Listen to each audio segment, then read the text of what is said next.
Morning and welcome to FBLI. If everybody could just gradually take your seats and we'll start the program here in just a few minutes. Just before we start, I just want to go over a couple of housekeeping pieces to make sure you're all set. And just grab this. Yeah. Hola, hola, buenos días. Les pido que cada uno... Good morning. I'm going to ask you to please sit down. We're about to get started. Before we formally start with the agenda, some tips we need to give you so that we can enjoy this FBLI. Okay, starting with translation. As you might have guessed already, we're going to have lots of speakers speaking in Spanish. We're also going to have lots of speakers speaking in English. So unless you are truly bilingual, which I know quite a lot of you are, you will need a translation headset. If you're at a table, there should be one right in front of you. If you don't have one, please go to the back of the room over on that far corner and pick up a headset. If your headset doesn't work, again, please go and pick up over there and talk to the translation technicians at the back of the room. Not so easy, a lot of things to do. Bueno, para quien vamos a tener hoy muchos presentadores. Today, many people presenting in Spanish, others in English. For those of you who need simultaneous interpretation, you have a receiver in front of you on the tables. If you don't have it, you can go to the back. There are people who are going to help you. Same thing if it doesn't work. Also, if you have any problems with any of the channels, in the back, we have the people who will help you with the equipment so everything works. Please check now to make sure it works. If you're in the English channel and you're hearing me, this is working. Okay, once you have your device, it is channel 1 for Spanish. If you want to listen in Spanish, channel 1. For English, it's channel 4. So if you want to listen in English, channel 4. Y lo último, para quien quiere... Finally, for those of you who want to listen in Spanish, you have to choose channel 1. English, it'll be channel 4. Channel 1 Spanish, channel 4 English. Hey, please do not take these out of this room. Hey, these are quite expensive.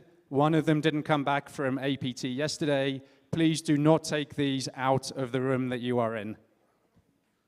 Último pedido, por favor, los equipos... Final request. Again, repeating what Tony said, do not take the equipment out of this room. They are not only very expensive, but they're useful only in this room. Okay, just a couple more things. Because of the translation, if you're asking a question or making comments from the audience, when we open it up to audience Q&A, please put your hand up and wait for a microphone to come to you. The translators cannot hear you unless you're speaking into a microphone. So please do wait for the microphone. And if you are speaking, please introduce yourself. Just say your name and your organization. Hey, Wi-Fi, of course, essential to be connected these days. If you are staying at this hotel, please just use the same Wi-Fi as you're using in your room and elsewhere in the hotel. Please use that one. We only have a limited number of Wi-Fi connections for people that are not staying here. So if you are not staying at this hotel, log on to the Marriott Bonvoy Conference Network and use the password FBLI 2023. Should be easy to remember. Okay, you will need the Wi-Fi or at least data to use our FBLI app, the conference app. Judging by the feed on there, I think quite a few of you are already on there. If you do need help with getting access to that, first thing, check your emails. On Friday afternoon, US time, you should have got an email from fbli@foodbanking.org with your details and instructions of how to log on. Do remember to check your spam and junk folders if you didn't get that. If you need help with that or anything else, please look for a GFN staff member. We're quite easy to spot from a distance because we have these very fetching yellow name badges. So any questions, just look for a GFN staff member. Okay, As ever, please do silence mobile phones as well. Out of respect for the speakers and fellow audience members, please do silence your devices. Social media, I don't think you need too much encouragement in this area, but please do amplify your experience and your engagement at FBLI across your social media channels. The hashtag is FBLI23. You'll see that on a lot of the slides and the various materials around the building. So please do get involved. Hey. When we get to breaks later, tea, coffee, refreshments will be on your right. So through that wall there. Bathrooms are out the other side on the way back towards the elevator. Okay. There are some charging stations and power supplies right at the back of the room. So if you do need to charge devices, there are a handful of plug sockets that way. Okay, so last thing, just again, warm welcome to everybody. We hope you have a fabulous few days here at the Food Bank Leadership Institute, and thank you all for traveling here.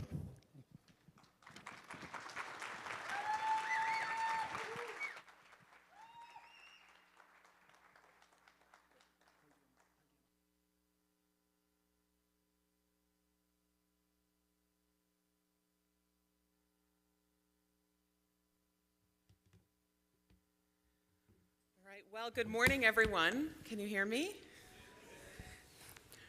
I just want to say thank you, Anthony, for taking us through all the details. So we're going to have just a great day and a great start to the Institute. But I just want to wish you a very warm welcome to the Food Bank Leadership Institute 2023. My name is Lisa Moon, and I have the privilege of being the president and CEO of the Global Food Banking Network. And it's hard to believe that 4 years ago in London, we announced that we would be having this meeting. And unfortunately, due to the pandemic, as we all know, it has been delayed. But after 4 years, we are finally able to be together here in person. So welcome to all of you.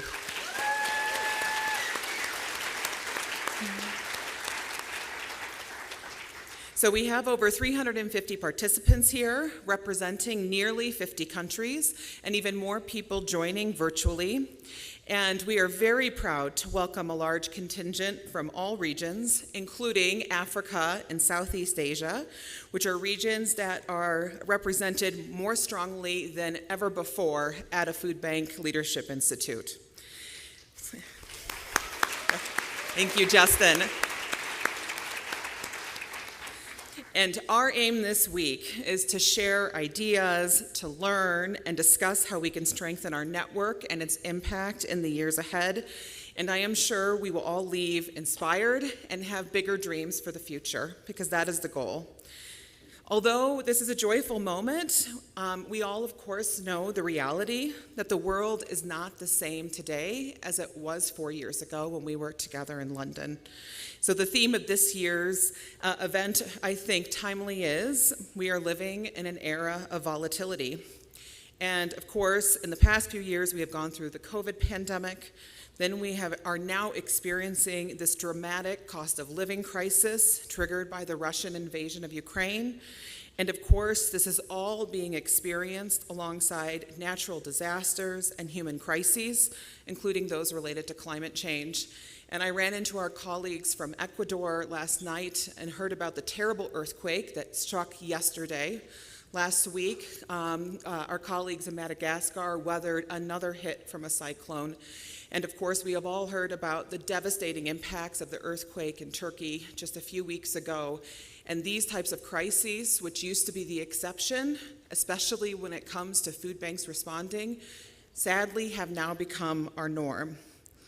But of course, like so many times prior, food bankers have met the moment.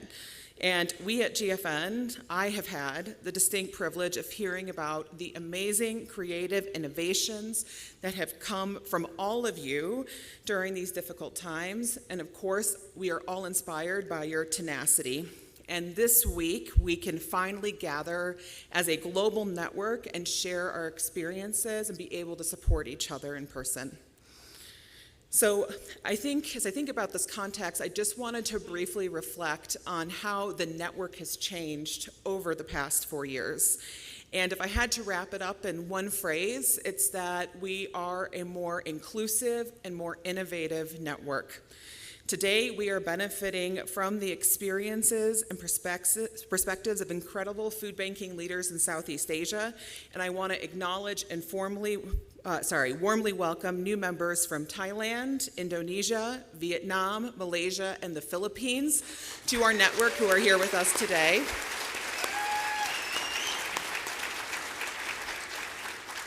And for those of you that were with us in London, you may remember in the final session, which was the town hall, John from Food Banking Kenya stood up and he challenged all of us to support the food banking in Africa. And later that year, a group of incredible leaders from African food banks got together with Food Forward South Africa, and we kicked off this amazing food banking, a celebration of food banking in Africa in Cape Town in summer of 2019. And today, we now benefit from the experiences and the innovations, not just of members in South Africa and Botswana, but also in Nairobi, Lagos, Accra, Addis, and many towns in Madagascar. And many of them are here with us today, so thank you for joining us.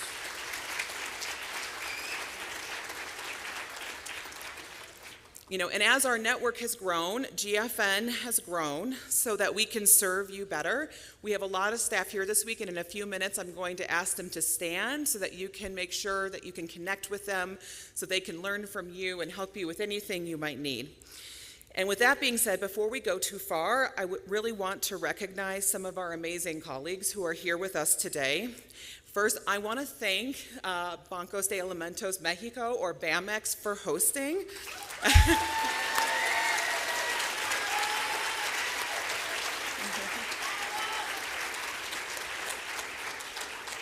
The president of their board, Federico Gonzalez, who has been such an amazing leader, not just in Mexico, not just in the region, but in the world, has been intimately involved in the creation of this event and championing it from all levels for 4 years now.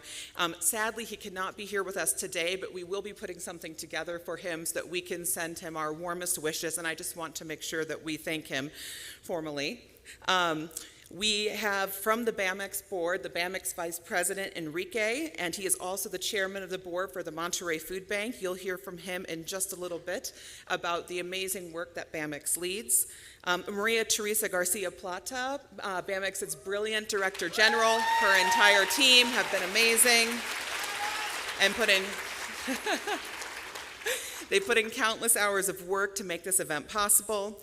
I want to give a special thanks to APT. For any of you that were on the tour yesterday, you saw just how incredible that food bank is. Sergio, the president of their board, and Bernardo, their director, and that entire team just did an amazing amount of work for our visit. And on Thursday, we are hosting a visit to the Puebla Food Bank, and I just want to acknowledge and thank Carlos, the president of the board, and Jose Miguel, their director. So thank you, BAMEX, for the warm welcome. This is just absolutely incredible.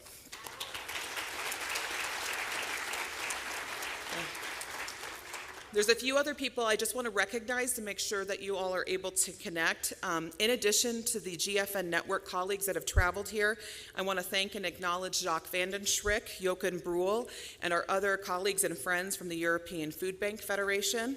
And I have a special thanks. We have the board chair and also a member of the board from the Ukrainian Food Banks Federation who have traveled here to be with us, leaving a very difficult situation.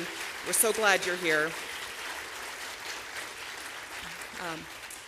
We also have many food banks from the United States here with us. Thank you so much for coming. We have always wanted to open the Food Bank Leadership Institute to you. We're glad you're here. We can't wait to have your perspectives in these discussions. And I want to give a deep and heartfelt thanks to our sponsors of FBLI 2023. HEB, Danny Flores, we were just talking last night that he was actually at the very first FBLI and continues to support the event today. And I also want to thank General Mills, Cargill, and IHG. We are so deeply grateful. We would not be able to do this without you. We have a few members of the GFN Board of Directors here this week. Can I just ask them to stand? I just want to make sure people know who you are so that they can approach you. Thank you, Brian, and Christine and others. Please feel free to connect with them. They want to hear from you and learn from you. Thank you so much. And I also want to have the GFN staff please stand up so you can see who they are. I know Tony said they're wearing name badges. Please reach out to them if you need anything. Okay, so we have a packed agenda for everyone this week, and we're going to start by discussing many of the macro issues affecting our network, including the worsening problems of food access, challenges related to climate change, and the growing global focus that we are seeing on food loss and waste, which food banks are uniquely positioned to be leaders in the dialogue in. We're going to talk about everything from operating a food bank in the midst of social unrest and conflict to what the landscape is for food banking and carbon credits. We're also going to touch on upcoming major international events where this model is being recognized for the first time, including at climate discussions and on G20 platforms. But most importantly, we have set aside time for all of us to connect with each other and learn from each other. So let's seize this opportunity to create change to improve how we work together. So I know that we are living really in these volatile times, but with that volatility, as you all have demonstrated for the past 4 years, comes opportunity. And so I just hope that this week that you'll be encouraged and excited about what lays ahead. So now we are very fortunate to be able to hear from Enrique, the Vice President of the BAMX Board, and he's going to share with us a little bit about the BAMX network and the incredible work they're doing in Mexico. So Enrique, please.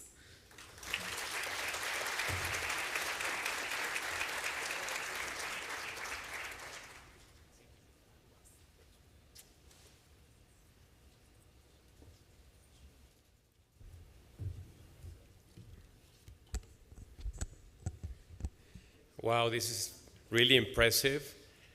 I just want to give you a warm welcome to Mexico for this great event. I will do my speech in Spanish. So, muy buenos días a todos. Good morning, everyone, our colleagues, food bankers. We will get started with a video to share a little bit of our work with you.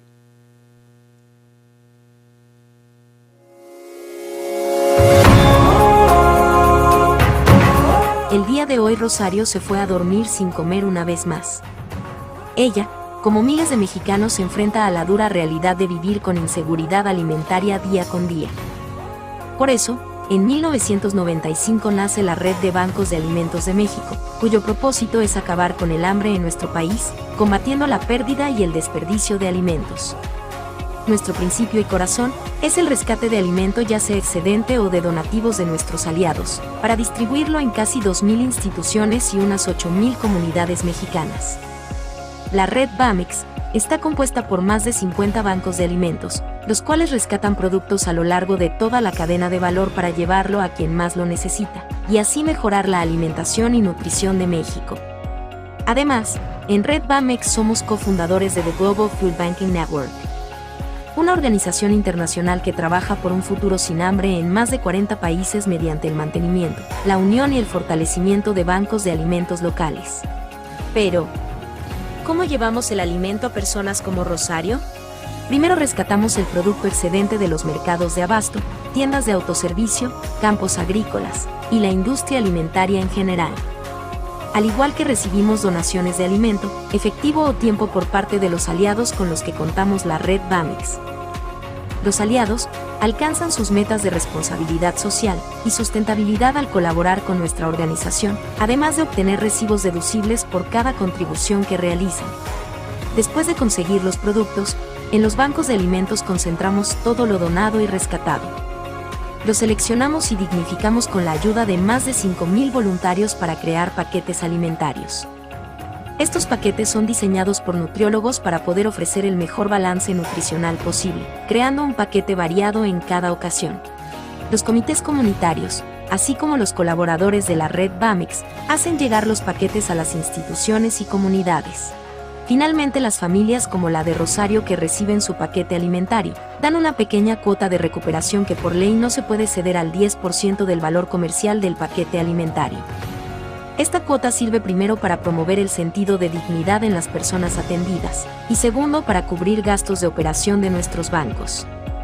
El total de cuotas hace sostenible el modelo de los bancos de alimentos, pudiendo cubrir parte de los gastos operativos y de mantenimiento como son los sueldos del personal, combustible para rescatar y entregar alimento, etc.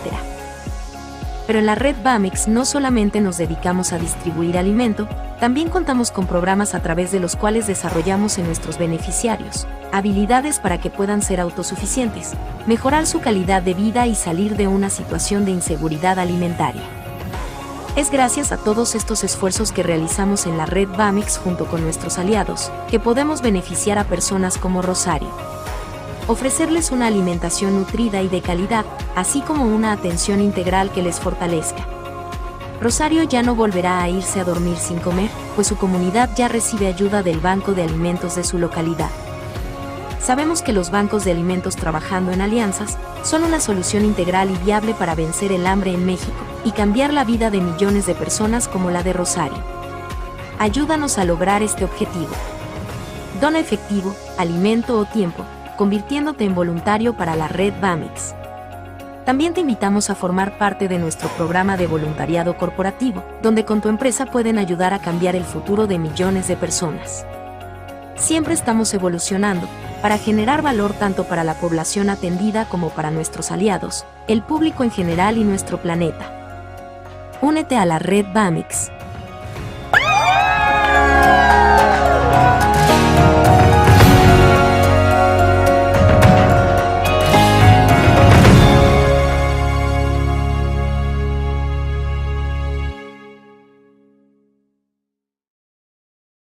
To welcome you to our country for this global event, the FBLI 2023, and the theme today is Food Banking in the Age of Volatility.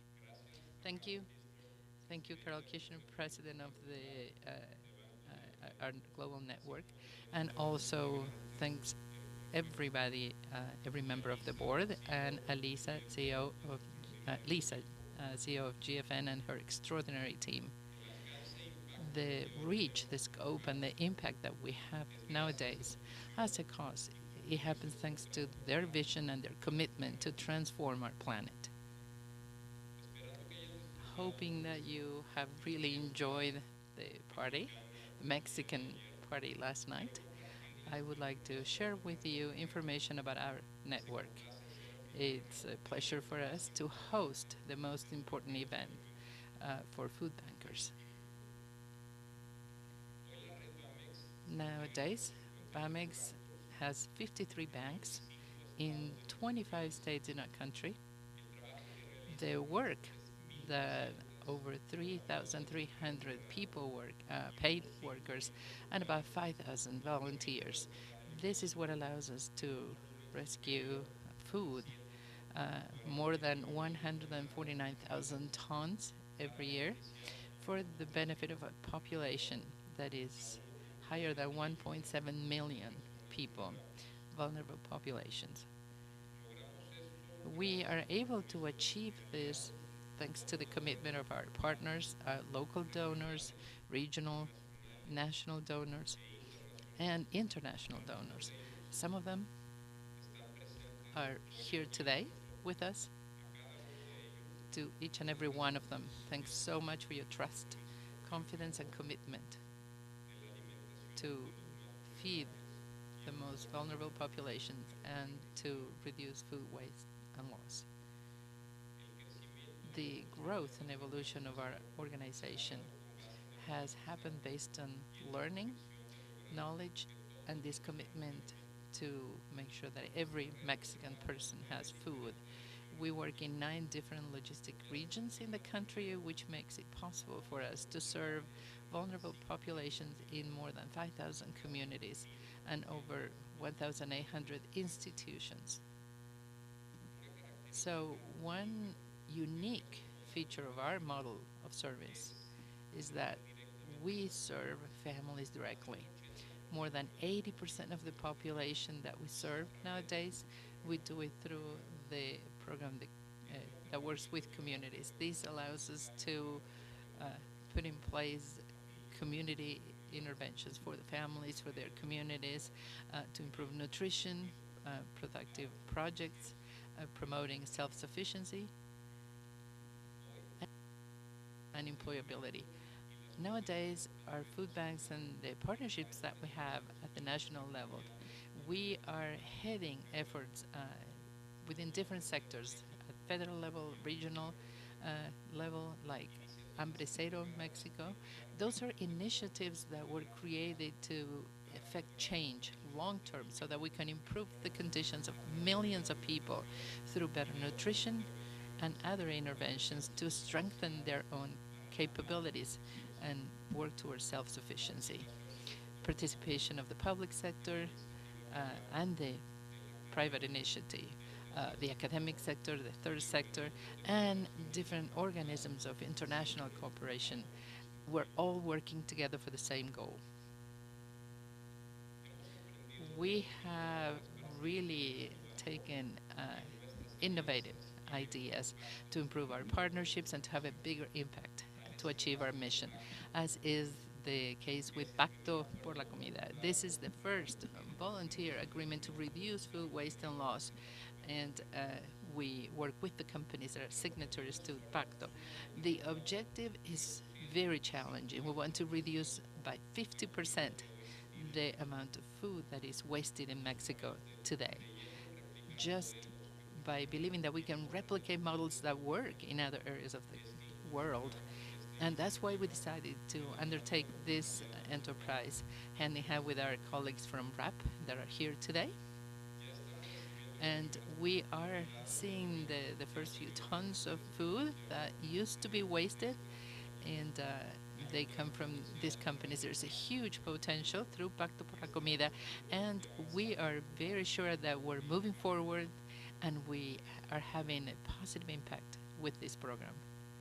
So, likewise, we are very excited because we are exploring the emission of carbon credits.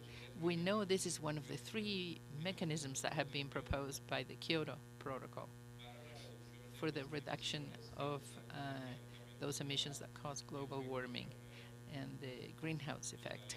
So we are very happy that nowadays our model of operations in BAMEX network has been approved to generate and to put in the market carbon credits through the program of food recovery, thanks to Core Zero, who are our partners, who we have been able to advance this very innovative project. And with this, other than the World Food Day and the International Day of Food Loss and Waste Awareness, we are celebrating environmental cause by celebrating our model and to inviting more actors to join our cause. At times of crisis and uncertainty like the ones that we're living right now, the work that our organizations are doing is more and more relevant. As Lisa mentioned a few minutes ago. So it is a pleasure to have this opportunity again to get together, to share, to get up to date, and to get stronger together. The world needs our work so that it can move forward in food security, and also to be there at the time of emergencies like the ones that we have seen in the last times, in the last few years, in Turkey, in Syria, in Ukraine. And we also heard what happened last night with our brothers and sisters in Ecuador, where the actions of food banks have really made the difference for the population that requires food assistance. And this is the time to redouble our efforts to multiply our impact. Thanks again, GFN, for choosing us as a host country. Thank you for being here, our brother and sister bankers from the Americas, from Asia, from Africa, from Europe, from Oceania.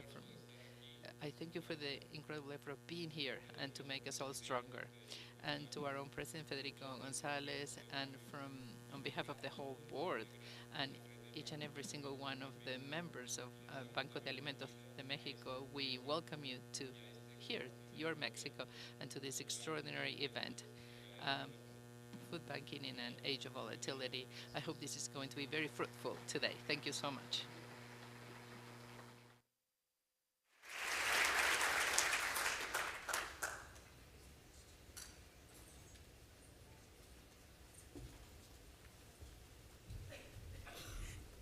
Thank you so much, Enrique. All right, it is my distinct pleasure to introduce our first keynote for the event, and it's Dr. Bram Govertz, and he is the Director General of CIMMYT, which is the International Maize Research Center, and it's also a member of the Consultative Group for the International Agricultural Research, or the CGIAR. We are so excited to have him here with us today. He is renowned for pioneering and implementing and inspiring transformational changes for farmers and consumers and meeting sustainable development challenges. You can read his full and very impressive bio in the Feed Loop app, but he is going to talk to us a little bit about what the future is related to climate change and agriculture and the food system and some of the challenges and maybe even some opportunities that could come out of this. So, Dr. Govertz, thank you so much for being with us today. We're looking forward to hearing what you have to say.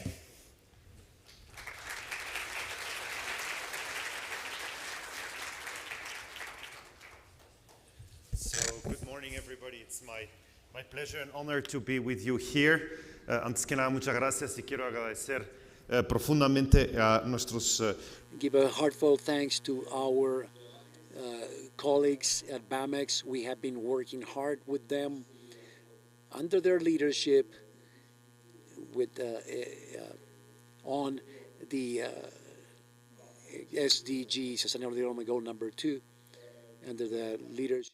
Be in English. First and foremost, I want to apologize if this is not the most dynamic presentation ever. You can blame it on the 250 scientists that were here in Mexico last week because we had our Science and Innovation Week at CIMMYT. So we brought all our scientists from over the world also here to Mexico, and we had deep discussions on our Strategy 2030, new strategy of CIMMYT. I also want to apologize that right after the presentation, I have to run away, actually to the state where Federico lives, who I sent, of course, his greetings and my greetings, and of course, thank for his leadership. As in Sonora, in Ciudad Obregón, is the Mecca of maize, and especially the Mecca of wheat, which I will tell more about in my presentation. With that, there is just one more person I want to thank, who is Schengen, who is as well a board member of CIMMYT, as I believe a board member or important advisor for the Global Food Network. So once again, thanks for having me here. The presentation is going to be a little bit maybe out of scope initially, as I come from the Maize and Wheat Improvement Center. Maize as corn and wheat as what you eat in the bread. The presentation you have asked me to deliver here today is about how climate change is impacting food systems and increasing food security. So historically, CIMMYT as an organization, many of you know or may not know, was created by the Vice President of the US, Henry Wallace, who decided to drive from Washington, D.C. all the way up to Mexico City. I believe it was a Ford back then he drove. By the way, imagine if a vice president today would decide to drive from Washington, D.C. all the way up to Mexico City. It would be a whole big thing. Back then, he just took the car and drove the road. When arriving back in Washington of that trip, by the way, Henry Wallace is also the inventor of hybrid corn. So when he came back in Washington, there's two versions of the story. Version one is that he picked up the phone, called Mr. Rockefeller and said, I was just in Mexico, I looked at the agricultural fields, and there's something we need to do. We need to support this with technical advice. We need to look at the corn and wheat, because especially the wheat out there has an issue with rust, and it's devastating for the yield. There's another, less romantic version of that story that actually Henry Wallace picked up the phone, called the same Rockefeller, and said, my friend, we have an issue. There's rust in Mexico. Rust doesn't ask a visa. It can move all the way up to the corn and wheat areas in the US. So there's something we need to do about this. The truth is probably somewhere in the middle. Henry Wallace was from Iowa. And so he went to look for a potential scientist that could come to Mexico to work together with Mexican farmers in Sonora, the same state where Federico is from, in order to work and see can we together find a resolution or a solution for that fusarium. Now, what is fusarium? You can imagine fusarium as COVID for wheat. Yeah? It was devastating. There was no resistance to it in any of the wheat grown. So they found a young scientist who actually had studied COVID for tree, or fusarium for pine trees.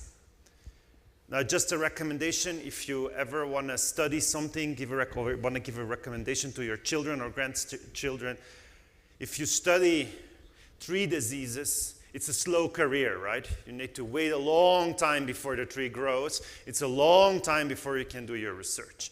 So Norman Borlaug was also waiting for his trees to grow and decided to come all the way to Mexico to research rust in wheat, thanks to a Rockefeller-supported program.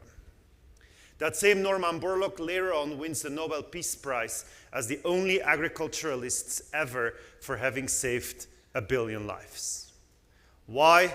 Because he found resistant wheat, and I think my Belgian colleague is here from one of the networks where he's sitting, okay, over there. So if you look at the paintings of Bruegel, you will see the wheat comes more or less up to here when you see those harvesting the wheat. So if you have never seen the paintings of Bruegel, you can ask your colleague here to show you one.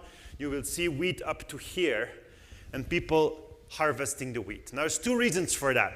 People were a little bit shorter because nutrition was not as advanced. So in general, people were shorter. But more importantly, the wheat was higher.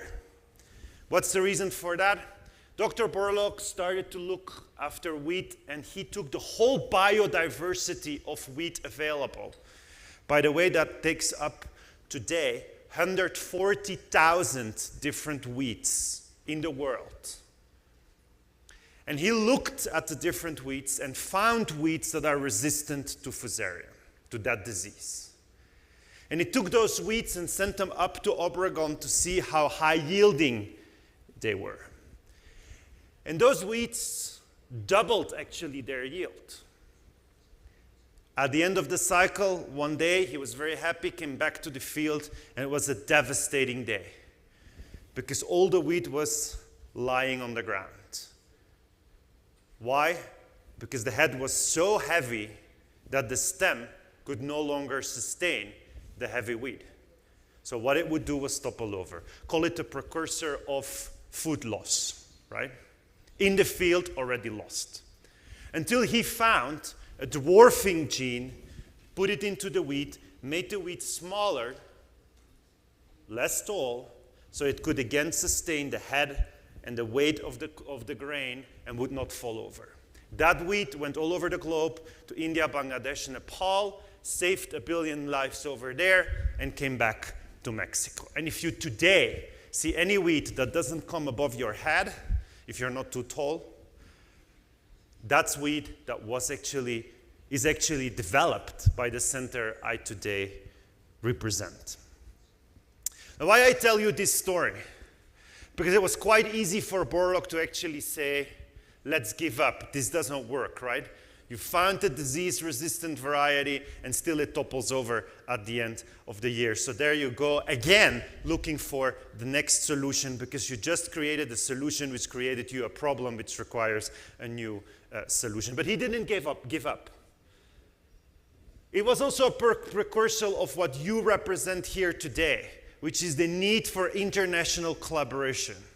The impact of that innovation was made in Mexico, was developed here in Mexico, but it had its biggest impact in India, Bangladesh, Nepal. And I am a soil scientist, a biological scientist, and I would like to say that it was thanks to the biological innovation, but it actually was not. It was because Dr. Borlaug stepped up and called the Gandhi family and said, there's something I can give you. Will you please allow my new seeds in your country? So it shows the importance of accompanying any of those decisions with deep, deep dialogue between countries, between decision makers to make things happen. So what does that mean today? Today, at 45 minutes driving from here, we safeguard the biodiversity of wheat and maize. 28,000 different maize accessions. Now you're in Mexico. If you're only going to eat yellow products of corn, of maize, you cannot go home, okay? You should at least eat one blue tortilla or one green or one red cookie made out of green, blue, yellow corn. Corn is not yellow. It can be green, it can be blue, it can be multiple colors. The fact you believe is yellow is a big bias because you're not using all the biodiversity that is available. 28,000 different corn accessions and 140,000 different wheat accessions. And you may have seen on Nat Geo or the Discovery Channel that there's a big bunker somewhere in Norway where they safeguard all the different biodiversity for the world. Well, corn, maize, and wheat is a copy of what is safeguarded here in Mexico at 45 minutes of this hotel in a big bunker close to the airport. So if you want to visit, let this be an invitation. Today, CIMMYT is headquartered here in Mexico. We have offices in 17 different countries and projects in over 40 countries. We are part, over 50 countries, we are part of a network called the CGIAR, where there's other research centers that work on beans, that work on potatoes, that work on tropical agriculture, etc., etc. So a bit similar, I can imagine, I'm just imagining, to what you are. And if it's a bit similar, if you are a bit similar as what we are, it is kind of organized chaos, right? Everybody's doing what they want, but at the same time, we come together and have common learnings. Today, CIMMYT serves over 18 million farmers that are benefiting from the innovations. And we work in the nexus of climate change and food production. Now, agriculture contributes to 24% of the greenhouse gases. And a lot of that has to do, as you can see here, with the energy used, manure production, but also, of course, with rice methane production.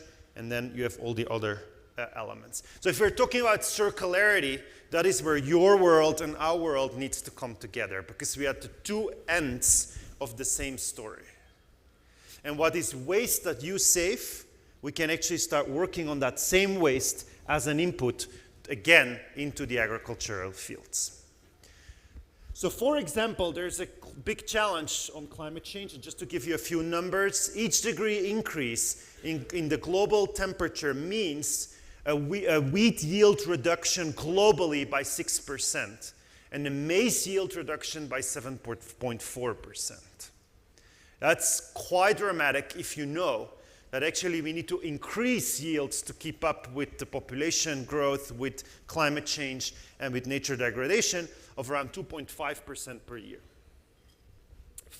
Closer home, 5.8 million Central Americans, so people living in Central America, are in acute food insecurity during the period of September 2021 and May 2022. Part of that is conflict, part of that is climate crisis, part of that you're responding to by the food banks. Part of that we want to respond to, as many of those in food insecurity are actually smallholder farmers living on their land and producing part of their food for their own consumption. So I think we're starting to see the story that you have here farmers producing food for own consumption, that then gets used for production later on, processing, and comes back. This is an interesting, all right? So what we can see also globally You asked me to look at the climate change shifts. Basically, what we can see here, if you look at the mega environments, you can see that those environments are going to change. So blue is no change. Green is changing to higher potential for corn production, while red is actually a change for lower potential, as is yellow, and lighter green means areas where there's new potential production. So you can see initially, the left slide here, there is some shifts. You can also see how over time there's more and more red coming into that. Now I want to take you back a couple of years ago.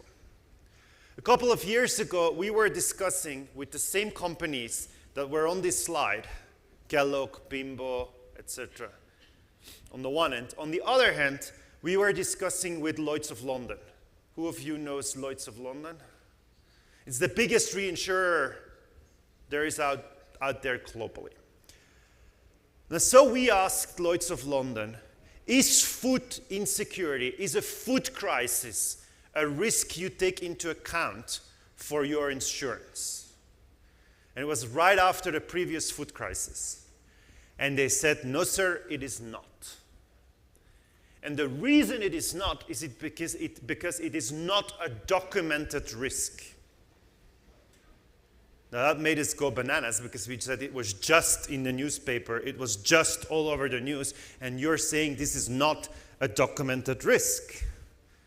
It just provoked instability in Northern Africa.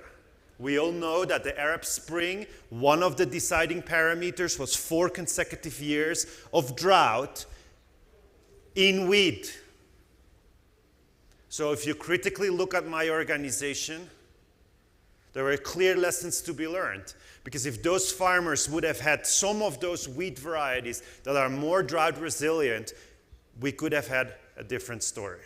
Now, they did not have those wheat varieties. So one of the elements that sparked that crisis in North Africa was climate change, lack of harvest, lack of access to innovative technologies. Still, Lloyd's of London was saying, cannot take it into account because it is not officially documented. Now, also in the world of insurance, there is a rule of 1 in 100. Every risk that is at least 1 in 100 years probable, insurance needs to take into account and needs to be ready to pay out. So we said, what is the official way to show to the insurance that this is a documented risk? I don't know if there's scientists here in the room, but you always are very proud as a scientist that you have an official publication in Nature, in Science. So of course we thought, well, it was published in Nature and Science. Was there a rude awakening? Lloyd said, I don't care. No? That's not documented. Oh my God, that's not documented, that's peer reviewed, that's like the most difficult thing you can do in science. We don't care. So we started with a group and we said, how can we show a 1 in 100 and the impact? So what we did was we took actually 5 events that happened, each of them, the past 20 years. And we combined those 5 events and said, what would happen if they happen in 1 year? They're all probable, because that's another element. It needs to be a probable event that can happen 1 in 100 years, and it has to have a huge impact, otherwise it's not worth looking. So we brought together 5 potential events that had happened in the past, so it is probable, with the difference that we said if those 5 happen in 1 year, what would be the impact? And what were those 5? It was a UG99 outbreak. Yes, history repeats. In 1999, in Uganda, there was a new outbreak of the same disease Borlaug had worked on multiple years ago. It broke out in 1999. It was COVID for wheat. There was no wheat variety in the world grown that was resistant to UG99. So COVID for wheat broke out and potentially could wipe out all wheat. What CIMMYT did was rapidly going to our biodiversity bank, find those wheats in the 140,000 that were resistant for that disease, crossed them into the wheat, and actually brought it out into the world. So no, you didn't hear about the disaster of COVID for wheat UG99 because it was prevented. Now, there's nothing so frustrating as preventing an event because nobody says thank you. No? Also, no donor gives you money for it. That's why we went to Lloyd's of London and said, what happens if we have a UG99 outbreak? We have an El Nino year, so there's drought on the one end of the world, there's floods on the other end of the world, we have warmer temperatures coming in, it all happens in 1 year. What is the impact? Now, the impact would be that global production losses of wheat would be 7%, corn 10%, soybean 11%, and rice 7%.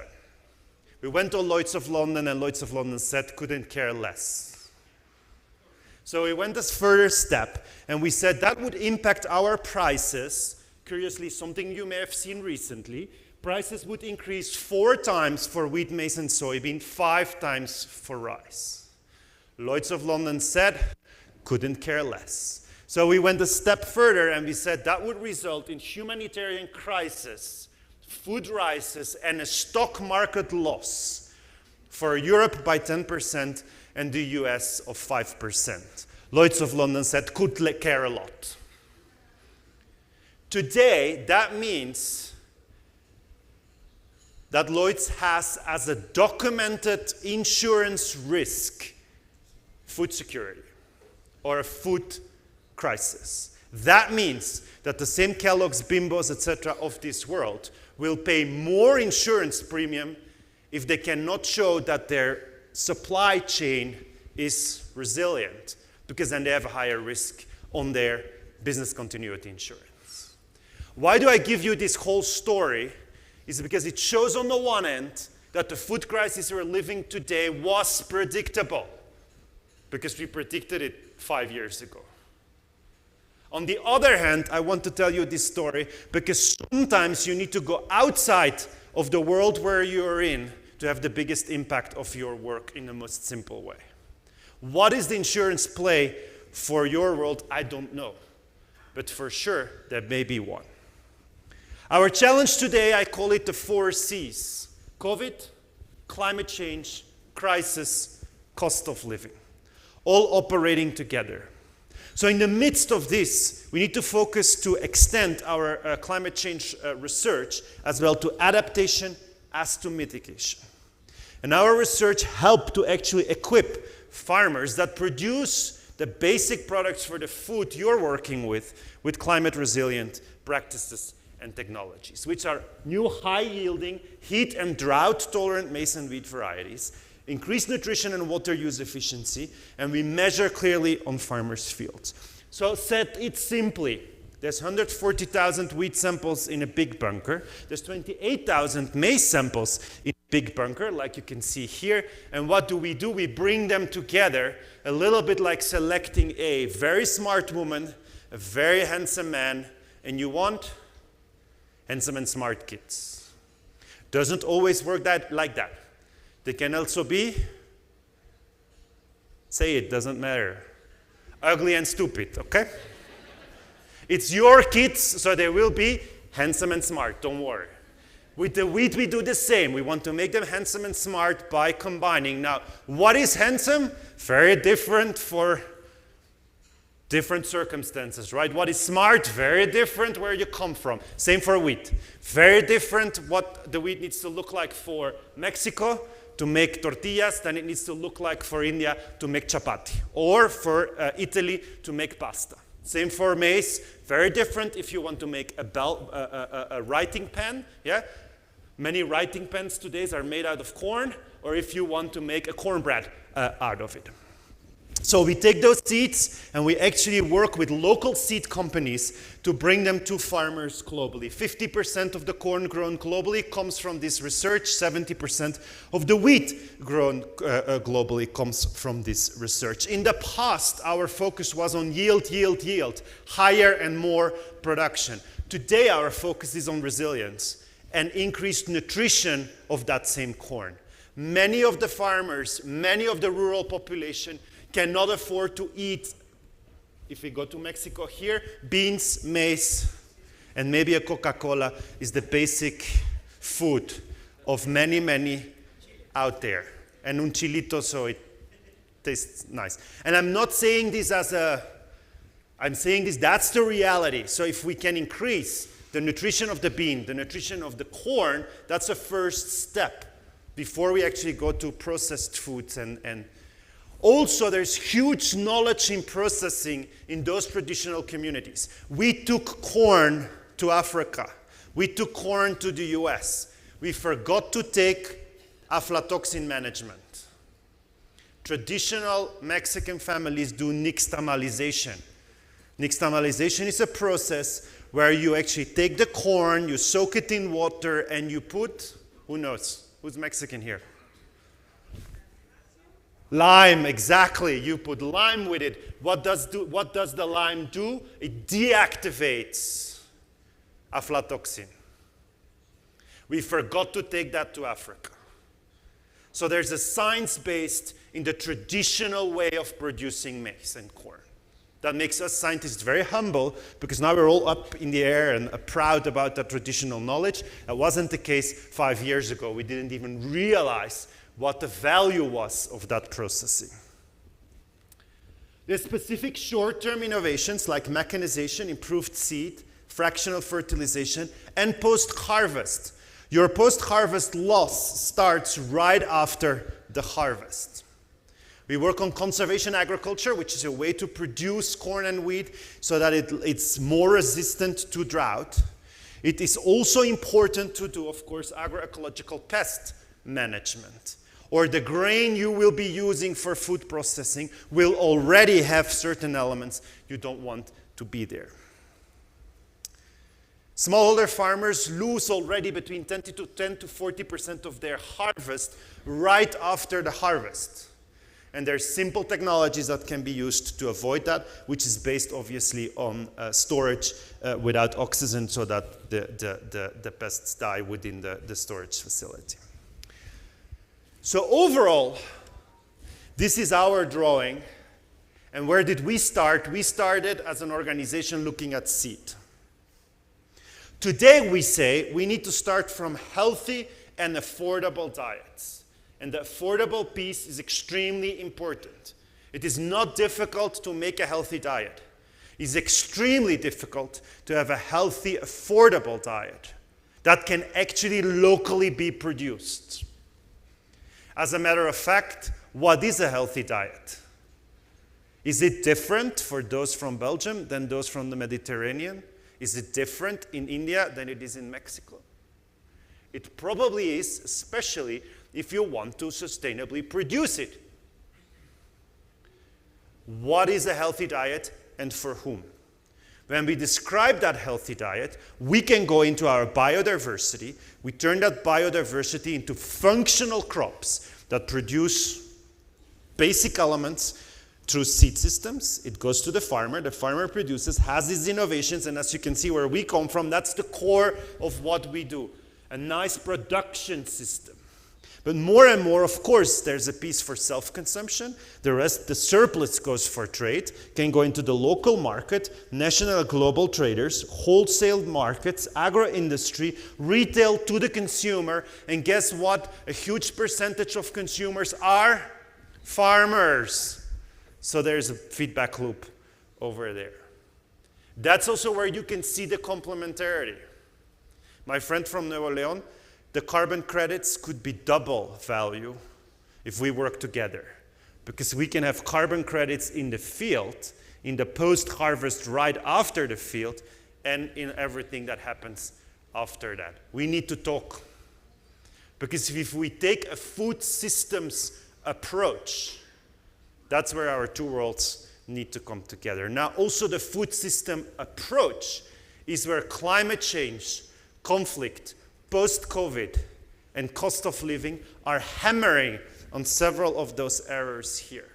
They're hammering on those that produce. They're hammering on those that transform. They're hammering on those that consume. So how do we bring resilience instead of efficiency into this story? Traditionally, we think about efficiency.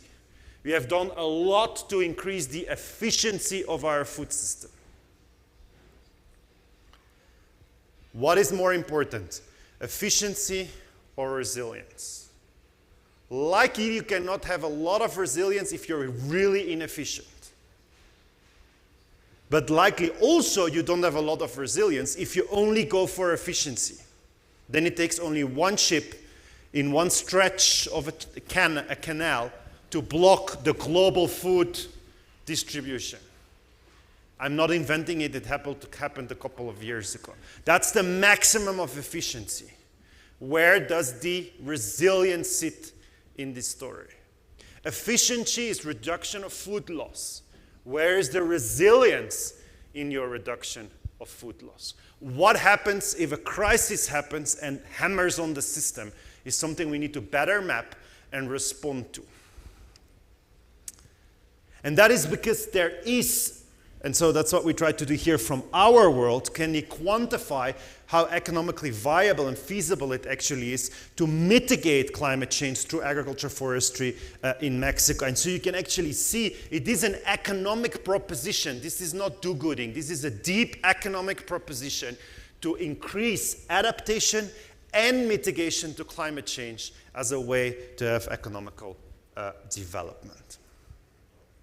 So what I hoped to do with this presentation is one, yes, to create awareness. We are in a unique watershed moment.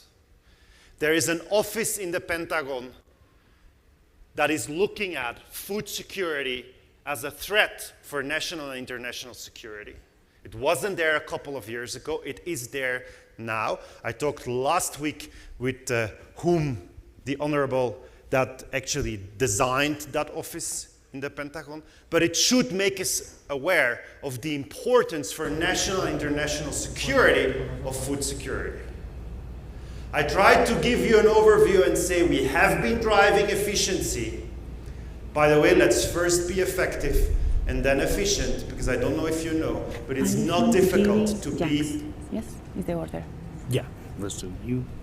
Efficiently ineffective. No? Just do nothing, stay in bed, and it's done. So be first effective, then efficient, and under that, resilient. Last but not least, there's huge opportunity. This is not a black story. This is a story of huge opportunity for all of us that know system thinking.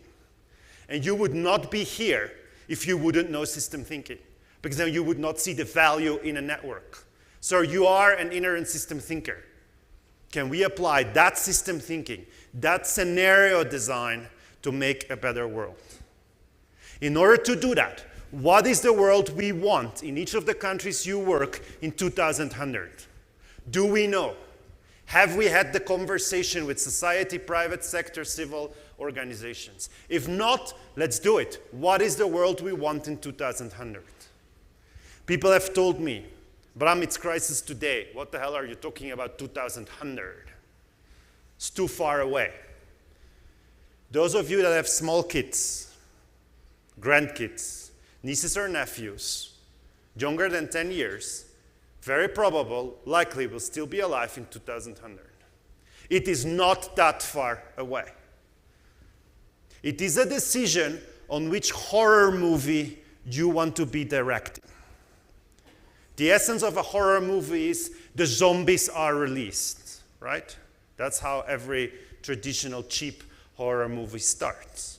Traditionally, everybody runs and tries to run to the top of the hill to protect themselves from the zombies. There's a few that are very good at it. They build a big castle, they understand, they hide, and those are the 5 survivors, and then the movie starts. That may exactly be what's happening today in the world. Zombies are released and we are running for the hill. What would happen if we get organized and we send the zombies up the hill, build a wall around it, and we leave them there? Very boring movie, very interesting proposition. Can we do the business different? What's the world we want in 2100? What does it look like? Can we have an agreement, and can we make a tactical plan to get there? Now, Look at your left. Look at your right. I think you have now seen the huge potential in this room. There is huge potential in this room. I have no doubt. Breaking news, we haven't fed one single person with potential.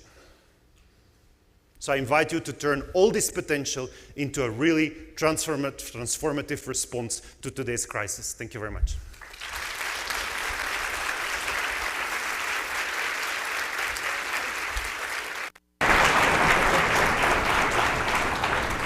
Bram, ¿quieres sentarte en la segunda silla?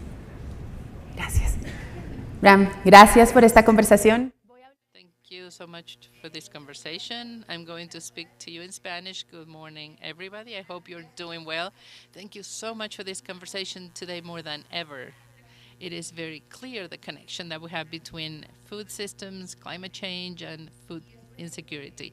And that's why we made a decision at GFN to have this conversation and to put this conversation on the public agenda. This interconnection becomes relevant, especially because of the very important role that food banks play right now to reduce the climate change impact and how this climate change impact is affecting the most vulnerable populations.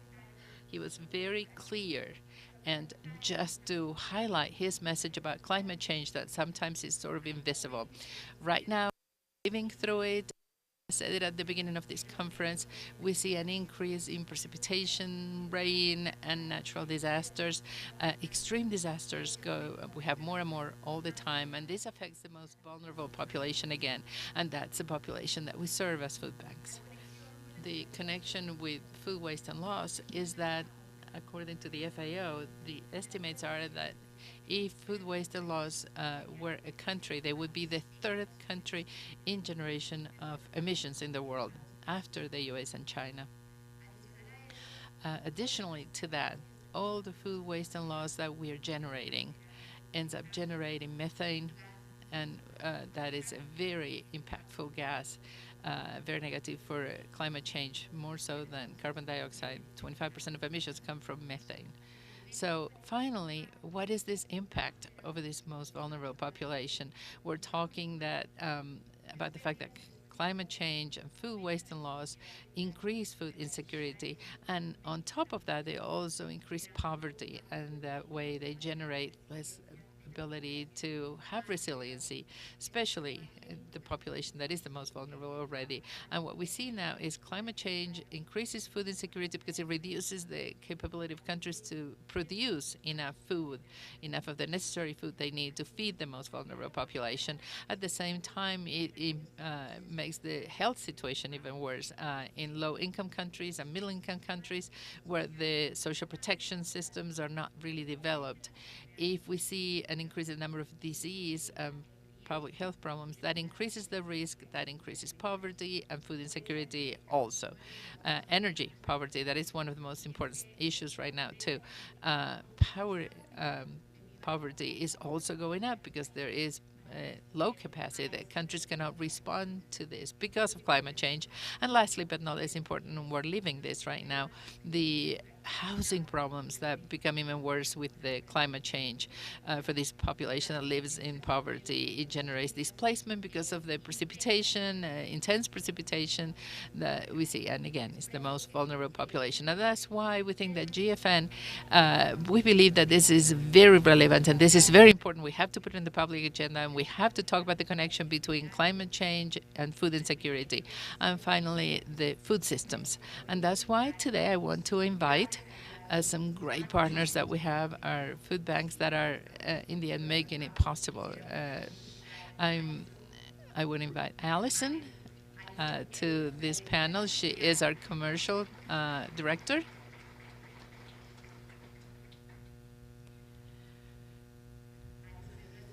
She is our commercial director at FareShare, the UK food bank.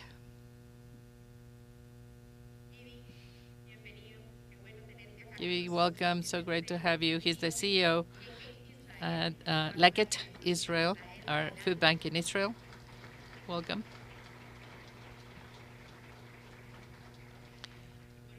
And lastly, no less important, Jax welcome to the panel. It's great to be able to talk to you today. He is our president at the European Federation of Food Banks. Please, go ahead. Well, this is a conversation. So what we're going to do, we have the microphones ready and open in case you have questions for us. I'm sure we do not have all the answers, but we're going to think together. And sometimes the questions are more important than the answers. So welcome to the panel. Thank you very much for being here. Alison, I would like to start with you, if you allow me. I'm sorry, G.D., I apologize. 2003. That's when Leket Israel was created. And starting in 2003, you'll be working on environmental issues and also on issues that have to do with food rescue and how to serve food to the most vulnerable population. Nowadays, Leket Food Bank in Israel distributes 100% of their food they distribute is fruits and vegetables. So today, fruits and vegetables generate a huge impact in the reduction of food waste and loss. It has a huge environmental impact, and it increases diversity and quality of the food that we're distributing to the most vulnerable populations. Judith, do you see the food bank in Israel as a climate change solution or as a program that reduces hunger in your country? First of all, thank you for having us here, for having me here. I think it's a great opportunity to share a lot of information that we have. Leket Israel, our goal is to rescue as much food as we can. And I once put it that Leket will lead food rescue initiatives and will join into food insecurity initiatives because our mission is food rescue. Now, we didn't start the organization years ago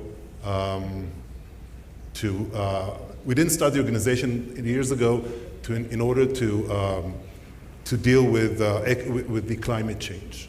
That's not who we are.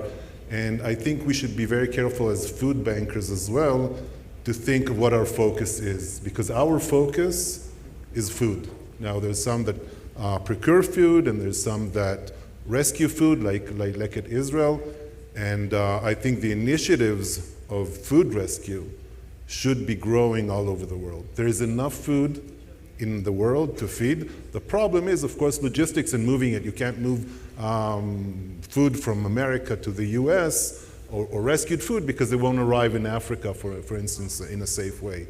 But I think Leket Israel's, our goal is first of all and foremost to rescue food and not climate. Yes, the whole food rescue issue stands on 4 pillars: an economic issue, there's a health issue, which is mostly nutrition, there's a social issue, closing the social gap, and of course there's the environmental issue. We focus in Israel on food rescue, we do focus on closing the gap, and then the health, the nutrition. I think that's our goal is. In 2022, we finished with almost 28,000 tons of fresh food rescued from fields in all over Israel, and we can probably do a lot more. Our report that we distribute with, or that was written by BDO, commissioned by us, but written by BDO, claims that there is 700,000 tons of fresh produce available in the field. So if you look at what Leket is doing, we're probably doing 5%. If you say that 700,000 tons is an exaggeration because maybe some of it is not fit for human consumption, then we're still talking, let's take off 50% of it, then we're talking about 10%. So our horizon is huge. We can do probably a lot more. And then the question is how we finance it. And that's the only question left. If we had more finance for it, we could do more. We know how to do more. We increased threefold since the beginning of COVID. We were not threefold, we doubled. We were at 15,000 tons before COVID, and now our goal for this year is going to be 30,000 tons. We're probably going to surpass it. thank you. The work that you're doing is very impressive. What you're doing in Israel is very impressive. From GFM, we've been promoting the increase of food rescue, especially for food like fruits and vegetables in every country, as a key element to improve nutrition and the quality of the food that we're distributing. And the numbers that we're hearing for rescue, the total number of food banks rescue approximately 1% of all food that is lost, wasted. So just like you say, we have an immense space left. We have a lot of room to grow. Alison, who was in London in 2019 at FBLI? Raise your hand if you were there. We were in London in FBLI 2019. Those of us that were there, we remember, Alison, that your CEO made the announcement. He said the London Food Bank was an environmental organization. Translate that for us. Translate it to Spanish, as we would say in Latin America. Tell us a little bit, what does that mean? What does it mean to be an environmental organization? And why is a food bank calling itself an environmental organization? Thank you for having us from the UK, from FareShare. We're absolutely overwhelmed by the opportunity of meeting so many of you. And actually, it's really interesting to sit next to Leket because we have so much in common. Apologies then if I repeat some of the similar situation. But FareShare was set up about 30 years ago, and just to give you some brief background, we came about because of an idea, because of a conversation at a homeless charity. And there was an event at Christmas where food was given by the food industry, and it went so well that the organisers at the homeless charity said, I wish we could do this all year round, it's been fantastic. And the representative from the food industry said, well, you absolutely could, because there's so much food all year round.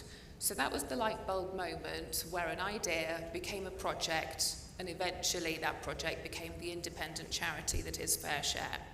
So almost 30 years later, we maintain that we're an environmental charity, not because we had the thought of climate change at the beginning, but because of the loss of a resource or the waste of resource.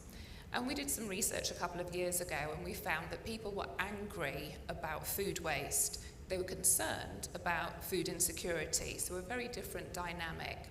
So for us, what we do is we use surplus food as the asset by which to do social goods.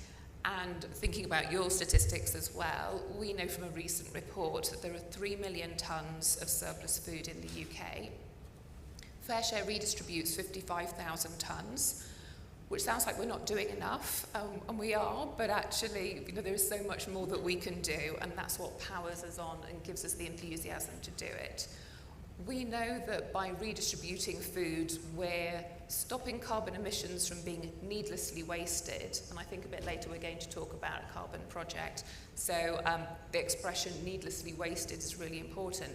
But for us, food is the asset that helps our 9,500 charities perform their social good by providing the wraparound services that they do, which aren't only about food insecurity. They support mental health and well-being, domestic abuse, all manner of isolation in older people. So for us, our starting point was about maximising this really valuable resource that was going to waste. So from that point of view, we're environmental. And I would say that our chief executive would maintain that if the surplus food wasn't there anymore, we would stop what we were doing and go home. But there will always be surplus food.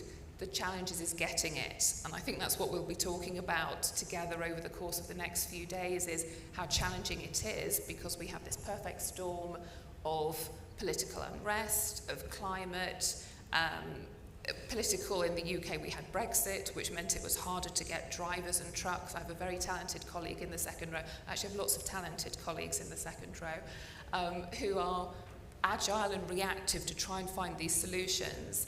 And the food that we want and that our charities need isn't always available in the mix and the type that they always want. So the creativity that we have to move into as a space, which we saw at APT yesterday, which is making things out of the product that there is. We're just getting into repacking of bulk items.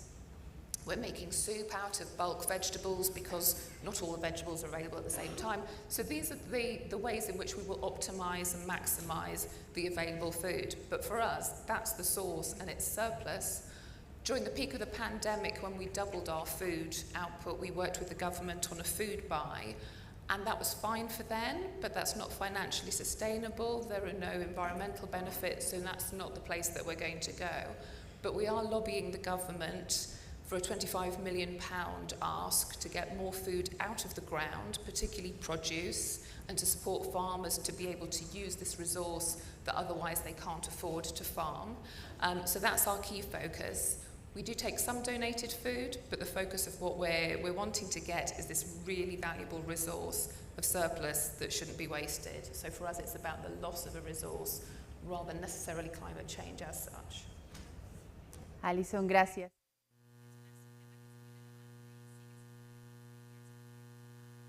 Alison, you mentioned a subject that's very interesting, very relevant, what you call the perfect storm. And I think within that perfect storm that's recognized at the global level, and which actually exists, in Europe, there's a concept that even though it's true that it's everywhere now, it hasn't been as adopted as it has been in Europe, the economy, the circular economy concept.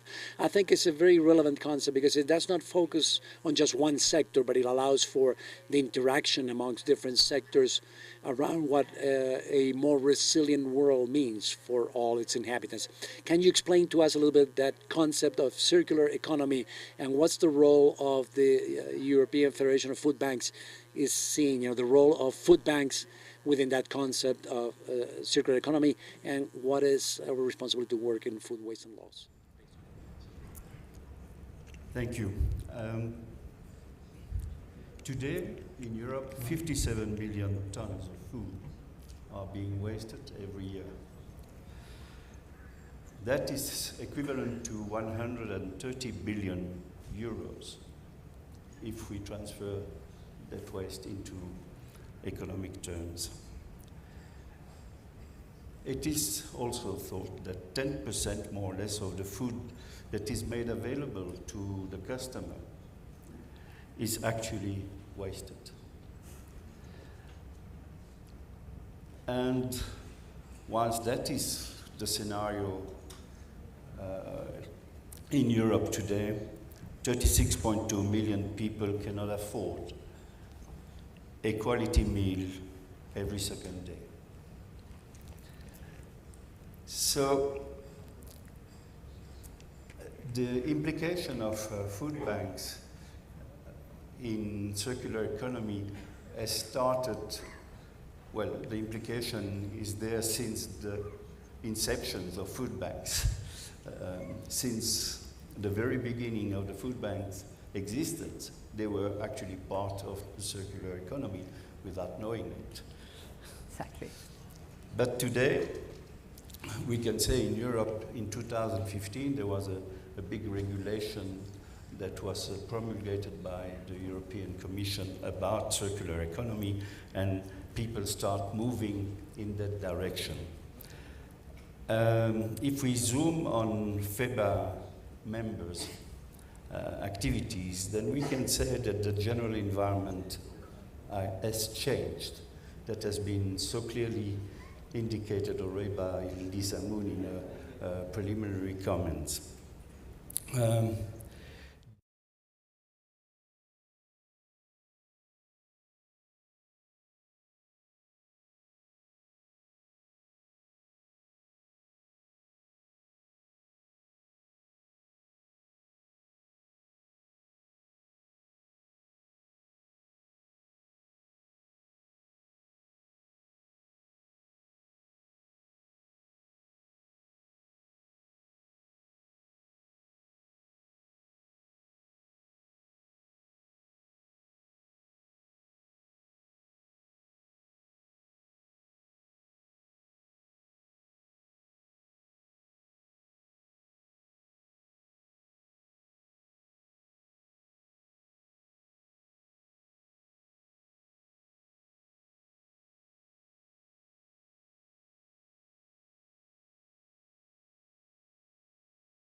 7,388 tons of fruit and vegetables from produce withdrawn from the market.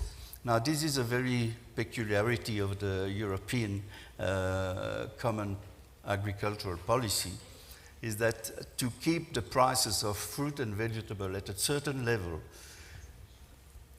when there is an overproduction, that production is actually withdrawn from the market. It is subsidized by the European Union to the producer, and the food banks can actually have access to that quantity.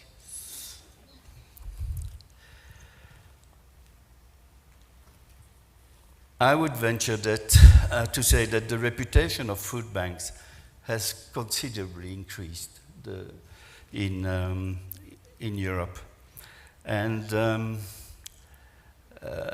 I would say that this is the result of various factors. The one is the professionalization of our structure. The move from Paris to Brussels has been important. Higher visibility and participation in the EU specialized platforms. There are many platforms. I will probably detail that more this afternoon in the next panel, but there are several different platforms to which FEBA is actually representing the food banking world, and I think that has been quite important to support our agenda to reducing food waste. I didn't talk about food donation, as this is the purpose of a next panel at which I will participate.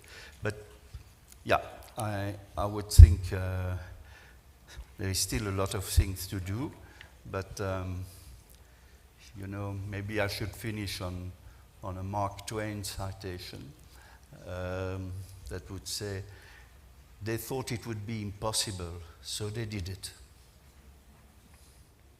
Cierto. Jax, gracias. That's very true. Jax, thank you very much. It is incredible that, you know, since 1960, we've had food banks in the world, and we've only been able to put in the public agenda the issue of food waste and loss after 2012. And in addition to that, today, many people still do not recognize the tight relationship that exists between food banks, food waste and loss, food systems, and climate change. For us, it's obvious, but it seems that it's still not obvious in many sectors. And our big task is to continue promoting, to continue showing the strong relation that exists between food banks, food insecurity, and climate change. Grant, you come from a different place, and it's wonderful to have you here in this panel because that allows us to contrast, to see our job from an external perspective. We don't expect, and I'm speaking in general terms, we don't expect for agricultural production to be donated to food banks. We expect small, medium, and large producers to be able to access the commercial chain, to sell what they can, and whatever they are not able to sell or distribute or compose or use for animal feed, we want them to deliver it to us. But of course, we want it to be commercialized. We want it to be in the supply chain, because we know that in this global south, 80% of producers are small and medium, and that affects those poverty indexes in the region. Now, you're participating in this conversation now. What are those innovation elements that the agricultural sector is using now to reduce the food waste? Okay. To be equitable here, I'm going to answer in Spanish. I've been listening attentively to the discussion here, and it is clear that we come from different perspectives. But I believe that if we have a systemic approach and we look at agricultural and food systems, we're talking about the same thing in many senses. My first thought is that when we look at food, we have to be very clear. But that this is based on the sweat and tears of the people who produced it. And these producers have to turn this food that they produce into some value, some monetary value. Now, also, you can look at it from the energy point of view. Any energy that's wasted has an impact on climate change. And of course, the food banks have a big role to play in the mitigation of climate change, because it's energy. I mean, climate change is a energy that's dissipating outside the system, an energy that's leaving the system in many ways. If you rescue that food and you give it a second life, you give it another life, that plays a role there. And I do think we have common points. With that systemic vision, we need to understand better when we make decisions what follows, or who is next to us and whom I am impacting. So obviously, CIMMYT is not going to rescue food. What we do is what's left, we compost it, and in simple terms, we return it to the soil. It's something that can be used. So our challenge there is that a lot of this goes out to the cities and it's very difficult to bring it back. And everything that goes out to the city as energy, elements from the soil that we take remains in the city, it becomes a problem here, and it cannot be returned here. But what I can say is that since we established a relationship with the food banks in Mexico, with BAMEX, the way I make decisions has changed, because if before, when I had to make a decision, very often I had maybe 3 options. To me, well, A, B, and C worked well. The impact I wanted to achieve was the same. But in discussions with the food banks in Mexico, it became clear to me that C would affect the efficiency, the efficacy of the food bank. So then I'm not going to opt for C. I'm going to choose solution A or B. Now, if there's something that I would like to convey here today, is that at the end of the day, yeah, we touch each other. If we understand these points where we contact, the better we understand them, the better decisions we will make working on the whole system. And in the end, that's circularity. We cannot manage the whole circle. Never say never, but if we go to the macro systems, nobody manages the whole circle. So we have to understand these points of confluence to make decisions. Now, innovations in this sense, well, we're promoting the implementation of technologies with producers so that they can reduce food waste, and it has to do with better ways of storing food. Some things are very simple. It's storing food in conditions where there's no oxygen. If there's no oxygen, there is no pests, there's no bacteria, there's nothing that spoils the food. This also allows the producer to play better, to be a better actor in the market. Cold chains, better cold chains, and of course they can handle the product better, taking it to market. But let's not forget that there is a lot of many producers in the global south that are feeding themselves, and that can be distorted heavily because of market forces, decisions taken in the market. And to that extent, food banks become a source of information for this producer on what to produce, what not to produce. So your presence already has changed the reality of this producer. How does it change it? You decide. But let's not forget that the fact that you have appearance in has already changed the decision making. So how do we make decisions? How do we optimize it? I think it needs to have, we need the knowledge of those who produce the food, first of all. For those of us who work on rescue programs on the fields, I mean, we're getting some very important elements about that process of convincing, of selling it. The changing that decision-making process from 3 options to, so that it gets to maybe just one that promotes donation to food banks. It's a big challenge. We're going to move to the second round. We're going to start the second 30-minute period of this discussion. And Allison, I want to go back to you. You mentioned the fantastic carbon project that you're carrying out, and Felix has been charged with the analysis of the environmental impact of the food bank operations. We would love for you to tell us a little bit more about that project. Stage 1, we're just in the process of stage 2, but what I'd like to say is we're so happy to share all of the research with you, and then the final tool that we will be creating, hopefully by September, I think, is something that I hope will be of use and of interest to all food banks. But the reason why we started this is the fact that the nature of social and environmental impact reporting has changed a lot since we first started reporting on what we do. We've been very operationally focused in terms of our reporting with KPIs around tonnage of food that we've moved, number of charities served, and service users at those charities.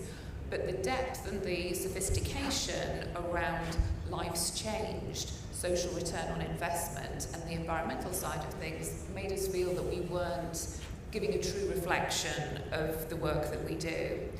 And there is a standard calculation about the amount of carbon emissions for food that is wasted, and we were using that and extrapolating it by the tonnage of food that we were moving. But we weren't taking into consideration our own carbon footprint, so we felt that we were saying one story about how much we were saving, but not being true about the impact of our own operations. So in the FareShare network, we have 36 warehouses across the UK. FareShare as a charity only operates and owns 3 of those. The rest are run by independent charities who are part of our network, a bit like we're all members of an association here. So our starting point was to look at our carbon footprint in our 3 warehouses, taking into account the carbon emissions of fuel used to get food into our warehouses, and we use mainly third-party logistics. We don't have our own big trucks going around the UK. We then have small trucks that take the food out to charities, and in the middle of all of that, we have electricity that we buy. We have electricity for the fridges and the freezers. We have the gases and the refrigerants that go into the chillers and the freezers, so all of these need to come together, plus the carbon emissions of the food and the water that goes into those. So we worked with the Carbon Trust, who are recognised for their work in this area, and we felt that they were a credible partner, to do a calculation of our footprint with the volume of carbon emissions from the food that we were redistributing. And it was hard. So if you're stepping out on this process, I would say be prepared, because you don't always have that information, and finding the invoices for all the electricity that you've bought and how much you've paid. You need extra resource, so go get yourself some volunteers or some students, I think. Extra. But what we came out as the conclusion from our own footprint is that for every tonne of carbon emissions that we used in our operations, we prevented 9 tonnes of carbon emissions being needlessly wasted. And that's the expression. We didn't prevent it from being wasted, we stopped it from being unnecessarily wasted, because obviously the original point was that food should go to be eaten in its first usage. So the second stage that we're just in at the moment is talking to our network partners to understand their fuel usage, electricity usage, and green gases within their own fridges. And coming together with all of that information, we want to build a calculator, which means that we won't have to repeat this research every year, but every 2 or 3 years we can just put the data in and come out with the information, and that should be robust enough to be able to give us good reporting. A, we want this from our own point of view, but B, we think this makes us a better partner for our food partners. The big companies, the big retailers, they will be doing this themselves, but the small and medium partners will value and benefit from this reporting so that they don't have to do it. So as well as giving them the social impact of what we're doing, we're giving them the environmental side. So I'll be excited in a few months' time, once we get to the stage 2 completion, to be able to come back and share that and perhaps show you the calculator and how it works. So stay tuned, I think is what I would say. Vamos a estar, claramente. Clearly. Now, if all of you have already downloaded the app for this event, I invite you to go there. We're going to post a link to the study, but you can also additionally contact Alison through the app and invite her to talk. So we invite you to use the application, which should be used to contact us to talk about this. Thank you very much, Allison. And today, more than ever, data is absolutely relevant. Data has a value today. We're going to have a day of work led by our chief of the board, Don Arnold, talking about the importance of data and why food banks nowadays should take care of the data that we produce as a way to show the impact on food insecurity, on hunger, but also on climate change. Your last report, my dear Giri, is a wonderful report. Tell us a little bit about the data collection process and also about that wonderful report that you presented. And if we could do a double click on the section that talks about avoided or prevented emissions in your report. I can definitely talk about this, but I want to go on a tangent here. Sorry, I have to. That's what I feel. I mean, and I have a question. It's nobody has to answer it right now, but let's say that, Allison, in FareShare, okay, you found out that actually you have a negative impact on environment. As you know, a food organization deals with food, would you still continue doing your work? Because that's a question of focus, I think, of all the food bankers. And there's kind of a balance here that we have to work between having a positive impact on the environment and doing the focus of the work, which is, let's go down to really the basics of it, feeding people. And I think once we understand that, then all the other things are tools for us. I think carbon credit is awesome. It's an amazing thing, but it's a tool that we can use for, I don't know, for financing an organization. It's important, and you know, privately, I support all the environmental practices going on, and I'm a keen supporter of all the environment, and you're right what you said before about, I have a new granddaughter, 3-month-old, and she's going to live to be in 2100. And in 2100, not 2100 years, but she's going to live to be in these years, and it's important for us to think about this. But right now, I think it's also crucial for us to understand what is important in our work, what is the focus of our work, and a lot of initiatives should go around it. And that's why I went a little bit on a tangent, and we'll go back to the GAG. Like for instance, we're developing a software in Israel. I know that's going to be discussed somewhere else in the data panel. But we're developing a software now with supporting, the development is done by friends of the organization, pro bono, that will take satellites and look at Israeli fields. There are 2 European satellites going over Israel. And through these satellites, we know what is going with agriculture in Israel.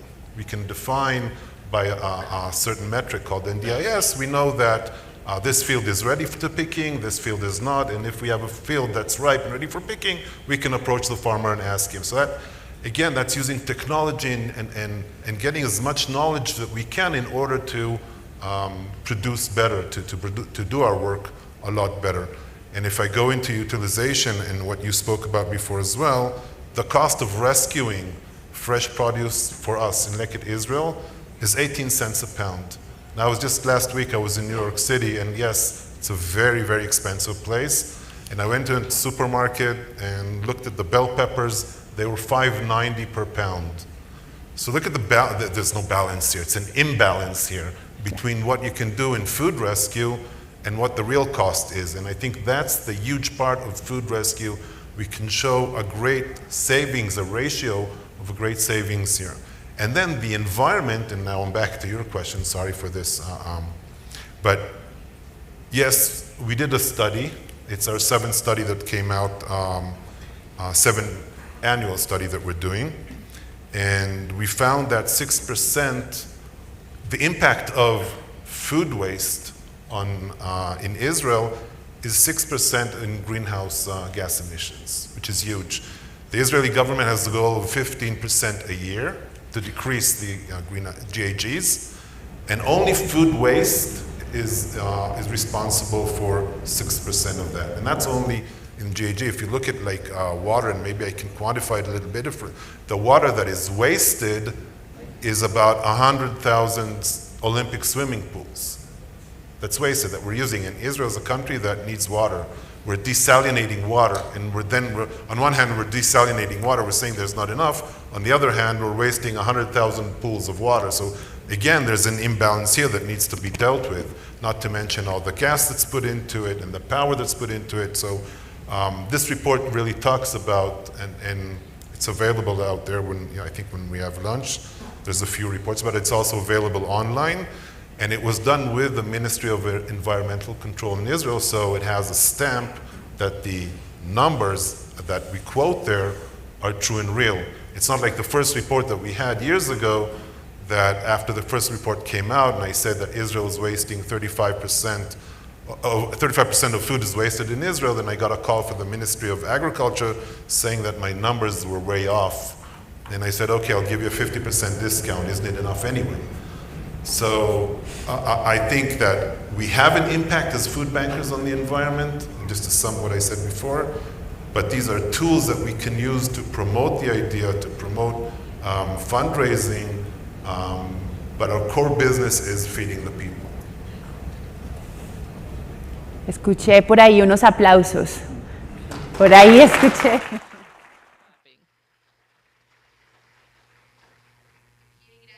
Thank you so much again. I'm going to invite you to download the app, program meetings with our presenters here, because I think there's a lot of information that you can discuss with them.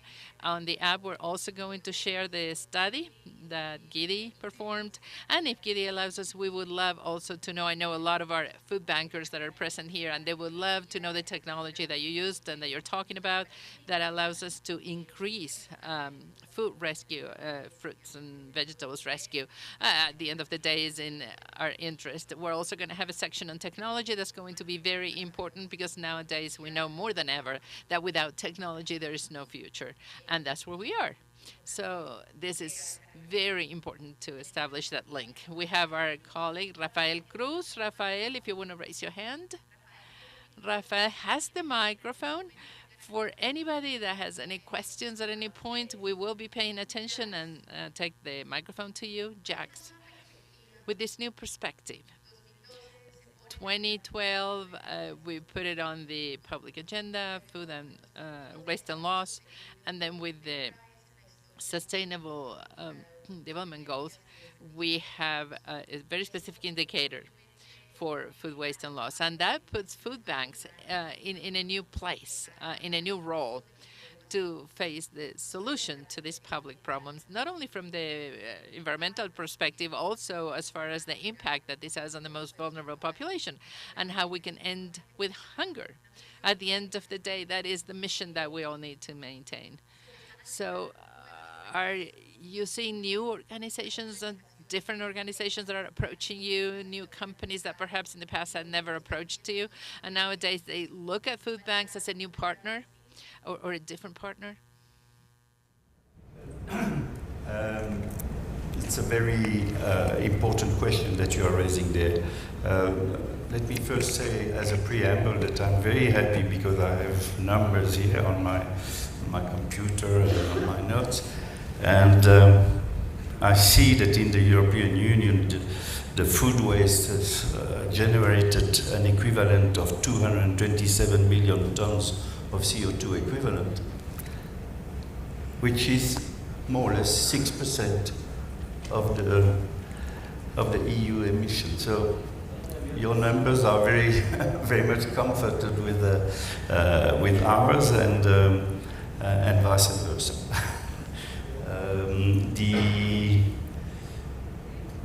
I must be honest with you, even if climate change is becoming more and more a topic of interest for companies, the various challenges that we have faced in the recent years and we are still facing have not left much space for concentrating on environmental issues or the quantification of environmental issues.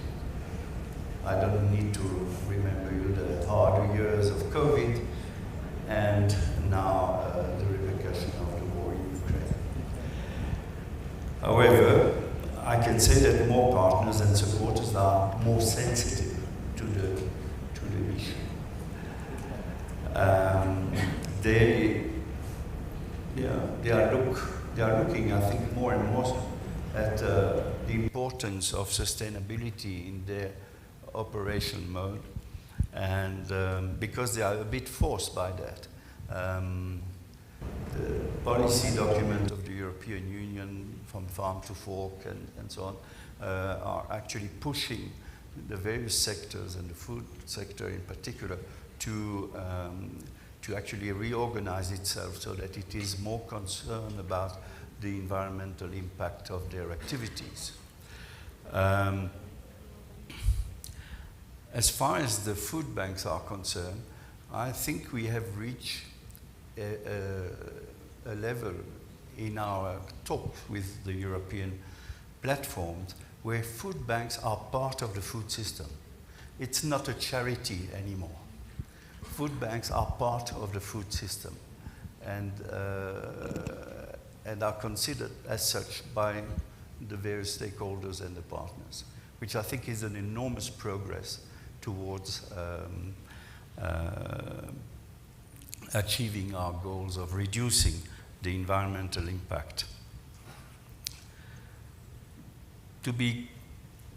To answer part of your question, we have not seen a big change in the companies approaching us and our members, but surely whether they approach us or our members, we've never heard something drastic happening. But there are new motivations that guide all the new supporters towards a push for action for these times.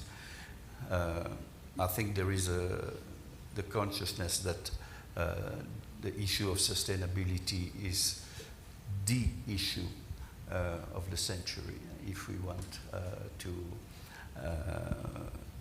be around in 2100. Even if you look at the New York Times this morning, they even say 2030 may become a crisis year because we may exceed another threshold in terms of climate change. I'd like to conclude by citing a person that we had the opportunity to meet in 2019 in Rome. And that was nobody else than His Holiness the Pope Francis. And he said something that we have now put in golden letters in our office. The work of the food banks is like that of trees, which breathe in pollution but give back oxygen. And like trees, we do not keep the oxygen. We distribute the quantity required for living so that it reaches those in need.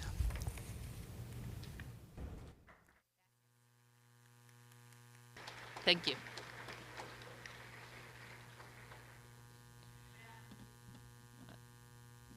Bram, we think definitely that we need to have more resilient food systems. There are no doubts about that. No doubts. As we reach these more resilient food systems, we want to see an agro sector that has more capabilities for marketing, better prepared for climate change. How do you think us, as food bankers, can power up the work that we're doing with the agro sector? What do you think would be the fundamental elements in that conversation? First and foremost, especially also after those words, be proud of what you already do. You can be very, very proud. I mean, you were a hero. I mean, many of your collaborators went above and beyond during the COVID crisis. You were there, you responded. So don't forget that and talk about it.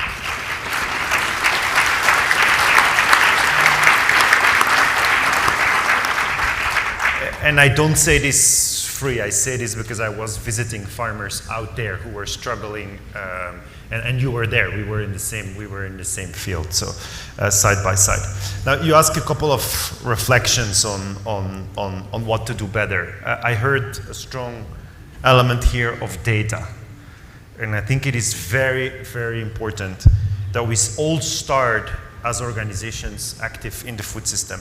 our trip from data to information, from information to decision making, and from decision making to decision taking. Data on its own is worthless. If we cannot turn it into information, that information into decision making, and then decision taking, many can actually make the decision, but are then not able to act upon that decision. So I think you have a role to play to give those data back, so they become a decision-making tool. Do already better what you are good at. So by no means I'm here to advocate to go out of the mandate. It is rather to do better what you're already good at. And while I was listening here, I think you're in the business also a little bit of avoiding, right? It is avoiding something to happen. So an element and maybe a challenge is look at it from a risk lens. If you look at it from a risk lens, by avoiding, which risks are you mitigating? Which impacts are you having on future potential risks? Last but not least, look at those bananas in the slide. If I look at those bananas, in my head, those bananas can be either very green. I know they're yellow, I'm not colorblind, but in my mind, those can be very green bananas, or they can be very red bananas. And today in the market, there's no differentiation between green yellow bananas or red yellow bananas. What do I mean? There is no difference between a banana produced with very high use of water, with very high use of energy, with very high use of herbicides, pesticides. There's only extreme differentiation, when you go to niche markets. But we are in the business of this midsection. There's no differentiation. You do have the power to make that differentiation, which would be a clear incentive for those farmers there to produce green, yellow bananas. Don't underestimate your power of the data that you could insert into your system and send that incentive. Because if anything, we never want to be an excuse for not changing and doing something better. It's like in my organization, we have to be very careful. It is not because we can make wheat resistant to drought that we should not avoid more drought in the world. We cannot become, because there is a solution, we cannot become the excuse for the problem in the first place. Thanks. Gracias, Bram.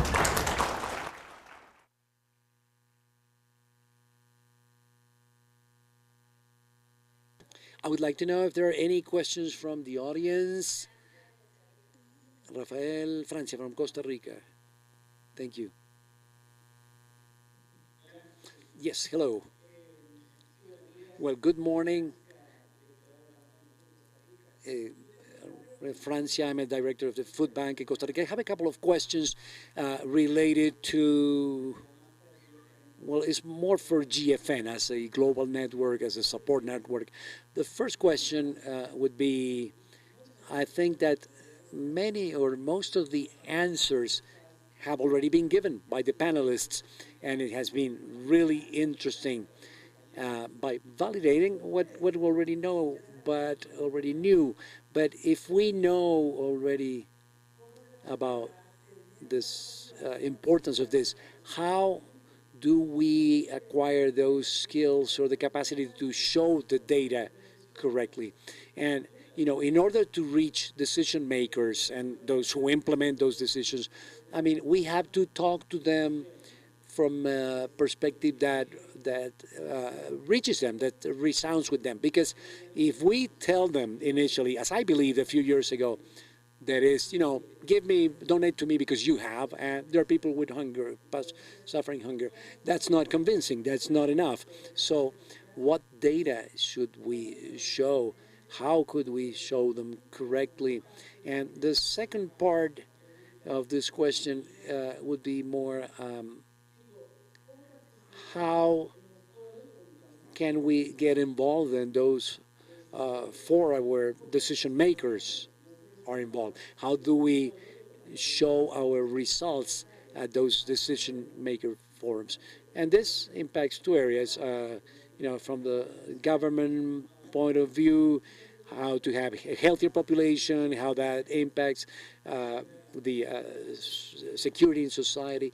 And the second one is how do we have an impact on companies, on corporations. In one of the sessions that I conduct, I tell people how not to waste in their homes. Go shopping with a shopping list. Go shopping after you've eaten so you're not doing impulse buying. And a retail ally was saying to me, why do you tell them that? Let them go and spend a lot of money. So how do we make an impact so they can see us as allies, so companies can see us as partners, allies, and not as the enemy? And also, how do we become allies of the government? Many questions there. Thank you, Francia. I'm not going to answer from the standpoint of GFN because we have great panelists here who have their own perspective on that. But then we will continue discussing this in this session. We're going to have sessions about the data issue, and we will be navigating those. And Alison, Jack, any of the three questions that Francia asked, can you answer? Yes, I think I've got examples. I don't think I've got the solutions, but a couple of things that we've done which might be of interest. So first of all, we conducted some research on the social return on investment of the food that goes to our charities. And this tracked what's called the negative pathways that the service users would have created for the government to pay for if, for example, isolated older people go to see their doctors more often, maybe before the pandemic, not now, and that takes time, or people suffering from addiction create problems in their communities because there's crime or other incidences. So we did some research and we reflected back to government that it costs them £60 million, or it would do, if the charities that we supported weren't providing the services. And when they heard that if FareShare wasn't there, they would have to pay £60 million to cover these sorts of costs, they immediately listened and started talking to us about funding a pilot scheme, which we did really well on. They haven't completed or repeated their funding yet, but it certainly made them listen. So I think that's number one. Number two, we always aim to work in partnership with food companies, and I understand the point that you're making, which is where the environmental reporting helps, because these companies want to look good, and they want to look good to consumers, they want to look good to their investors. So having relationships with their public affairs departments and their marketing departments is important, because being cynical, if they look good, then they will have better loyalty from their customers. So I think those are the things that help. It may not change the situation as to how you get certain food and how we get more food, but we've certainly found that those are enablers in our relationship management. And a new scheme that we've introduced over the past year is a partnership scheme where food companies can say, we're working with FareShare and we've created this number of meals. So it's loyalty, it's recognition. So we're trying those, but I do think the whole marketing side of things and public affairs and shareholders are really important audiences that these companies want to have a good experience with. Alison, gracias. Y Alison introduce un concepto muy interesante. Alison, thank you. Alison introduced a very interesting concept. The companies are using that now. They go from being stakeholders to shareholders, or we become shareholders. But that's important. What's the level of commitment of all interest groups, all stakeholders, not only the companies that are created for profit, but also us as non-profit organizations. Jack, Giri, I don't know if you have any final words or. Although I'm already on the red light, but we have since 3 years now we have embarked into getting data, consolidated data from 30 different countries into one single food donation observatory. And I can tell you from our experience, it's not an easy exercise. First of all, we need to have KPIs that have the same meaning for everyone. Not a simple thing to do, but important thing to do. I appreciate Bram's comment on the fact that collecting data, and we're collecting data on what we do, but that must also be put into balance with what is happening in the food world. For that, I think in Europe we are pretty well served by Eurostat. We have an enormous database where we can pull some, but it is important, in my opinion, to put those things together.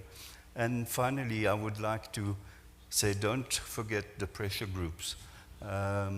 We presently, in Bram's and mine country, we are living a strike of a large distributor who wants to franchise all its shops.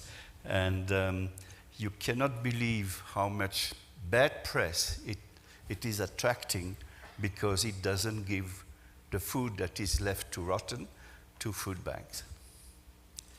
And that, obviously, I think the general opinion, the general public education, sensitivity to those type of issues has increased dramatically, and that is also a point where that you can bring in when you talk about not the P&L account of the distributor, but its social responsibility. Muchísimas gracias. I just want to add maybe one thing to this, and it's going to the same theme that I was talking about before. It's stay focused. As food bankers, we need to stay focused on our mission and stay true to our core values in this. And we need to adopt technology faster maybe than any other organization in the world, because our sustainability, I think, relies on technology, or will start, or maybe it's currently, maybe it's a little bit in the future. We rely on better technology, better use of data. And if I can offer one piece of advice, then forget the governments. They won't help you, not initially. Just rely on yourselves. If anyone wants to hear more about government, then my colleague is here. A nuestros panelistas, muchísimas gracias por esta gran sesión.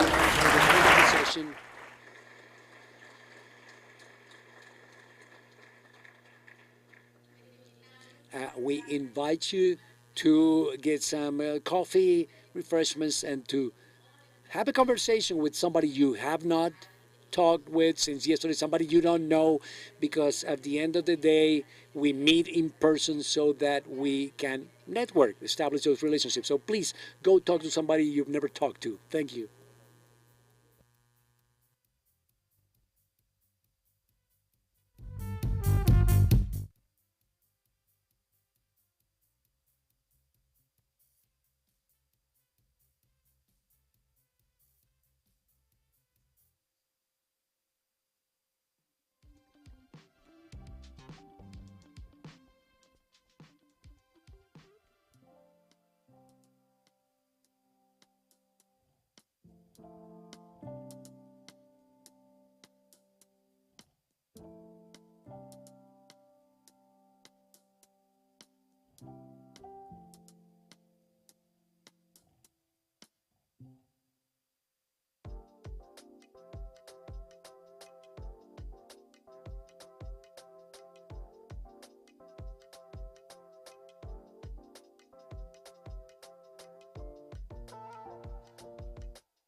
I'll take a seat, please. We'll be starting.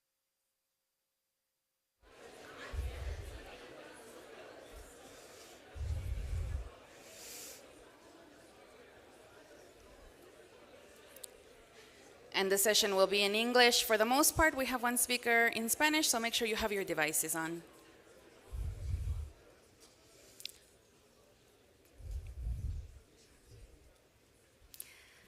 Thank you. Welcome back.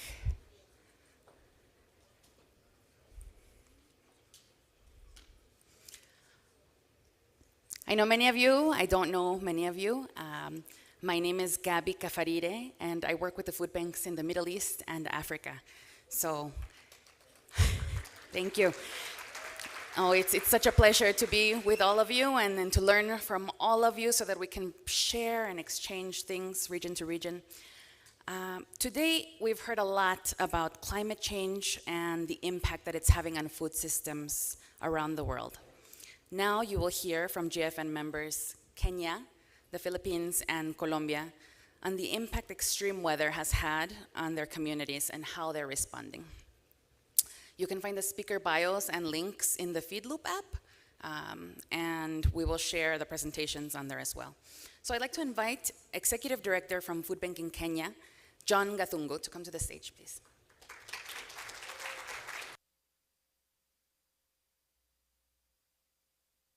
Thank you, Gabi. My name is John Gathungu, the Executive Director of Food Bank in Kenya, and also a co-founder of the organization. Now, Food Bank in Kenya was initiated in the year 2017 and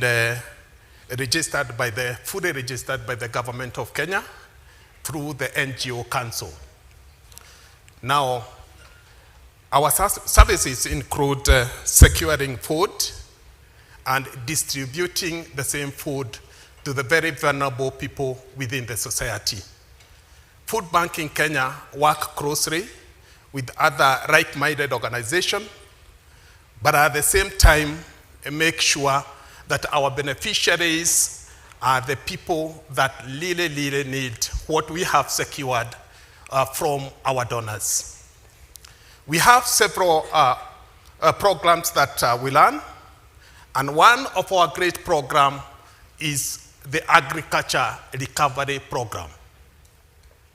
We realized that before COVID, we used only to do or secure food from the retail market, the dry foods, but we realized during COVID that there were virgin areas that we had not ventured into. And Kenya is an agriculture country.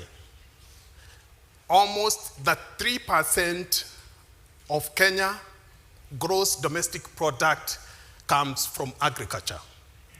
About 40% of the population is employed through agriculture. And the sector also covers like 70% of the rural population rely on agriculture.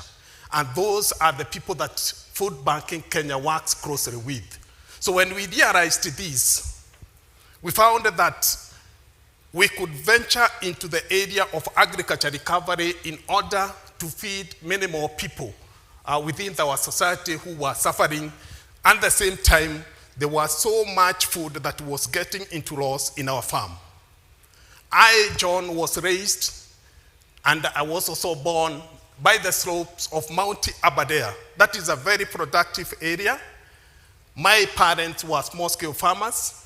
And when I went to the urban centers, I could find that most people were suffering and didn't have something to have on the table.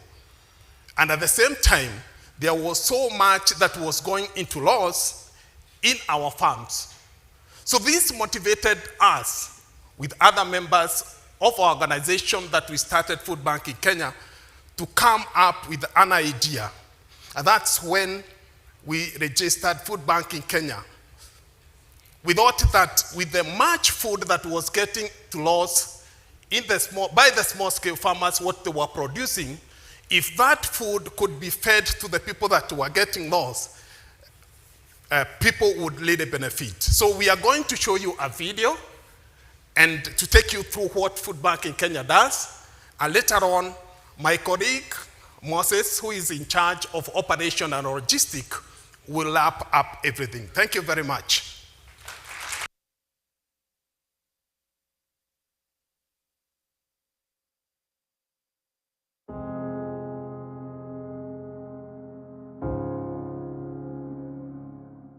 We started Food Bank in Kenya based on the need that we saw in our society, because there was so much that was getting to loss, but at the same time there were so many people that were going hungry each and every day. We have several programs learning that is for food sourcing, and we especially have one of them is agriculture recovery, whereby we work very closely with the large-scale farmers. We also work closely with the small-scale farmers. With the large-scale farmers, mostly what we get is donations. But with the small-scale farmers, on whom we work closely with, we usually, at times when there is bumper harvest, purchase, and also they donate to us. And mostly, like at times like this when we are experiencing drought, most of what we are getting from the small-scale farmers is purchased because we want them to have something probably for the next season. That is the seeds and even some fertilizers to plant.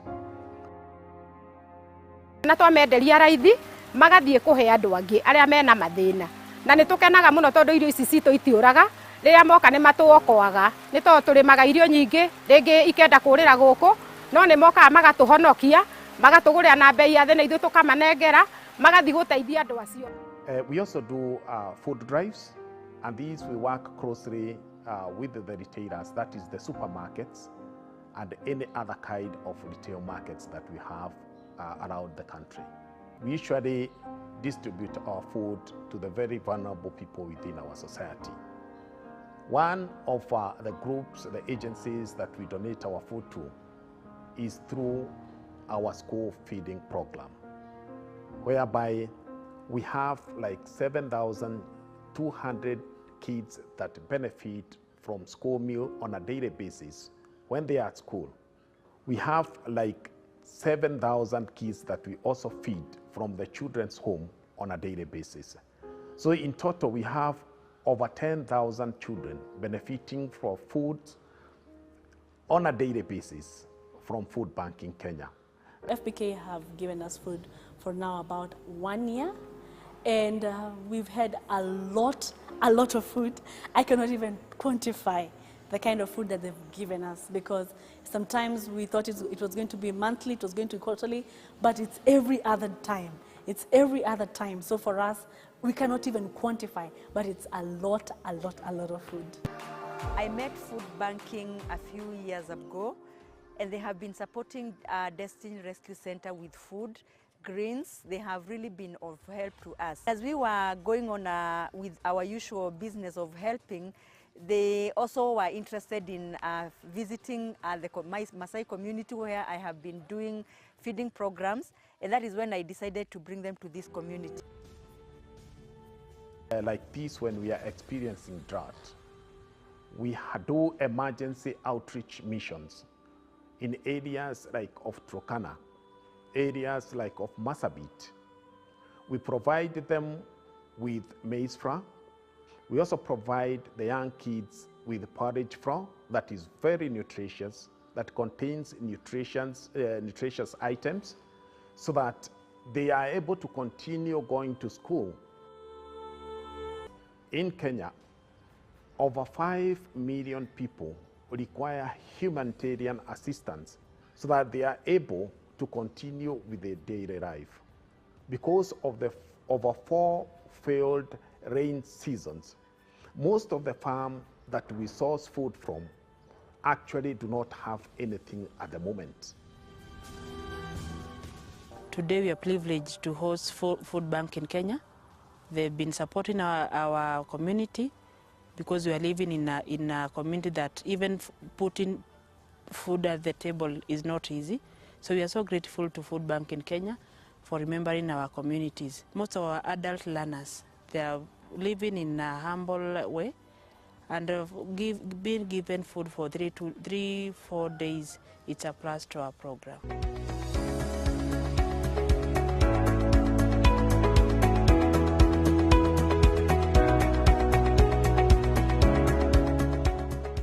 Anafurahi kitu naitwa Kulbar, emelele sisi chakula. Ninashukuru Mungu sana. Tena Mungu amefurahi sisi, amekuja kunyeshewa, nimepata chakula yote, ninashukuru. Lakini sasa narudia sisi tena siku nyingine niletee chakula. Lazima nasema karibu.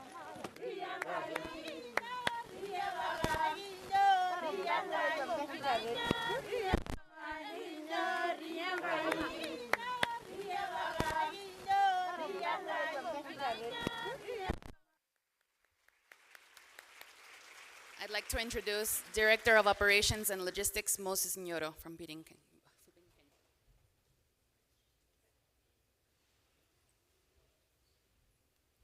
Thank you very much, Gabby. And once again, thank you so much for this particular opportunity to be in Mexico, to see other food bankers and to discuss how we can address issues in our various territories.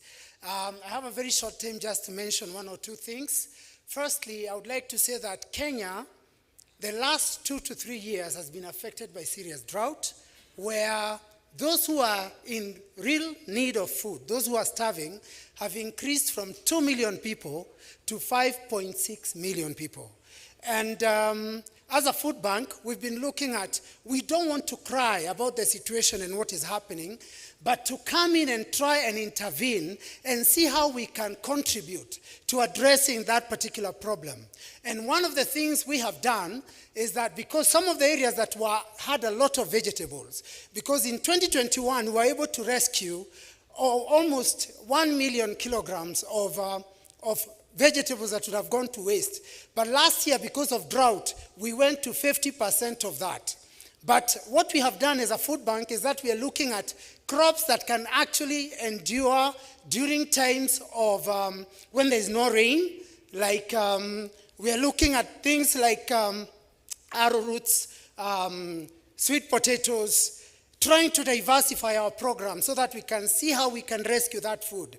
At the same time, there is an innovation that we've come up with recently in Kenya where we are using solar dehydrators to actually dry vegetables in areas where there's a lot of vegetable production so that we can actually be able to take those particular vegetables to semi-arid areas. And the shelf life of those vegetables, once they have been dried, can extend to actually 1.5 years. And so we've been looking at situations where the food bank becomes a solution giver. Out of the children that we've been feeding and the schools, in the homes, we've seen, because of the intervention of Food Bank in Kenya, the number of children that go to school in areas that are seriously the poor areas, the poverty-stricken areas of the country, the head teachers of schools are confessing that because of Food Bank in Kenya coming in to give food to those particular schools, the number of children enrolling in the schools is actually increasing. And what we are doing at the moment as a food bank is helping to collect data so that we can actually be also providing data to the government on areas that need intervention. It's not been easy. As somebody mentioned here, a friend from Leket was mentioning sometimes the government takes time to respond, but we are insisting as a food bank because we want to be participators in what is actually happening. And so as a food bank, we want to position ourselves as a solution giver, solving problems. And that's what we are working on, and especially in agricultural recovery. Thank you so much. We'll talk more as we proceed.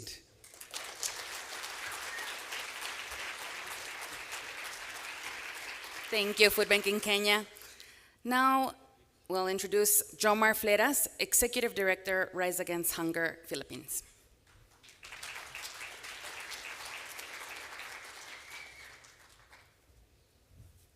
Good morning, buenos dias. Okay, I represent Rise Against Hunger Philippines. The Philippines is an archipelago. We are in the Pacific Ring of Fire, and we are very prone to earthquakes and typhoons. In fact, the strongest typhoon recorded in history in 2013 hit us. That was Typhoon Haiyan. Our population is about 110 million people, and most of the population resides in Metro Manila, which is the nation's capital. Poverty is at the rate of almost 20 million, and the hunger situation is about 2.9 million Filipino families, or roughly about, if you multiply that by 5, that's about 15 million Filipinos going hungry. Climate change and hunger affects us very much. The Philippines is in the top 1 of the list of countries vulnerable to climate change. If you want to compare us with the other In the top 5, we have the US, India, China, and Indonesia. But the Philippines is a very small country, so, but still, we rank number 1.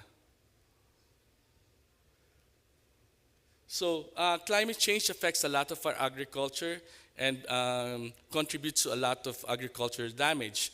In fact, last 2021, there was a super typhoon that hit several islands of the Philippines, and it destroyed a lot of the coconut plantations. And some of these communities depend on coconuts. So when you destroy the coconuts, it takes 10 years for them to grow. So what will happen to these people that depended on these coconuts? So that's a ranking in terms of disaster risk. We're number 1. So climate change, disaster risk, that's very real to us. So Rise Against Hunger, we are a global movement to end hunger. We are a member of the Global Confederation for Rise Against Hunger. And we started our food bank only in 2019, and we became a member of GFN in 2020. We operate in practically all of the major islands of the country. We serve about 66 distribution partners. In 2022, we were able to distribute something like over 2 million kilos of food to different communities. We have 4 tracks, our pillars in ending hunger: nourishing lives, growing the movement, emergency relief, and empowering communities. I'd like to focus more today on our emergency relief operation. So disaster response, we respond to various forms of disaster.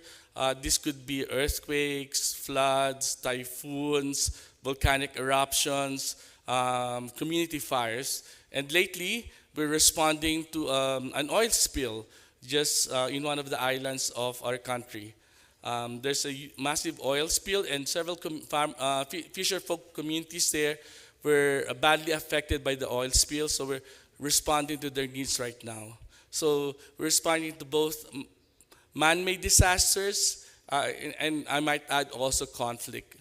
Conflict is a very real problem in the Philippines, which we have to respond to. So in the Philippines, typhoons happen on the average about 16 times a year, and responding to these typhoons puts a lot of strains on our food bank. But we're able to reach far-flung communities by commandering, that's our fleet. We have planes, C-130. Of course, we don't own them. We work with the Philippine Air Force. We work with the Philippine Navy, so we can command their frigates from the Philippine Navy, because there's no other way to reach these islands unless we're able to use the government's resources. It's a good thing that we have very good relationships with the Office of the President, so we're able to use the Air Force, the Navy, the military to be able to distribute food. Otherwise, there's no way to reach these far-flung islands. So these are just some pictures of how we are able to mobilize food using the military resources. So I have a short video which I want to share, and that ends my presentation. Thank you very much.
Kayang isipin, kayang gawin. Daghang blessings, blessings pabor, kalipay pabor. God is good. All the time. All the time. Merry Christmas.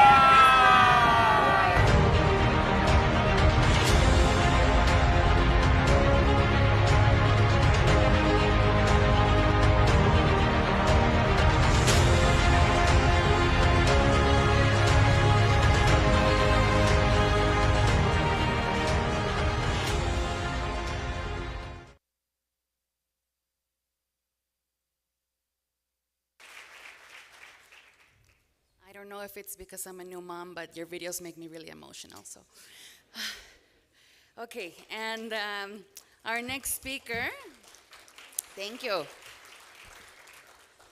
Executive Director from the Asociación de Bancos de Alimentos de Colombia, Juan Carlos Buitrago Ortiz. Please come to the stage.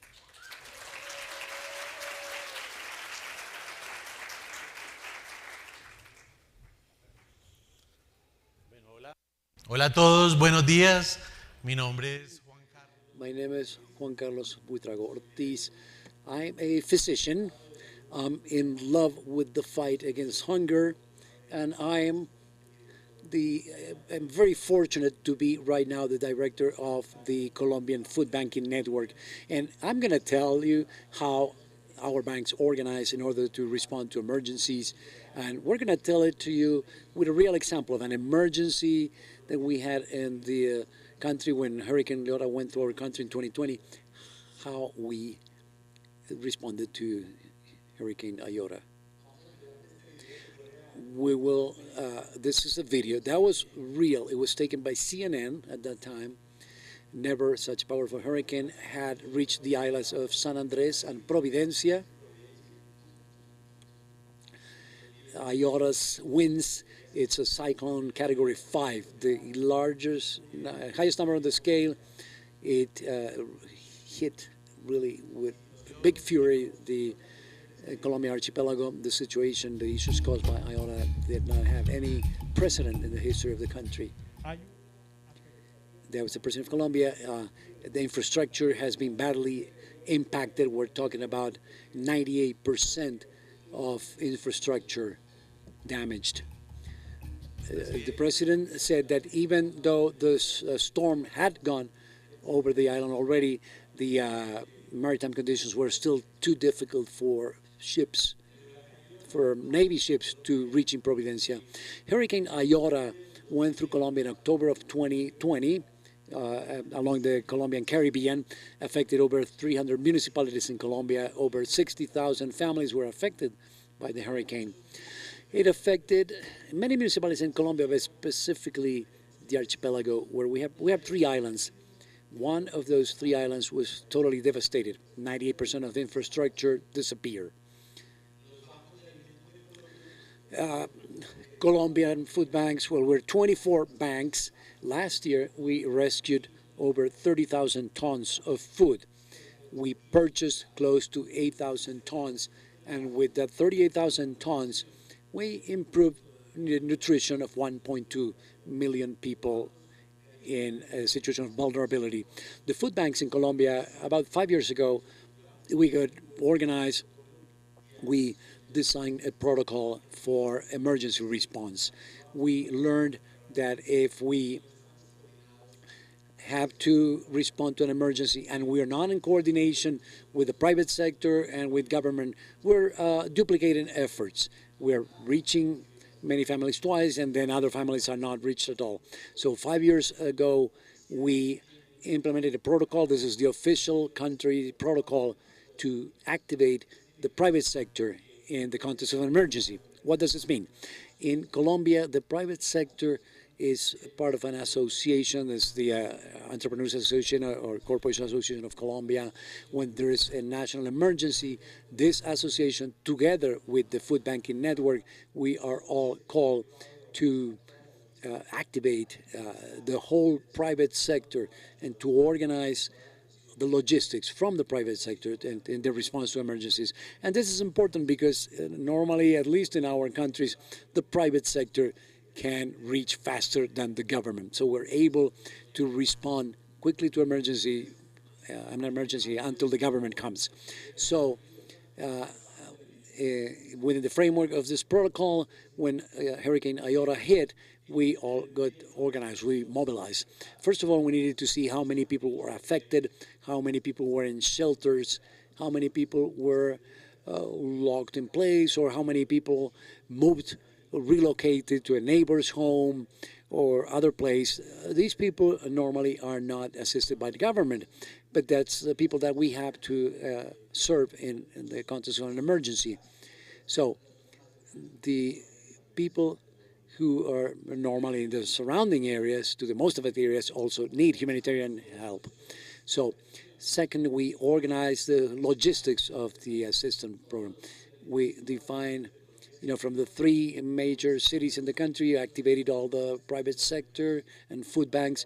We mobilized food. We sent it from those 3 major urban centers. We worked with transportation companies who are our partners. We also started taking by airplane some of the islands affected by Iota. Some of those islands are 720 kilometers or like 450 miles away from the urban centers. So we had the 3 points where we gathered the supplies.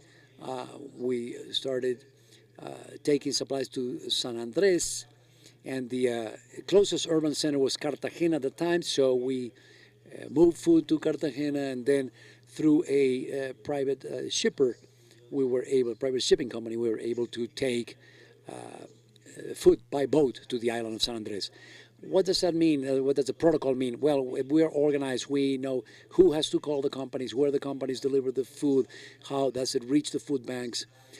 We also have an advertising or publicity campaign through social media, etc. How do we collect funds? How it's going to be invested? Sometimes, or pretty much every time, we have to pay for logistical services. So all of that is contemplated in the emergency protocol.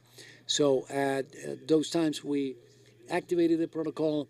We launched a video in 2020 to call on all Colombians, all the private companies, to help within this context of the tragedy with Iota. This is Hurricane Iota going through the Colombian Caribbean. It affected 308 municipalities. Over 60,000 families have lost everything. Whole communities didn't have any water or electricity. It's time to respond. So visit now Abaco, the food bank. With your donation, Colombia's food banks can take basic staples and basic needed products to the most affected areas. Colombia needs you. United we can. This was the campaign that we launched with other elements. We already have something ready. Well, I'm going to tell you about that. So we started articulating this campaign. We mobilized for the emergency. Within that emergency framework in the country, we were able to distribute 966 tons of food, not only to San Andres, but the whole country. We benefited over 70,000 people. We had 92 donors that responded at that time. In San Andres and Providencia, the most affected islands, we delivered 292 tons of products, and 10,962 people benefited. And we see some logos at the bottom. We mobilized many private companies, shipping companies, transportation companies that helped us during this emergency. At that time, we had in the islands a small food bank. In Colombia, we call it an initiative bank and a startup bank. They didn't have vehicles or anything, but what we did is we strengthened that food bank in San Andres. We quickly obtained resources so they could have a truck, a vehicle. Today, the San Andres Food Bank, and that's a small island, they delivered last year 121 tons of food. They took care of 666 vulnerable persons. San Andres doesn't have any agriculture, doesn't have any restaurants or anything. So we have to send food to San Andres from the interior of the country, from food banks. So we got organized and we delivered food there to San Andres. Now, final recommendations, 3 big ones. One, you need to have a protocol before the emergency. I mean, we have to be organized beforehand. Something that organizes the banks, the food banking network. And at the very minimum, we need to contemplate how much food we're going to request when we have an emergency, cleaning supplies, for example. And also, we should define what the channels are going to be to collect resources. If we have a landing page, if we have accounts, how are we organized logistically? What's the call chain? If there's an emergency at 2 in the morning, who's going to call whom? How we get the whole organization mobilized to respond in time. If the protocol, besides organizing what the food banks do, if it can organize also, bring some order to what the private sector does, is extraordinary. So we have in our protocol established who calls the private sector, who organizes all of those calls, and how the private sector provides us with donations. But if the protocol can also articulate and coordinate with the government action, it's an exceptional thing, because in this emergency, the government immediately put at our disposal all the airplanes of the Air Force, and that's a much larger capacity than the private fleets. So we were able to move and bring large items to San Andres. Now, that's the first thing, the protocol. Second, those logistic alliances or partnerships have to be established before. Who is going to move products on land, maritime transportation, etc. And 3, a campaign. It'd be great if we could have a campaign ready. As an example, in Colombia, we have problems every year. When we have the winter problems and people are hurt all over the country, we have a campaign ready every year. So a campaign can be structured before, can be ready before. Since I have 20 seconds and this is not about the protocol, we're going to invite you to our booth here at the backpack program. We have a program in Colombia to serve the most vulnerable. We want to show you that. We have a virtual reality experience, so you can go to the Guajira, you can understand the situation with hunger there in the region of the Guajira.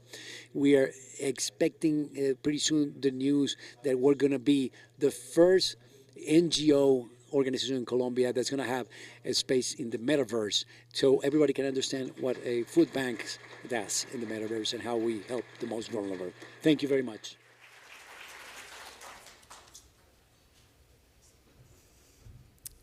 Wow. I hope you all learned something new and you feel a little bit closer to the impact that your colleagues are making around the world. The links to the presentations and the videos are now on the same page that the session information is on in your application. Let's give a round of applause to our speakers, please. Engage with them on the app or in person. Thank you for joining the first Food Bank Impact Stories session. There's going to be another part during the week, and let's get to lunch. It's back over by the elevators where we had breakfast, and we should be back here by 1:30. Thank you.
Buenas tardes. I hope everybody had a good lunch. The importance of data. We heard a lot about it this morning, lots of different directions, and I'm sitting with 3 experts, both on what it is, how best to use it, and why it's important. So, but before we start, let's just get a show of hands. How many of you love big data? That's actually more than I thought.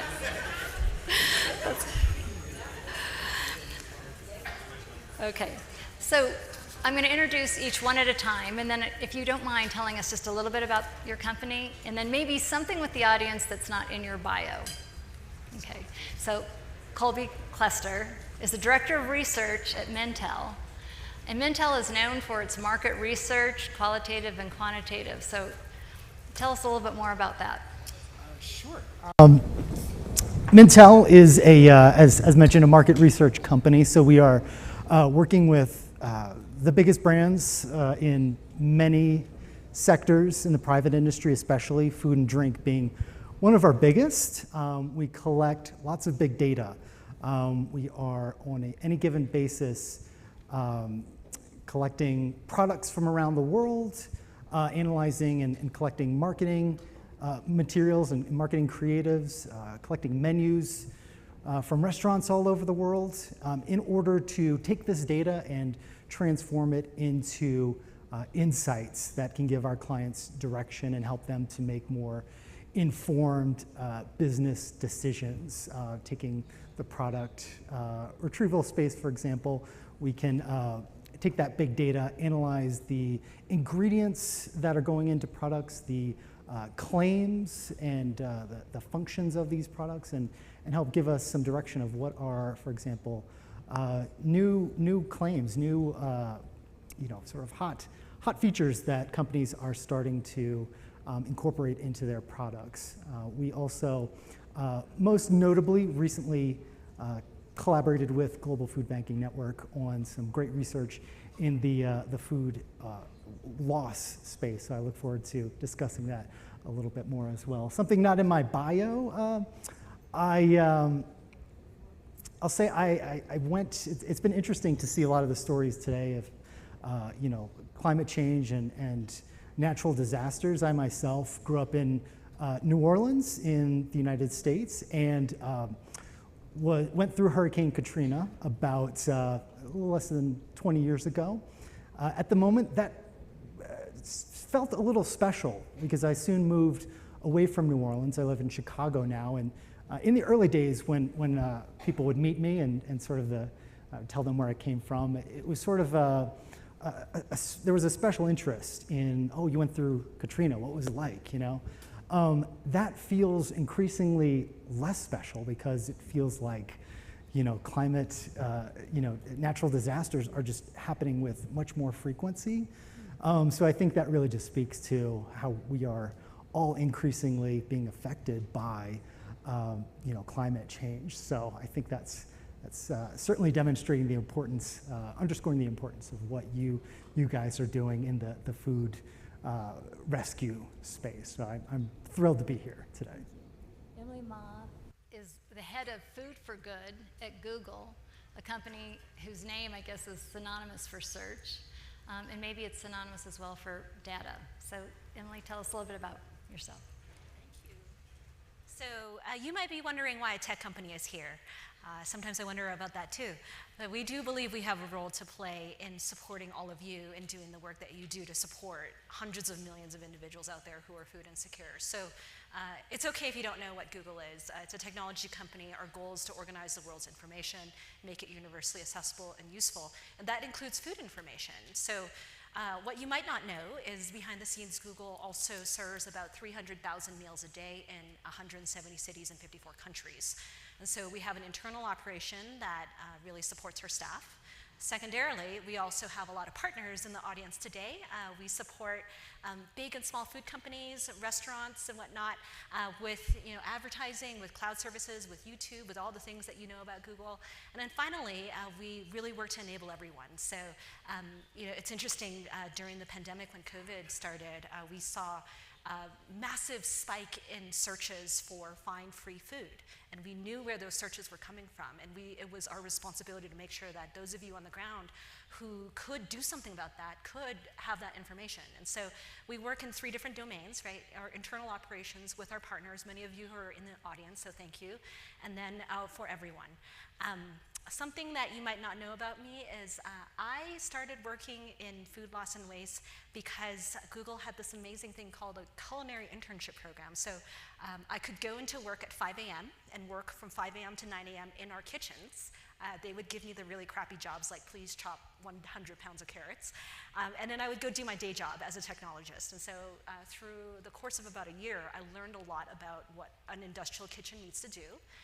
And also during that year, I went and joined a number of waste audits. So if Google has an office with several hundred people or more in it, we do a waste audit every year, meaning we put aside all the bags of trash that office building generates, and the next day we manually sort through all those bags of trash and categorize all of the trash. And for me, the reason why I got so involved in food loss and waste and made a commitment personally to working in this space for as long as I could was because sorting through our own food waste just made me realize how much surplus edible food was going to waste, and that was unconscionable to me. So for those of you who want to ever go dumpster diving, call me up. I'm happy to do that with you. James Layson, Scholars of Sustenance. I like that name. Tell us a little bit about you. Sure, thank you. Good afternoon, everyone. Buenas tardes. I hope everyone had a great lunch. So I feel honored to be seated beside Mintel and Google. I feel like I'm representing the food banks of GFN. So I want to tell a little bit information about Scholars of Sustenance. So we are an environmental organization, just like what Fair Share has shared, similar to what they're doing. What we do is we rescue surplus food 7 days a week with our cooling trucks. We collect surplus food from different hotels, restaurants, food manufacturers, retailers, and then we deliver them straight to different communities. Like what I said, we operate not 24/7, but 7 days a week. So a little bit information about myself that is not in bio. So I came from the travel industry, and I found this job during the pandemic. I lost my job during the pandemic because travel industry is down, but it opened a great door for me, and I found SOS, Scholars of Sustenance, and I joined this organization, and I felt so much grateful because I found a job that is not only helping me make a living, but at the same time be able to help others on a daily basis. So what more can you ask for, right? So I'm happy to share whatever we're doing in the other side of the world, in Thailand. And by the way, I'm the managing director of Scholars of Sustenance for Thailand and Philippines. Thank you. Great. We learned from Ron this morning that data is useless unless it's used as information in the correct way and pointed in the most effective ways possible. So, Colby, you help your clients understand data. How has it changed, and where are we going? Such a great question, and I think I've been working in market research myself for about 13 plus years, and I think I entered the industry at a unique turning point. When I first started out, I feel like our clients really liked to dig into the data themselves. They liked us to produce 100+ page reports with everything charted out, every imaginable piece of data, sort of all at their fingertips so that they could self-service and dig into that data themselves. Fast forward to COVID-19 and the economic uncertainty that we currently face, and what my clients are requesting from us as consultants, as researchers, look a lot different. They are, much more, they don't want data, they want stories. They want recommendations. They want partners who can take that leap of faith with them when they make decisions. They want trust. And I think a lot of our clients are coming to us because we at Mintel have the advantage of working across a lot of different categories. For example, I'm speaking with you guys about food banking today.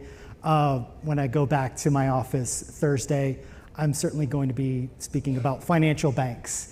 And given the US is certainly going through a bit of transformation with a couple big banks collapsing and the financial services industry being really rattled. Long story short, at any given point, I, as a researcher, am probably working in a crisis.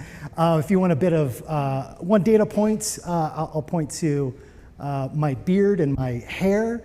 The longer it is, the story there is I'm immersed in some crisis. And given since COVID, it's just been one crisis after the other for this or that industry.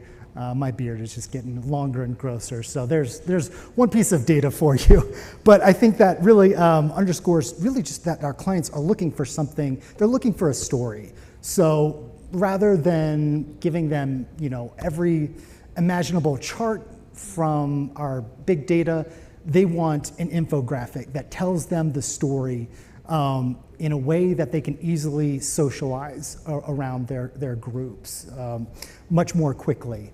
So I think really, long story short, the format of our deliverables has changed. On the other side of that, I think we do see a lot of our clients also wanting to take our data and ingest it into even bigger data. One of the companies that we work with, Meta, formerly known as Facebook, has partnered with us recently for a really neat, what they call a foresight report for 2023. And it basically combines some of our data from some surveys we ran in key regions with over 21,000 consumers and marries that with their big data, their ability to understand and consolidate conversations from around the world, through their big data, and triangulate those data points into much more powerful insights. So it sort of goes in both ways. The big data question and the big data needs are still there, but more than ever, our clients are wanting stories. It's almost a back to basics trend that I'm seeing. Colby, when you mentioned story, I thought of the beautiful impact stories we got to learn this morning. And it really drives the incredible mission and impact that all of you are doing when you see those stories. So thank you for that. Emily, Google is known for almost democratizing data, making it accessible. But sometimes isn't there just too much data? How do we sort? How do we know what data really matters? Wow, that's a great question. There's definitely, we were talking amongst ourselves that, what was it you said, Colby? You were like, data sometimes is like food, right? For those of us, who come from farming backgrounds and, or are part of the food system, it's just really horrifying if food is grown and it doesn't end up with somebody who's eating it, right? It was grown and all the effort went into it to be eaten, right? Same thing with data. It's if you're not going to use the data, don't capture it, right? Because it takes a lot of energy to go capture it, to join it, to visualize it. If there's no use for it, if there's no goal for it, it doesn't make sense to gather it, right? So I know I stole your fire there, but I thought that was beautiful, very poetic that you said that. We are overwhelmed with data, I think, and every day I think something like in a 72-hour period in modern day life right now, we are receiving more stimulus and inputs than our grandparents did in their entire lifetimes, right? That's how much data is being produced every day. 100 hours of YouTube video is uploaded every second, right? There's so much information out there. So what do we do with that?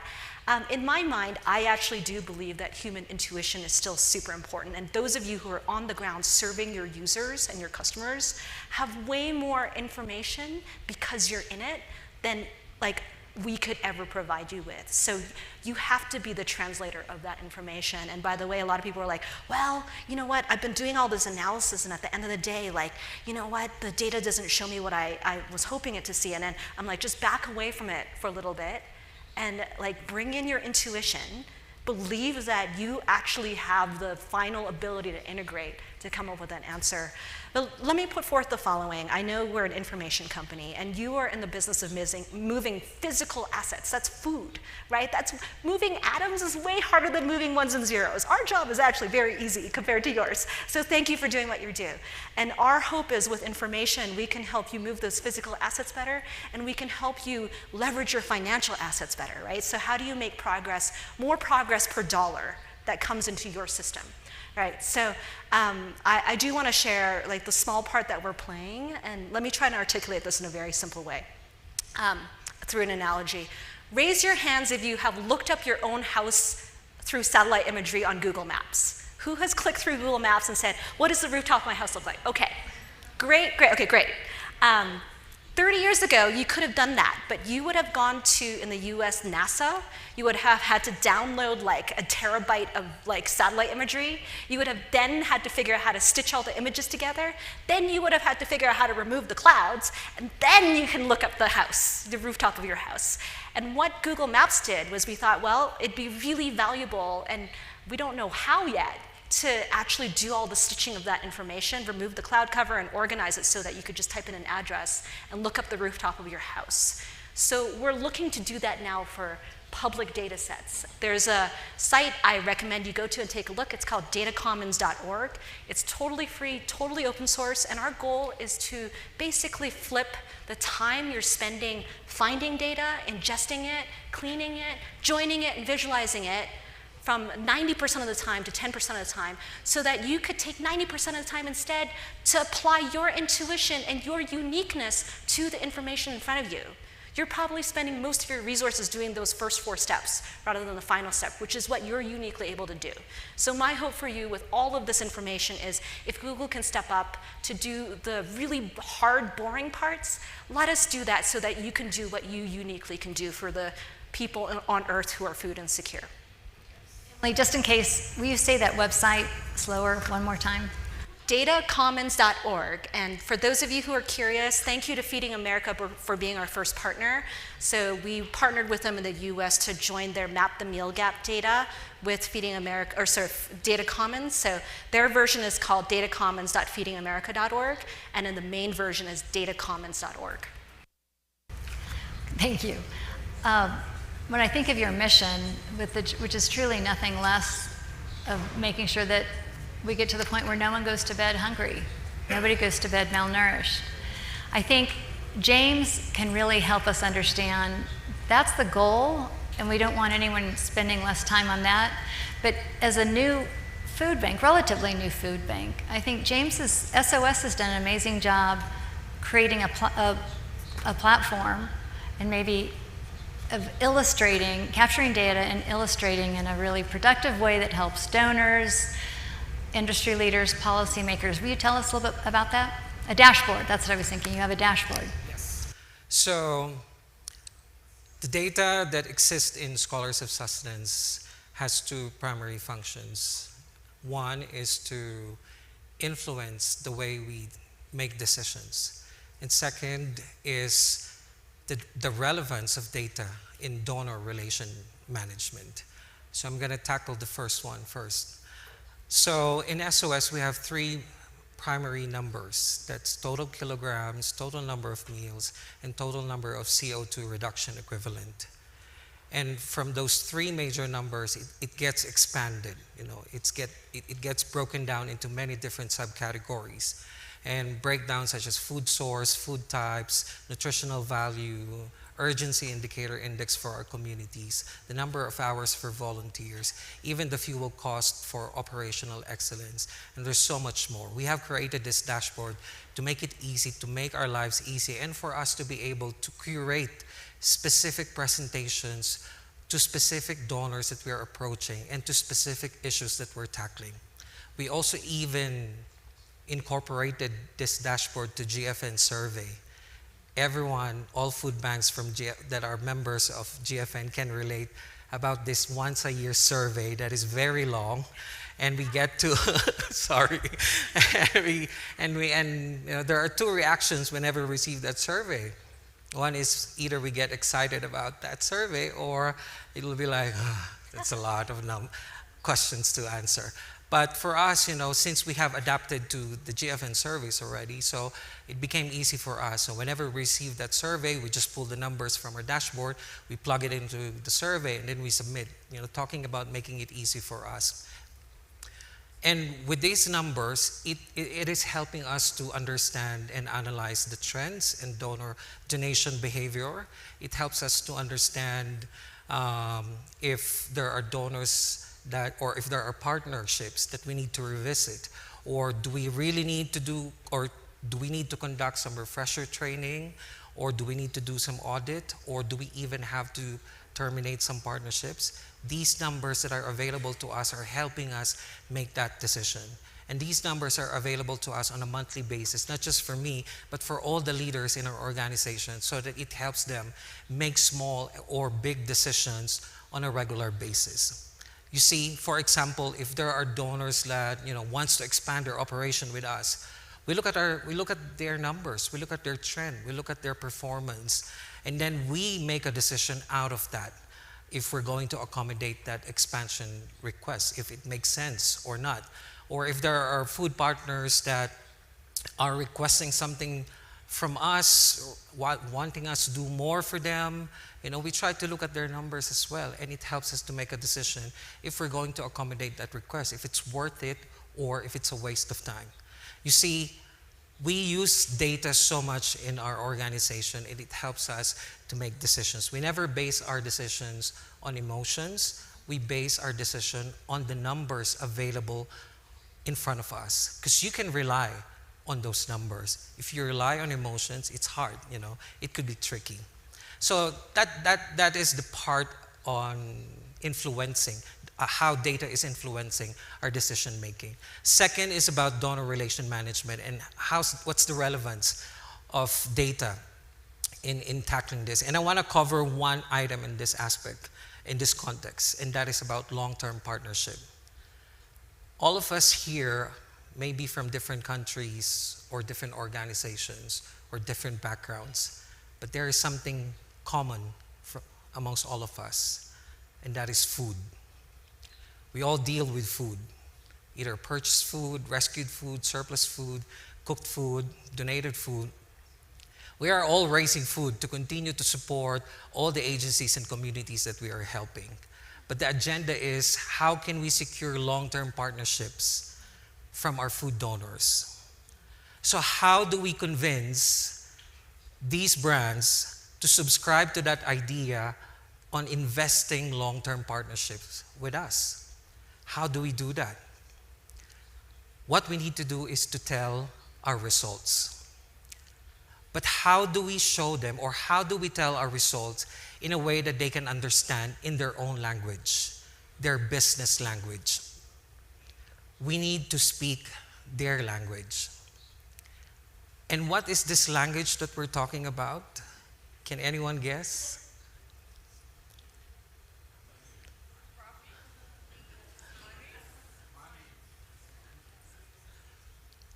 Okay, I heard numbers, data. You see, CEOs, business owners, business leaders, top executives, when they are making long-term business decisions, even if they are captivated with our compelling or heartwarming stories, at the end of the day, they're still going to look at our numbers, because they're going to make an investment. They're going to give something to us. So they have to make the right choice, a smart choice. So they will look at our numbers. They will look at our trend, our growth, our impact. That's how data is important in influencing stakeholders or potential partners that would want to invest on us. You see, for example, in Thailand, data has played an important role in capturing a lot of long-term partnerships. Name all the big brands in the food industry, they're all part of the food rescue program with SOS in Thailand. simply because we finally understood their language and we started speaking their language. Then they finally understood how to incorporate their mission, their sustainability goals, to what we do. Now they keep giving their operations to us. Go here, we'll give you this, let's do this, you know. It has opened so much doors just by using data. That is also the reason why we were able to convince the national government of Thailand to set up a national food bank in the country. We just use our data. Now, we're revising the food donation policy in Thailand. We're also discussing about carbon credit policy. We have already signed a memorandum of agreement with different ministries and different trades. You know, it has opened so much doors just by using data. Recently, I just came from Manila because we launched our operation there. And we had a meeting with the biggest city in Metro Manila. And they got convinced that we need to institutionalize food donation. You see, just by using data, we were able to convince the business sector and the government. And I don't know if you will believe, but in this context, in this kind of conversations, we never used photos of poor people in the communities lining up to receive food, or a poor child eating a food that we gave, or a video of someone from the poor community telling their stories about how difficult to secure food. We never capitalized on poverty porn. You know what we capitalized? Our data, our biggest asset. In SOS, we always say this: food is the soul of our organization. The team is the heart of our organization. And data is the language of our organization. Data is so important. I hope we could embrace it.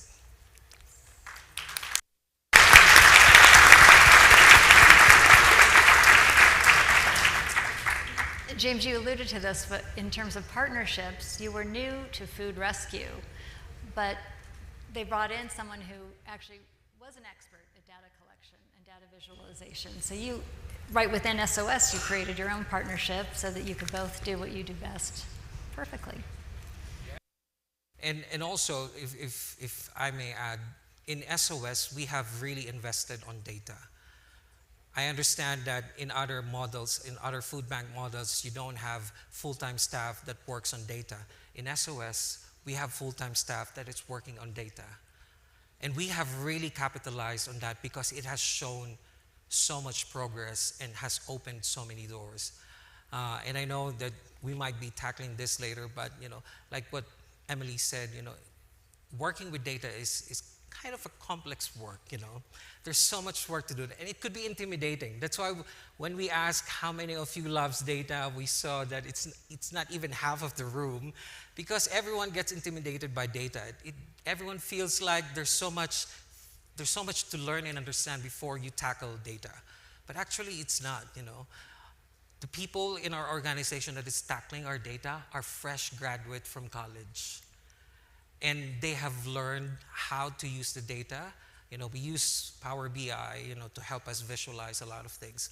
But, you know, we have to really embrace it, because we're not only dealing with communities, we're dealing with businesses also. And in order for us to capture them, to get them to support us, we need to understand their world. Because we have this perspective that, you know, we live in this world, in our food bank world, and they need to understand us. We have to turn things around. We need to understand all the stakeholders in our world. And we need to understand the world of business. They're more into data. They're more into numbers. I can maybe as a donor speak to this as well, how valuable it is to work with a number of you out there last year when Google made its $10 million grant. So in order for us to actually make a grant out of our philanthropic arm, we dig in really deeply with an organization. And we do want to see the numbers. We want to understand how big is your service territory, how many people you're serving, how many people are of what race, how many people are veterans, like what is the degree of food insecurity. We even want to know like what is the current technical capability you have so that we could step up and actually provide dollars that will help you up level when it comes to your technology and data capabilities. And so in order for us to make that kind of grant, and that's something I'm hoping to do into this network eventually, we do need to see that information because we're running a deep analysis alongside information that we know and we see in order to make those clear decisions on where the greatest need might be. So help us help you in the long term, whether it's with our talent, with our resources, with our information, with our dollars. Thank you. We hope when we see James next year that he has a short beard, that life is getting easier. But in the meantime, you referenced the study that you did, Mintel undertook for GFN. Can you tell us about it and some of the top findings? Yeah, absolutely. So in brief detail, what we did was basically speak with over 1,400 individuals representing companies from 3 different regions, Latin America, the Middle East and Africa, and Asia Pacific.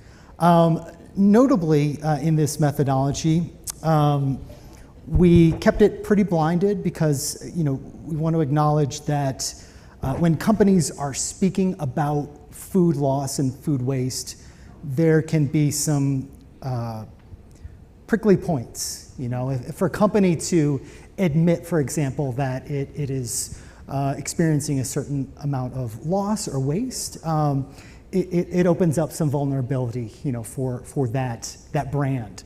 So we kept things pretty blinded, but what we really wanted to understand, not just gathering some behavioral data points around, what their perceptions are of the amount or the share of loss that was occurring and where in the supply chain that it was occurring, but we wanted to get an attitudinal read on, what are their hang-ups, when it comes to donating or recovering food, so that we can affect change by, as James alluded to very directly, by speaking their language and addressing their concerns.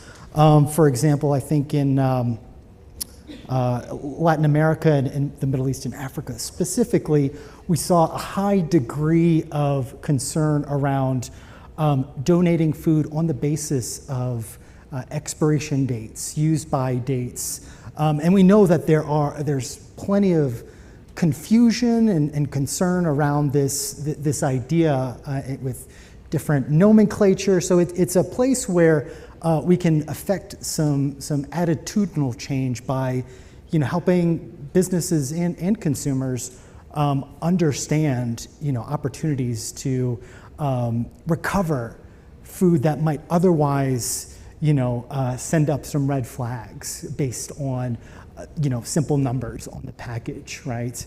A couple other key data points, as I recall, I think it's fitting that we're in Latin America here for this conference because we did see, I think, the highest rate of companies donating to food banks among those regions that we researched. But unfortunately, when we took a look at the rate at which these companies have ongoing programs in place for donation, Latin America, Asia Pacific, and the Middle East, it sort of equalized, So that sort of told me, and I think it was just about 1 in 5 companies that we spoke with had an established program in place, which tells me, to state, the obvious here, there's just such a big gap, such a big opportunity to fill. And really what that told me is, while here in Latin America, there's a bit more openness around donating, what these companies are lacking and perhaps craving is some sense of regularity and repeatability of donation touch points. So, I mean, it's it's in huge letters up there, the word volatility. I think we see companies attitudinally, when we're speaking to them through these interviews, they're craving stability as much as anyone. So it's about, I think, demonstrating that we have proven patterns and we can do this reliably. That's going to help enact change and help make this idea of recovery and donation stick. So I think that's certainly, we collected a lot of data. It was a 20-minute survey, so there's, when you talk about being intimidated by data analysis, as someone who looked at the data, I was at times overwhelmed with just how many different avenues that you can explore in that data. But it's certainly important, I think, to take a step back and rise back to the top of these, attitudinal, the attitudinal barometer that we collected in this survey. So see me if you have any questions about it. It's just such a robust set of data there to explore. It's available for GFN members. So if you ever need any help navigating that data, I'm your guy. James, thank you for that. And thank you to Mintel. When I think of inspiring stories, Gallup is a measurement partner for 4 Sustainable Development Goals, including number 2, zero hunger. But we also run a workplace practice. And sometimes we tease about Google, who was often known for sushi bars, all you can eat. But I think, Lisa, tell us about the campaign, Take Only What You Need. What did you do internally at Google? Yes. We don't have all-you-can-eat sushi bars everywhere. We do have all-you-can-eat food, though. So at the end of the day, it's been part of our 25-year history that we would feed our staff, because while it's expensive to do that, and now we have 180,000 full-time staff members, we actually win on the back end because we take care of people's health. We also end up not having everybody drive out to get lunch, and we can bring guests in. So there's many benefits of having a corporate food program. So about a year ago, we made 2 big pledges. We said we're going to half the amount of food waste in our systems by 2025 per 2019 levels per staff member. So sorry, that was a big mouthful. Just think of, we're going to half our food waste. And then secondly, we're going to divert it 100% away from landfills. So huge kudos to GFN for the work in methane. We know that when food waste ends up in landfill, that's when it has the greatest damage on the environment. So we made these commitments. Again, 54 countries. Thank you to a number of you with your policy atlas to help us understand where we can do this work and where we need to do a little bit more work on the policy side. So at the end of the day, we learned a lot from thinking about our own food recovery, and I so appreciate what Colby had to say about this, because we actually surveyed all our chefs. We have 10,000 chefs, and a number of them came back and said, it's legal to donate in my country, or it's illegal to donate in my municipality. And we're like, wait, let's look up the policy atlas. And it turns out that a lot of chefs use it as an excuse not to donate, because it takes more time and energy to do so, right? If you are on your feet for an 8-hour shift and you have 100 tasks, it's much easier to dump whatever excess food you have in the compost bin than to make sure that you've adhered to timeless public health requirements and all of the safety requirements. You're putting it aside, you're gonna enter your information to an app or some system, or you're gonna call up the donor, and you have to sit and wait there for another half hour for them to pick it up. So sometimes it's illegal to donate in my country is an excuse, and we have to understand the attitudinal reasons for why food recovery is not happening, and that starts with really surveying and understanding on the donor side what's happening. Just add on to that, I think it reminds me of one of my favorite statistical quotes. Of course, there was debate earlier a little bit in the previous panel about, our numbers aren't matching up, and that reminds me of an old saying in statistics: all models are wrong, but some are useful. So if we're interviewing chefs who are sort of giving us a little bit of a fib, that's still useful, because we can, triangulate that against what we know from a policy standpoint and sort of underscore, okay, these are attitudinal, changes we need to make. And so I think that's a very interesting point. Yeah. The day, Colby, data is not meant to be an end-all and be-all. It's meant to like spark our curiosity, right? Your dashboard is sparking curiosity in your staff. It's like, wait a minute, why is there that outlier? Wait a minute, why do we have to buy an extra truck when, by the way, there is a member in the audience right now who just told me that, you know, they ran some numbers, they took a look at their current routing patterns, and they're able to actually reroute so that they don't have to, you know, put another capital expense to buy another truck and hire another driver. Kudos to you, by the way. Love your story. So, you know, I think data really is a means of experimentation, of becoming more resilient and efficient, as the gentleman from Civent said this morning, right? How do we become more resilient and more efficient at the same time? And having that information at your fingertips in the form of dashboard allows you to experiment and ask those questions, right? Data is a tool. It's a tool and a force for good. We have just a couple minutes. I'm a brand new board member to GFN, and first and foremost, I wanted to thank you all and congratulate you for what you've been doing, some of you for decades, but also all of you with Lisa's leadership and the team in the last 4 years. It's really been heroic, the way you've met the challenges. So congratulations and thank you. And then in just the last few minutes, we have 2.5. Is there anything concrete or any piece of advice or anything you'd like to leave with our audience? So maybe I'll start quickly. I guess for speaking for the food banks, you know, we really have to love it. In order for us to move forward our organization, we really have to invest and really love the work on data. But it doesn't end in just having this interest in setting up a data system. You really have to be involved in it, and you really need to understand how to visualize, to interpret, and make it as an information to help you make decisions. It's very, very important. And for us to gain the respect of the public, of the business sector, of the government, we use that tool as a powerful tool to gain their respect. So I hope it encourages everyone to start investing on data. Thank you. I'll be super brief.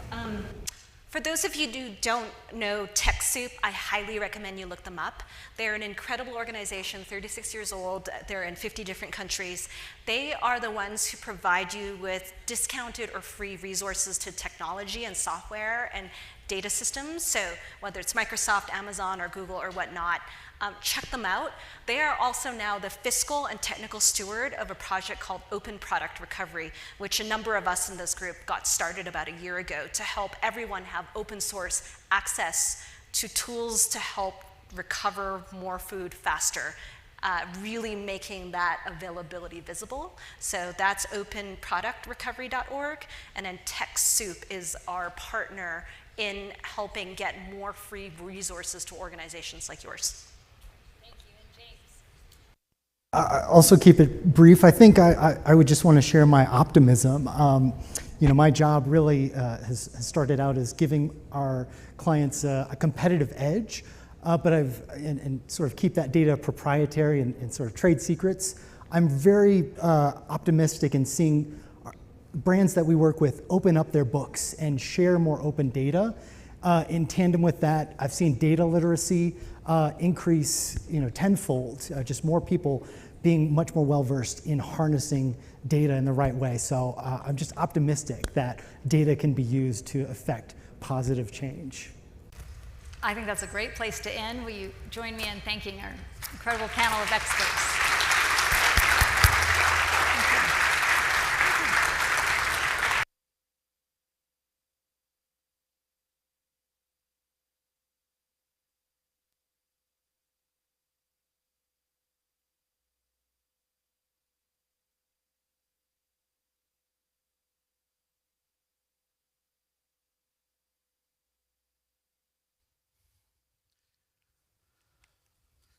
Well, good afternoon. I hope, wake up. I hope you all have enjoyed FBLI thus far. I think it's been a fantastic kickoff as we return to in-person FBLIs. And I know this morning we had just fantastic information, intelligent discourse, and passion around this issue. And the last presentation you just heard, and I want to thank Emily at Google, speaking about the value of the Atlas to help advance the right behavior when there's excess or surplus food. And so for the next couple hours, we're going to be talking about a joint project with Harvard Law School's Food Law and Policy Clinic and GFN. It's a 4-year-old project that began with conversations in 2018, finding a funder that would be interested, and has advanced today more than 4 years later. And we'll speak about the details of this and the importance of policy to move the mission that we all are dedicated to. I don't need to revisit this issue. You all know it forward and backward. You heard more about it this morning. But just to kind of fill in some of these gaps is that not only is 1.3 billion tons of food lost for human consumption lost in the stream, if a quarter of that was recovered, we could feed all the world's hungry today. Since COVID, through the cost of living crisis that you are all dealing with today, another 350 million people have been added. We have now more than 2.3 billion, rapidly approaching 3 billion on this planet that are food insecure. More than half of those are moderately to severely food insecure, and the problem continues to grow. And this would be really bad and despairing if there was not a model to help make that connection between food that may go lost or wasted and it could instead feed hungry people. And that's you all. It's the food bank model. It's the model of finding surplus in the system and redirecting it to people in need. It's about food access for those that are economically disadvantaged.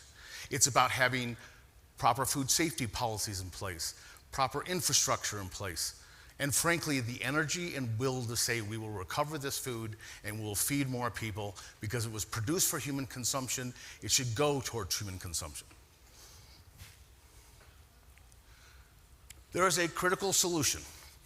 It begins with you all, but there's a major player. Really, there's 3 pillars to this challenge. One is the commercial agri-system, right? So it is the food systems and the actors within that produce the food that we all eat. We had a great lunch this afternoon, for example. That is as you all know, is the harvest, if you will, of a very strong food system here in Mexico. And there are different food systems all across the globe.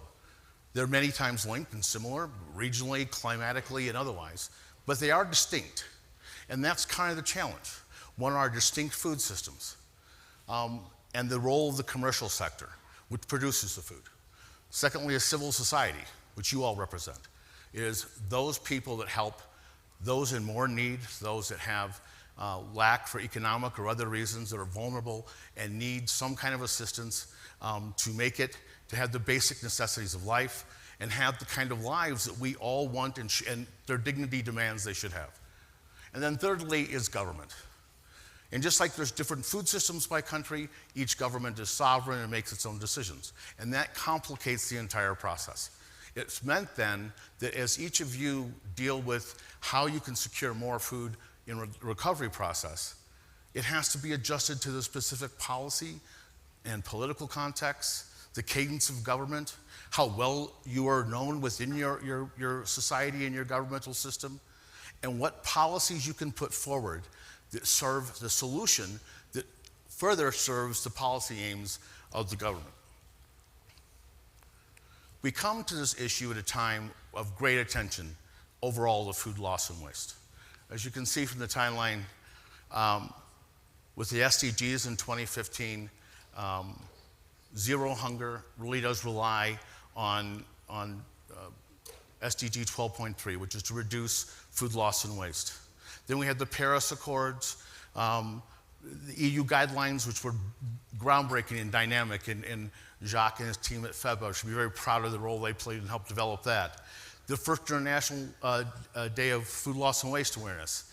And then coming all the way to COP27 in Egypt, where GFN was represented by our CEO, Lisa Moon, and we announced a major project to help start to manage with data the methane impacts of food recovery and loss.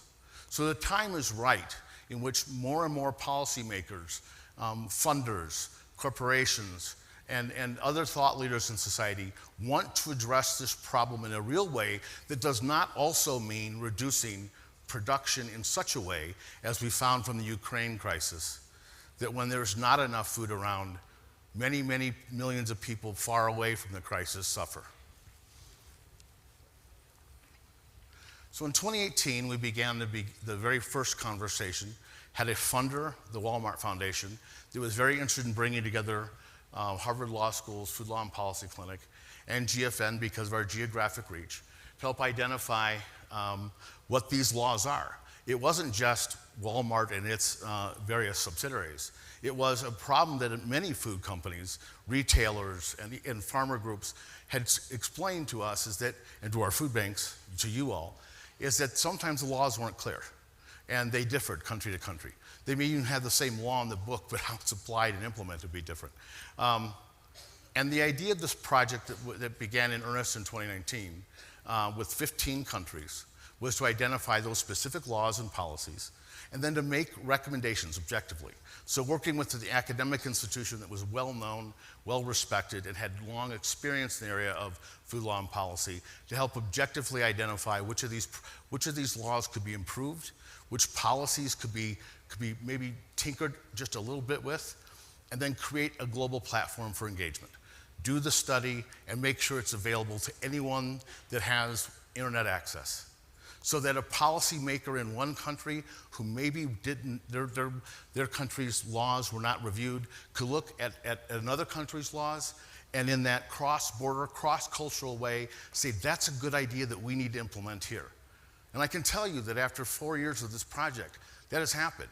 A number of countries, many of you here in the audience I've spoken with at different times, your policymakers or your government has seen activity or information or research done on another or neighboring country and has gone to the food bank and said, we need to do that too.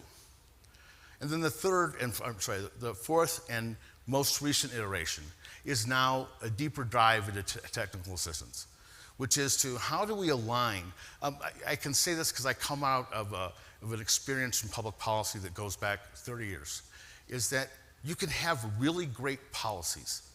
The idea isn't that we don't have good ideas or sound ideas or ideas that match have a positive cost-benefit analysis.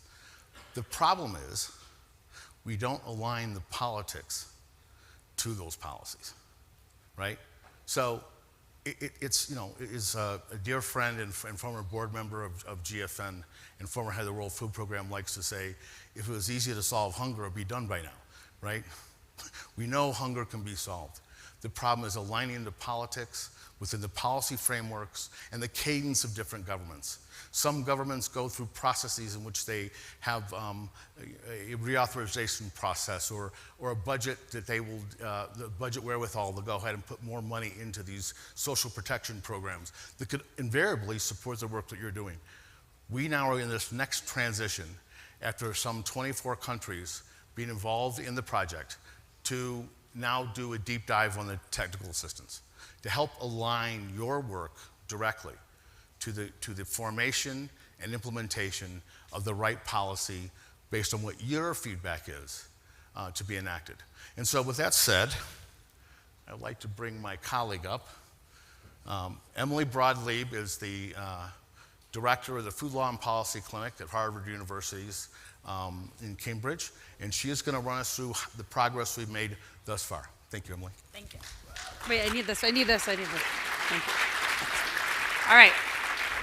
Thank you so much. I have lots of thank yous. It's sort of going to be my Academy Awards speech, so let me start with those.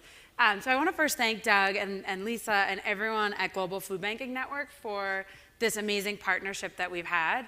And I also want to thank my team from the Food Law and Policy Clinic that many of you have met. There are 4 of them here today, Regan, Kira, Heather, and Trevor. So all of this has been very much a team effort between many staff, and now at the Harvard Law School Food Law and Policy Clinic, which I run, our main work is really supporting partners and clients like all of you and many groups in the US on a range of topics where we're trying to help people better understand the laws and then work towards systems level policy change to make the laws better. We've had many students. In fact, on the Atlas project alone, we've now had about 50 Harvard Law students have gotten to work on this, so we're also training future leaders.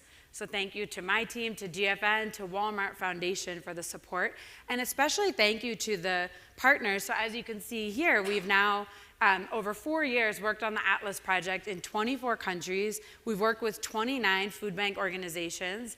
You all have been amazing to work with and really guided us, especially in the beginning when we didn't know what we were looking for at the start. And then across this project, we've gotten to visit 12 of the countries for fact-finding and site visits. And of course, COVID slowed us down. We had to do a lot of the work virtually. I'm so glad that we're able to be back in person. And just in the last few months, we've started doing trips to countries again. So hopefully, those of you we haven't gotten to visit will get to come and continue working closely together. So this is sort of where we are. I want to give a little bit of a snapshot of what we've learned in terms of trends. So I have usually when I present, I go through each of the different areas of law, but I'm going to focus on a few where we've seen now in this 4-year time span the most energy and the most progress, and leave you with ideas about what to think about. So as you heard from Doug, we in this project, we've worked in 24 countries. What we've done in each country is we've published a guide that describes the laws that relate to food donation. We've published recommendations based on interviews and reviewed by you, our food bank partners in those countries, to make sure it aligns with things that you believe would be beneficial. And then we've also put this all into an interactive online atlas. And you can see here just a screenshot of one of the areas. But if you actually go to the Atlas website, you can select by policy area, and different countries will light up in different colors based on whether there's a strong policy in green, a moderate policy in yellow, a limited policy, or no policy on that topic area. So depending on which policy you click on, you'll see different countries are really strong in certain areas, and we want to really recognize those governments, and really, from what we've learned, those of you in this room who have actually gotten those policies across the finish line. And then, weak in other areas, there's a lot of room for progress in every country. I should say, most of all in the US, where we've been doing this work for a long time, there's a lot of room for progress. So what we did when we started out the project, the very first year, we worked in 5 countries, and I'm going to name you because I appreciate you the most of all for working with us when we were still figuring it out. And that was the US, Canada, Mexico, Argentina, and India. So we went in, we interviewed food bank partners, businesses, and government, and we asked, what are the places where law or policy questions are really getting in the way of you having the impact that you hope to have? And we came up with these 7 areas, and we now, in all of the countries, are really looking at all of these areas. Plus, we also will look at, any other area that's really important that comes up besides these. But we now know for 24 countries how they compare on these 7 areas. One is food safety for donation. So that means, do your food safety laws, explain what you're allowed to donate, and make it easy for businesses to know that they're not going to get in trouble if they're donating food, as well as making sure that food is safe for those who are receiving it. The next area is date labeling.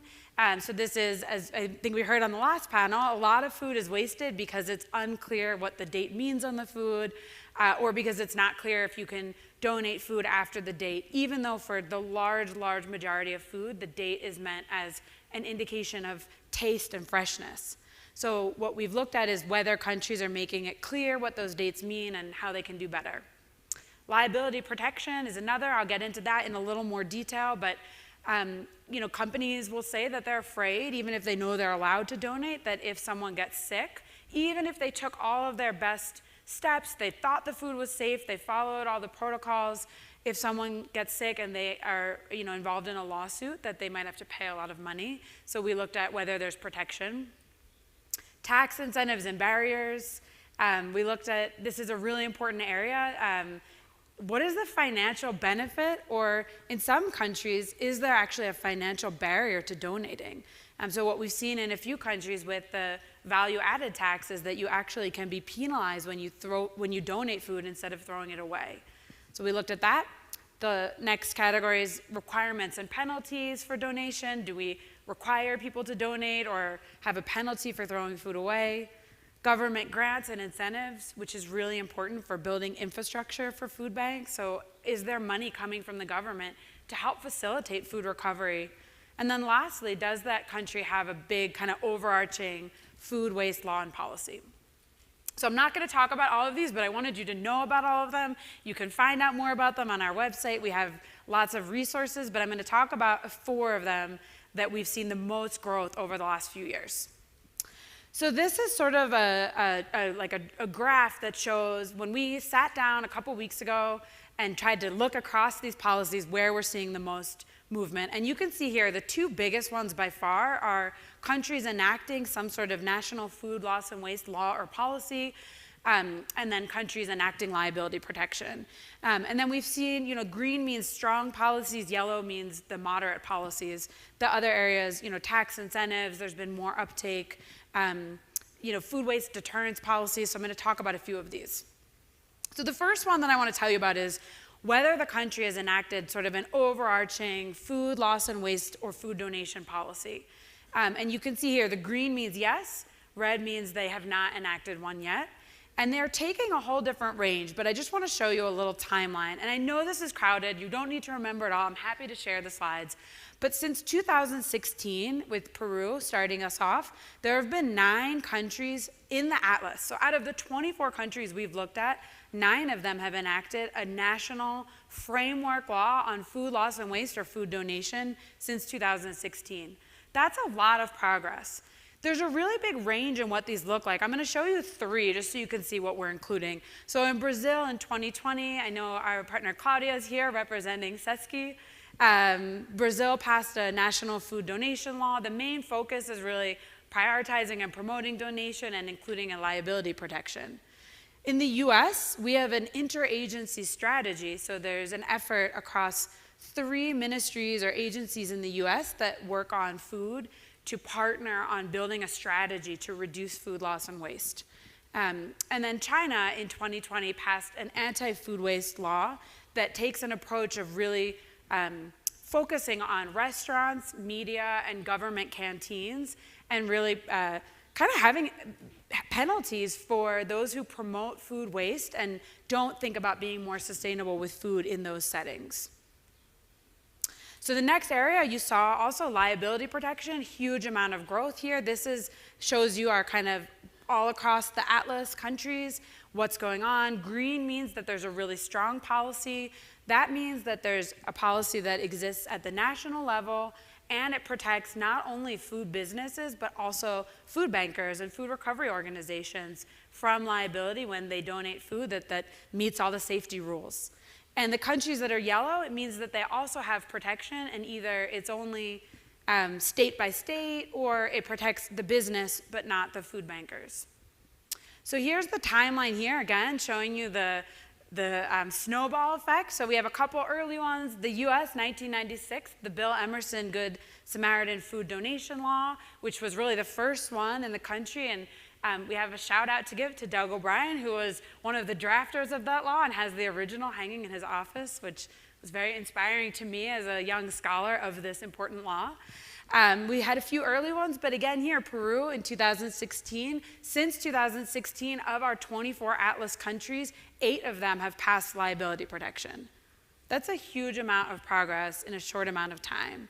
And that's only in the 24 countries we're looking at. So I don't know, there might be more going on. I'm just looking at of the snapshot globally we have. So I'll give an example here. I love to bring up Argentina, which was our first Atlas fact-finding trip. So they, of all the countries, also have a very special place for me. And in that country, there was an earlier food donation law. It was amended in 2018 to include very strong liability protection for businesses and also for food recovery organizations and food banks. The other thing I love with that law is that it presumes good faith on the part of the business and the nonprofit. As long as food safety laws are followed, it presumes that, of course, if you follow those rules, you are acting in good faith. And we're going to give you the benefit of the doubt in case anyone were to get sick.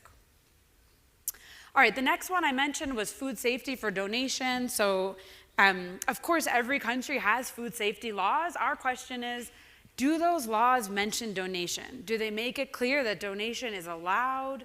Do they make it clear what rules you need to follow? A really big question mark that comes up in every country, my home country of the US as well as many others is, for example, there's labeling needed on food when you sell that, but does that, if that food doesn't have that label, can you still donate it because it's not a safety label, like the weight of the food or, a claim on it that the food is good for you or something like that. So we've seen there's only a few countries that we think have strong policies, but there are a growing number of countries that are really adding more guidance on this. So you can see again a timeline here. In this case, starting from 2016 with Singapore, which I know is represented here as well. There were guidelines on food donation. There have been 7 countries since 2016 of just the Atlas countries that have added a new law. They added food donation to their national law, or they created new guidance. Like in the US, there was new guidance put out in 2020, which I think is actually really strong. It's only for meat and poultry, sadly. It's not for the whole rest of food, but it's a really great model. And the spotlight here I'll give is India. So this is a picture actually from our team's visit there right before COVID. It was a really special trip.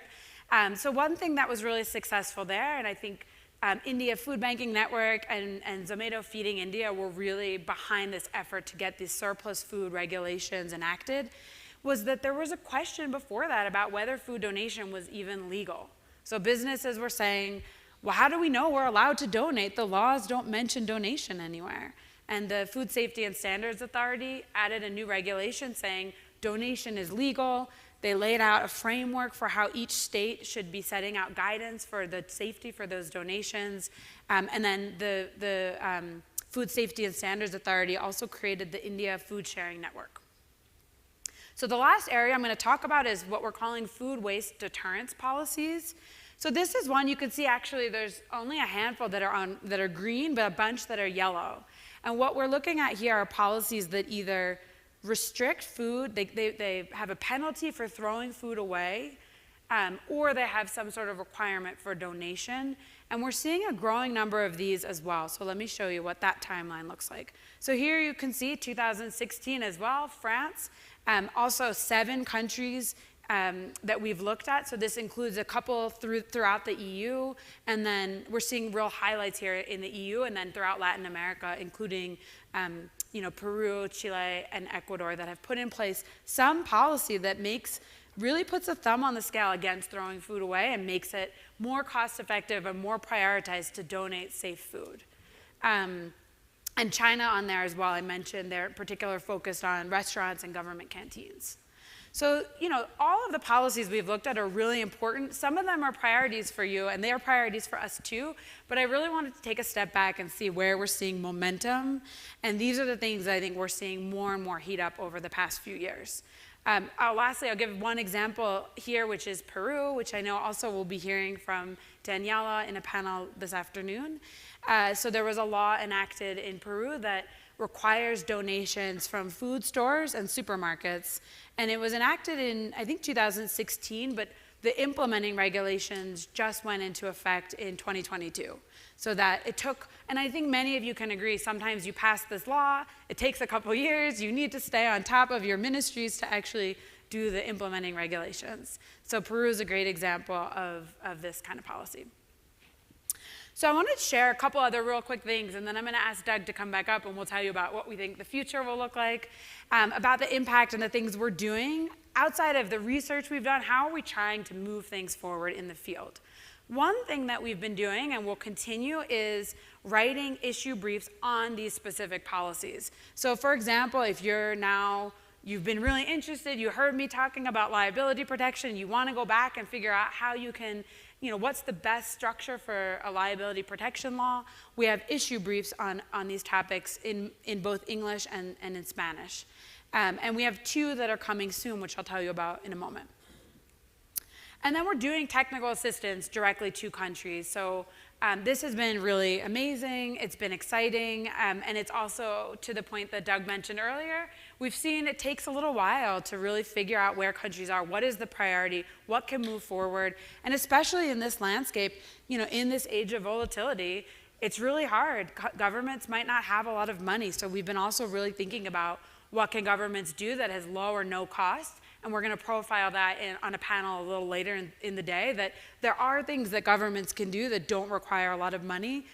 It might be nice after that to build to some of the things that do require money, because financial incentives help everyone make changes, but there are ways to get started. So these are some of the technical assistance we've done. I'm going to tell you really quickly about two of them.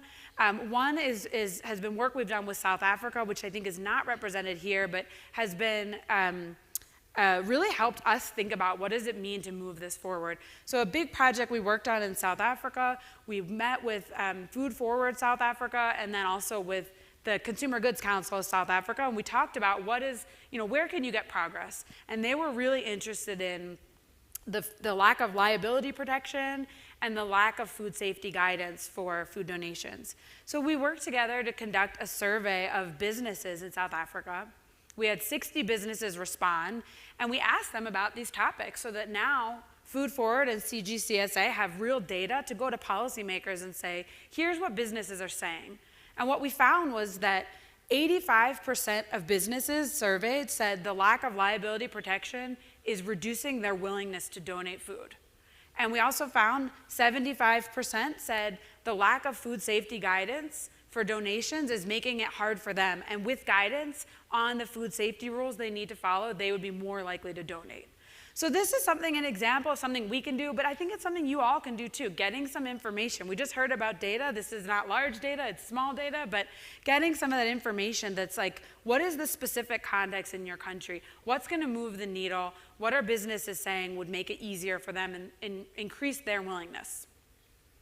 And then we were able to partner with Food Forward to put this in part of their national campaign on Repurpose the Surplus. We did some presentations on it, so they're moving along with trying to actually get more attention on these issues.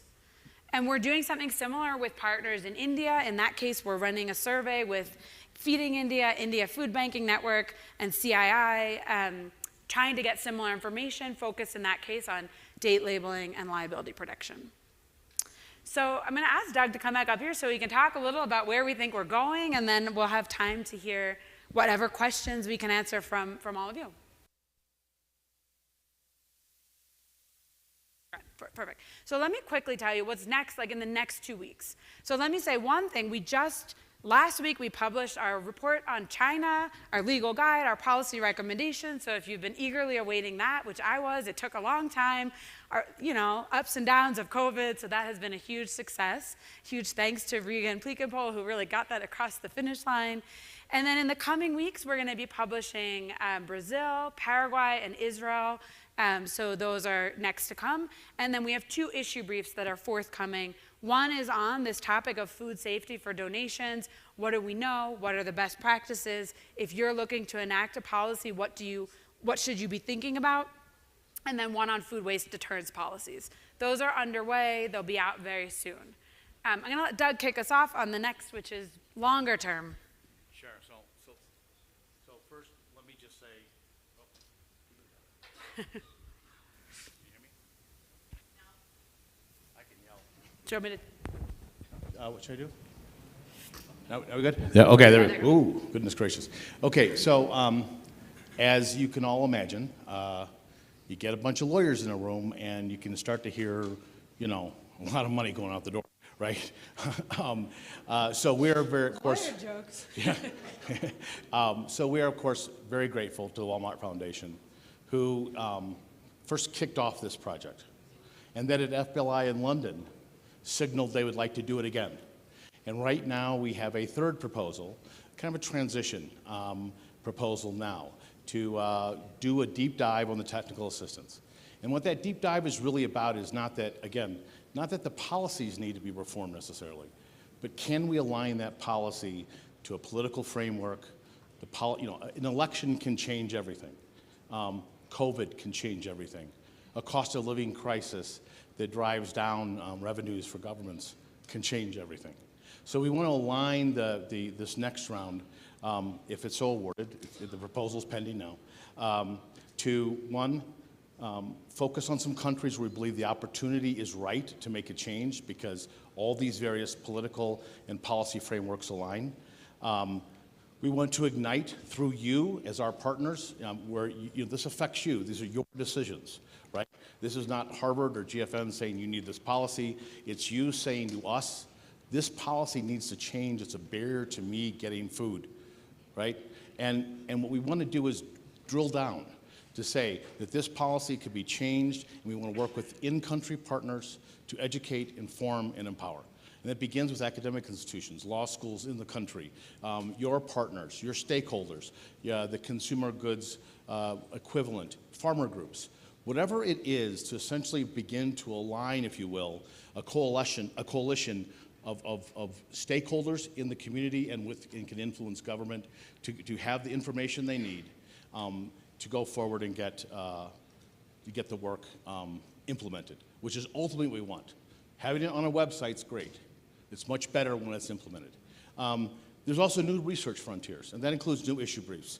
One issue brief that I would encourage all of you to look at are the 2 COVID briefs, because those COVID briefs actually touch on something that runs much, much deeper.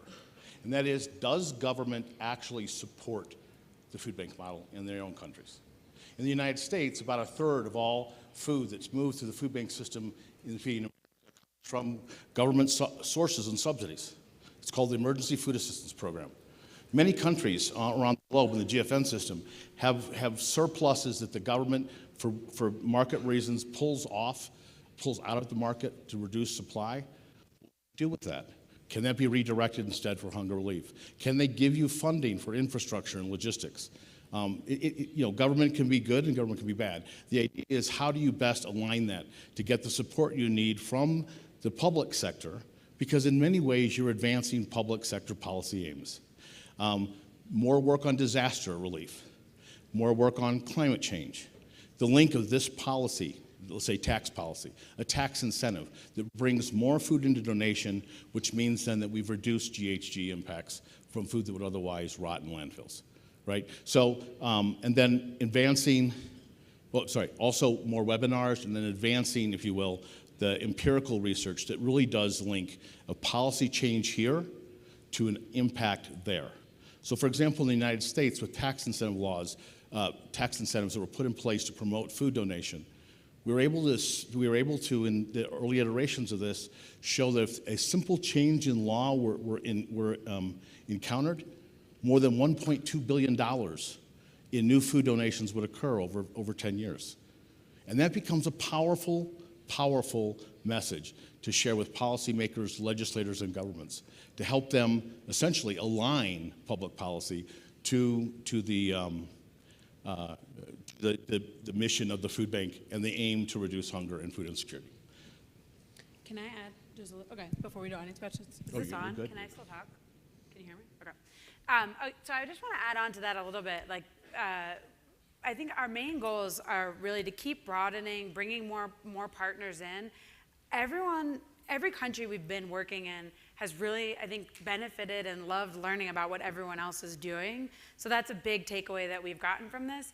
And then I think, to Doug's point, as we're doing work in country on implementation and technical assistance, it has been a wild ride because everyone's at a different place with different needs and different goals. And we're really trying to be able to get, make that a bigger focus to make sure we have the time to do that. So I think this past grant cycle, we were trying to do short technical assistance in 8 countries, and we realized things took a while. But we really, in some countries, we worked on date labeling, in some countries on liability, in some countries on tax. So I think it's really figuring out how we can be helpful to everyone here. But I will say, in all of this, has been really responsive. Every step of the way, we've only put things into the guides and recommendations that the in-country food banks approved every step of the way, and we've only worked on follow-up that has been requested. So you have an opportunity also over the next few hours today and over the next few days to also let us know what else you need, what else you want. We have so much information now that we're trying to figure out the best ways to help you all act upon it, recognizing that not everyone is dorky lawyers that are in the policy weeds. How can we make it easy for you to use? And in fact, following this session, there is a breakouts by region. And the whole point of this breakout is for you to share in that regional context, but to your own countries and your own experiences, needs. These are the top 2 policies we need done. These are the top 2 policies we'd like you to focus on. So we have just under 10 minutes for Q&A. So we'd like to open up for questions and answers in the remaining time before we do the breakouts. And I'm going to defer to my GFN colleagues how you want to do, just raise your hand then, please. Any questions? I see one in the back. Okay, I see, yes, please. If you could just say who you are and. Yeah, microphone's on his way, I think.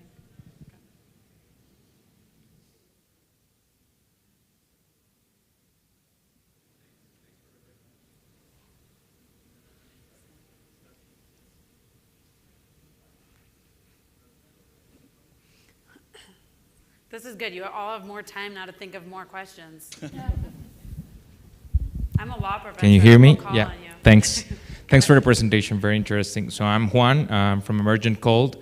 It's a 3PL temperature control company in Latin America operating in 11 countries.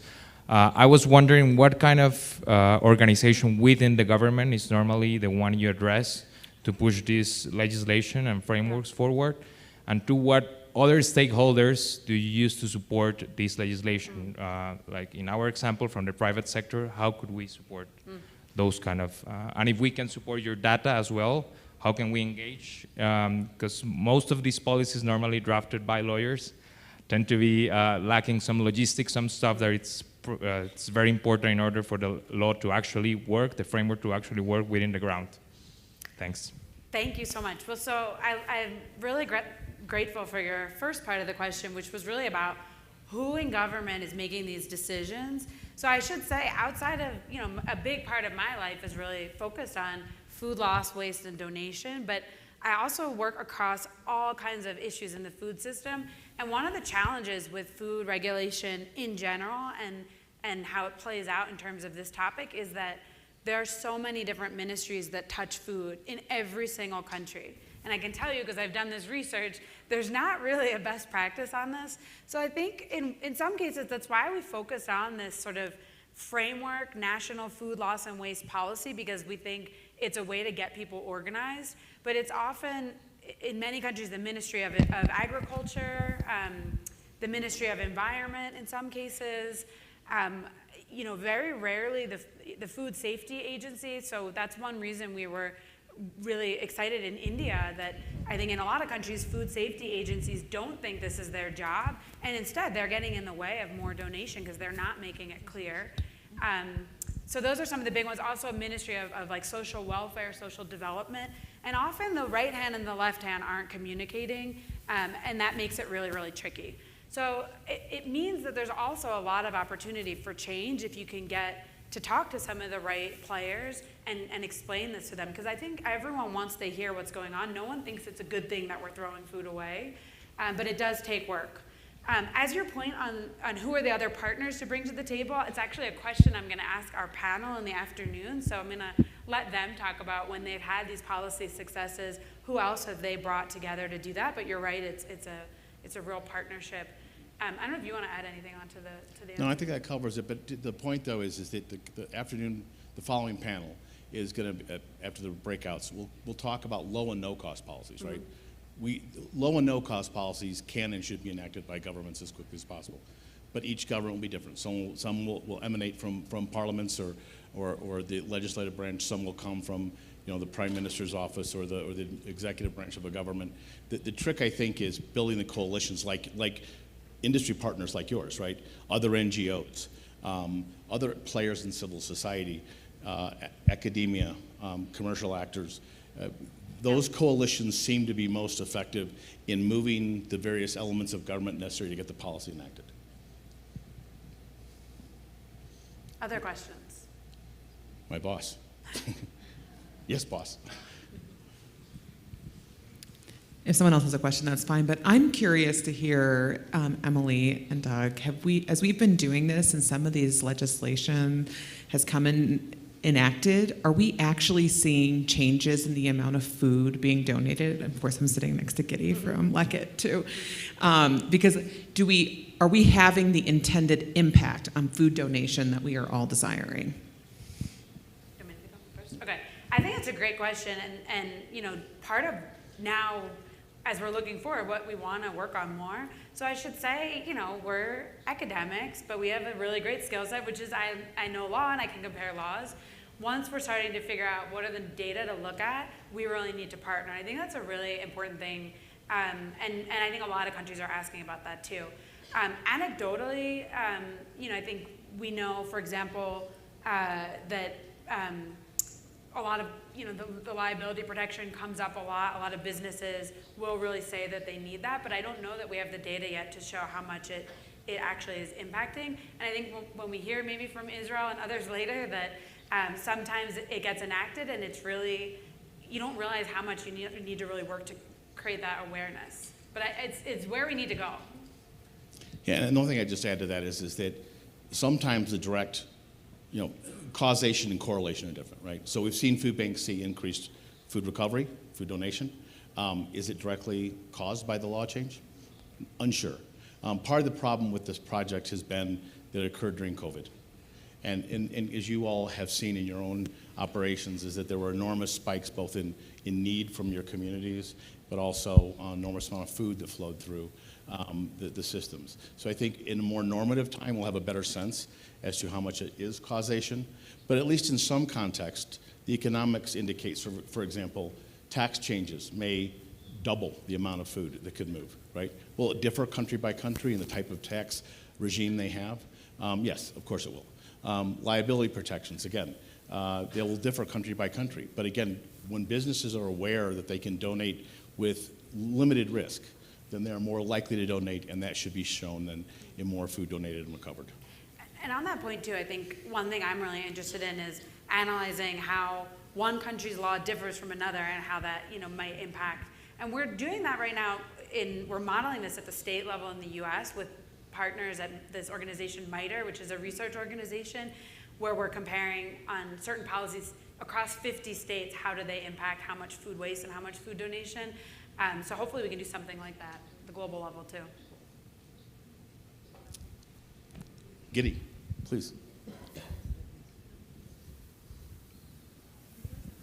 So, so first of all, I want to commend you and GFN for coming together and doing all this work, and Emily, your leadership in this.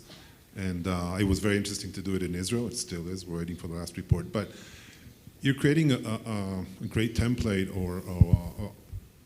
of the law and the surrounding and the outer layer of the law itself in supporting these initiatives.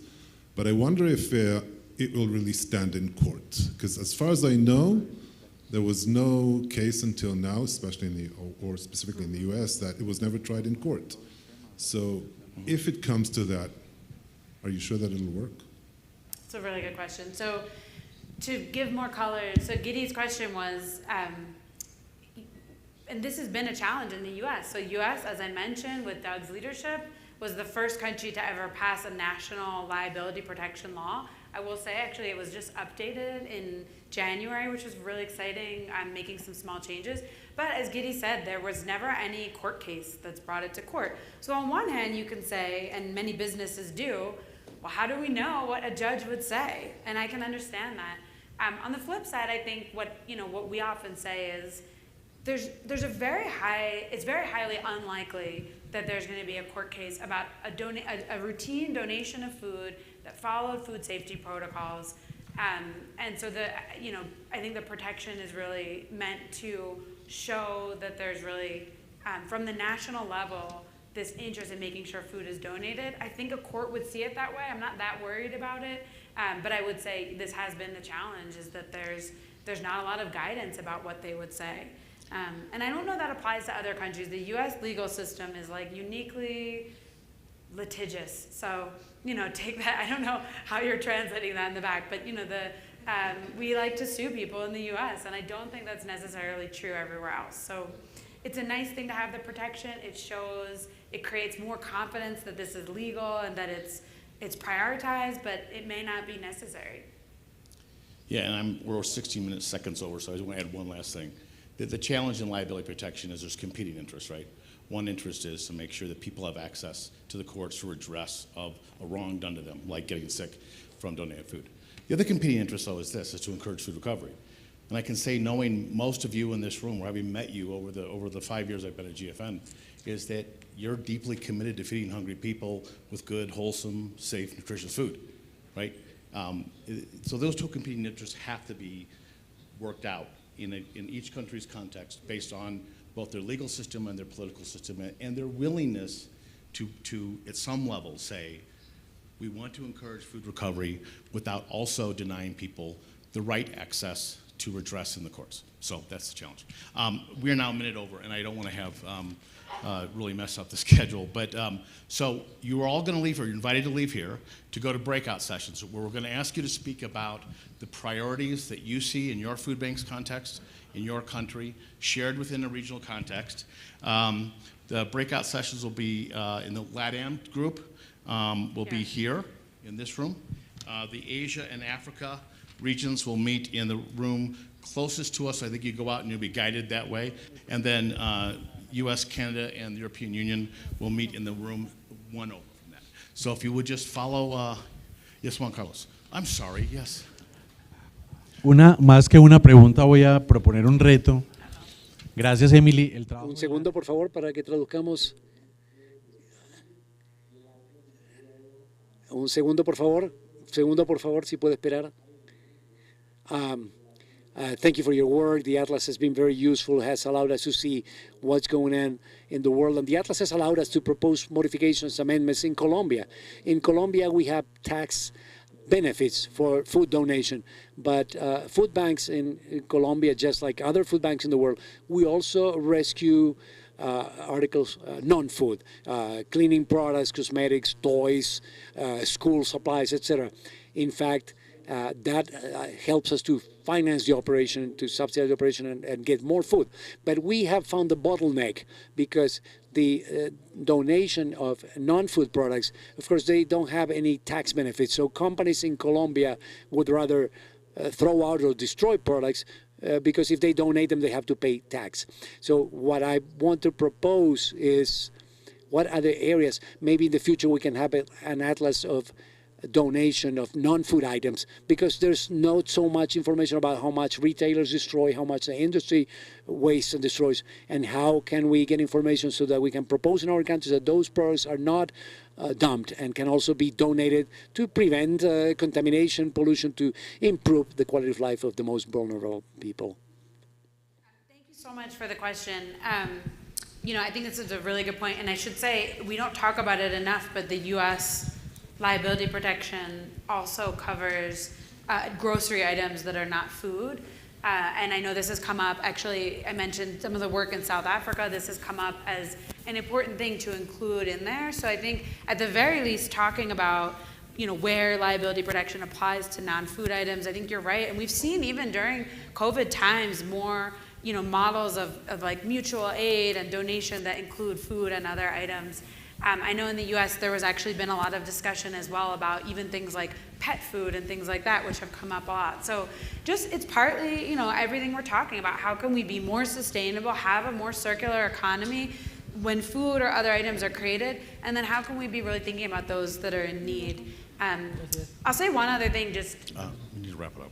Can I say one sentence? Yes, you may. Which is, I think the most important thing to say, what we're learning of all of this is, number one, there are ways we can very easily make sure law is not a barrier to the donation, and that's really a big focus. And then number two, how can we start to change the incentives to align them, to make this the easy thing and the financially incentivized things to do. So that's really my hope and my goal with all of this. And I'm excited for the breakouts. Did you finish telling everyone what rooms? I did, but I'll say it again. So again, Latin America, stay here, please. Again, robust conversations about these policy changes.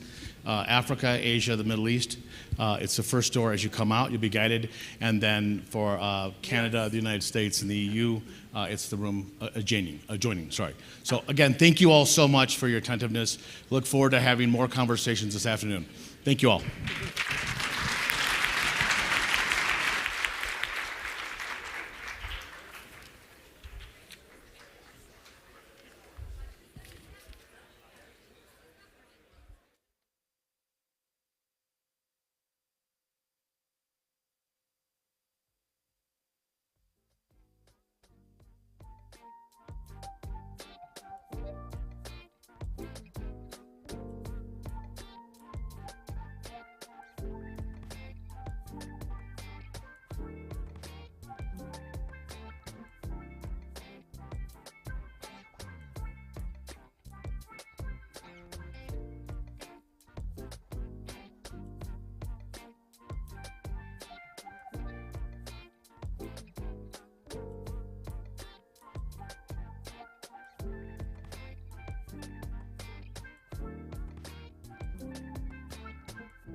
Law and Policy Clinic, and I'm an attorney and clinical instructor, and I work on the Atlas Project, and I've had the opportunity to work with about 5 different countries in Latin America, and I see some of you out there, so I'm very excited to continue working with you today. I think we not only have the privilege of being the biggest group, but I think the group where some of the most exciting things are happening in terms of policy that relates to food loss and waste. And I've seen some of that in the last year that I've been working at the clinic, and I'm excited to hear more about some of the policies that are taking up, that you guys are concerned about with your work today. So what I'd like to do, and I'll remind you of the different policy areas that we look at in just a moment, but I'd like to hear from you what are the most important policy areas that you think would have the biggest impact in reducing food loss and waste and increasing food donations in your country. And I'm going to give you an opportunity to talk to your neighbors about it, just so we can share some ideas. But the 6 different policy areas that we look at are food safety for donations, date labeling, liability protection, tax incentives and barriers, organic waste bans or donation requirements, and then government grants and incentives. And so among those 6 policy areas, which ones do you think would have the biggest impact if we were able to change something in your country? So I'm going to give you about 5 minutes to just talk with your neighbors and maybe share some ideas of things that are taking place in your country and hear from neighboring countries what you think might be beneficial. And then we'll have an opportunity.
welcome.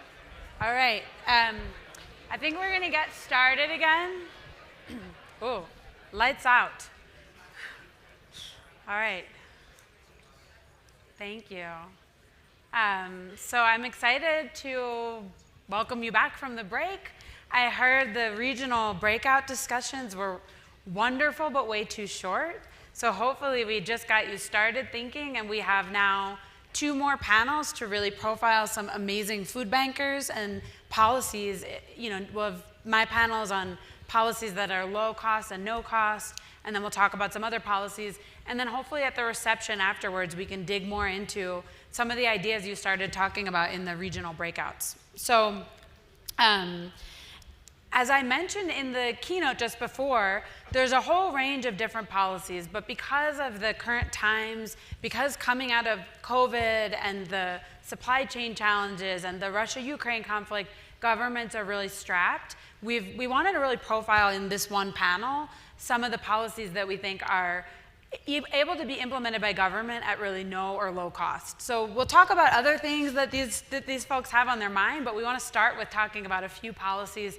So the 3 that I wanted to really profile were the liability protection, which we talked about, so we'll talk about that in a few countries.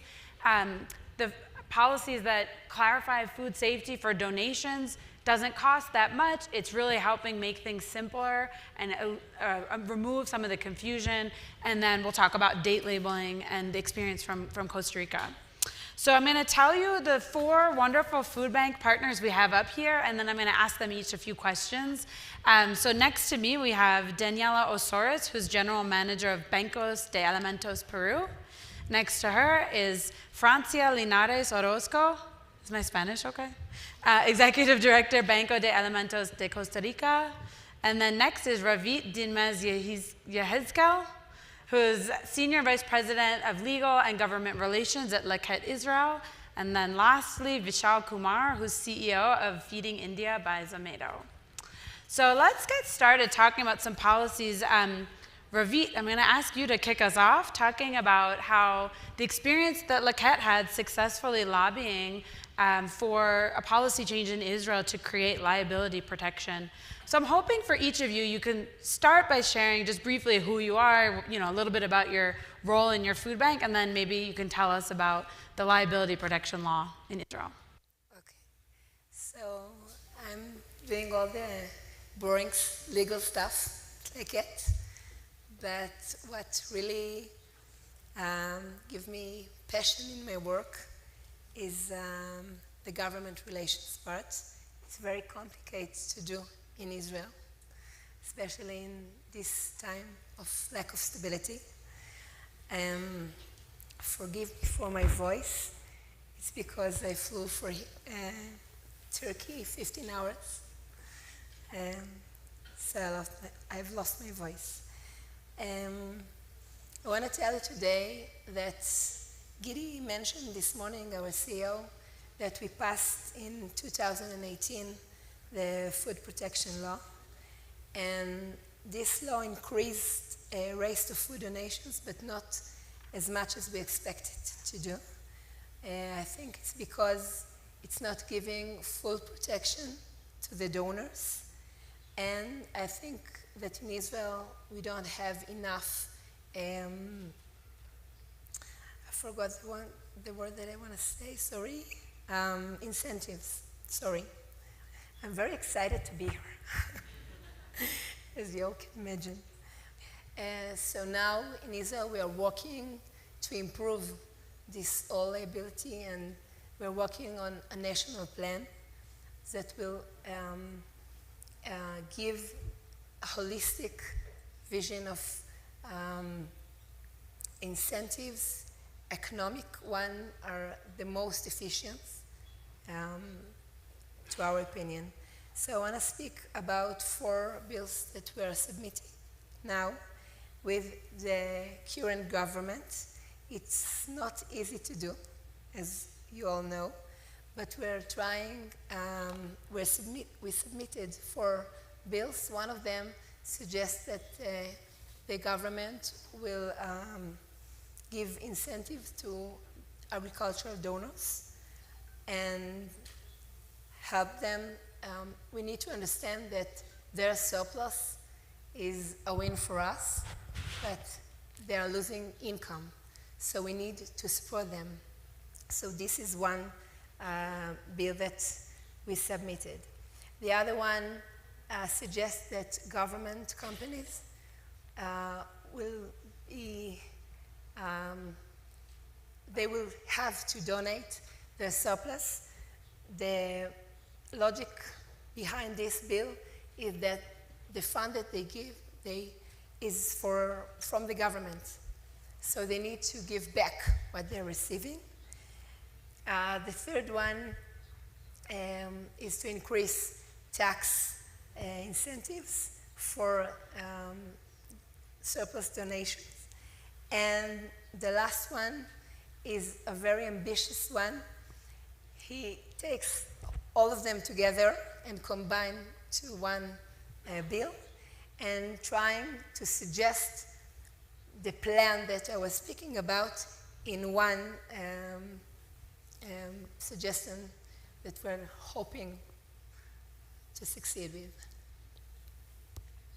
You have a lot of work, but it's very exciting, and I think builds a lot, like showing how passing one law, you kind of start to build the coalition and the momentum, and hopefully it can carry it forward.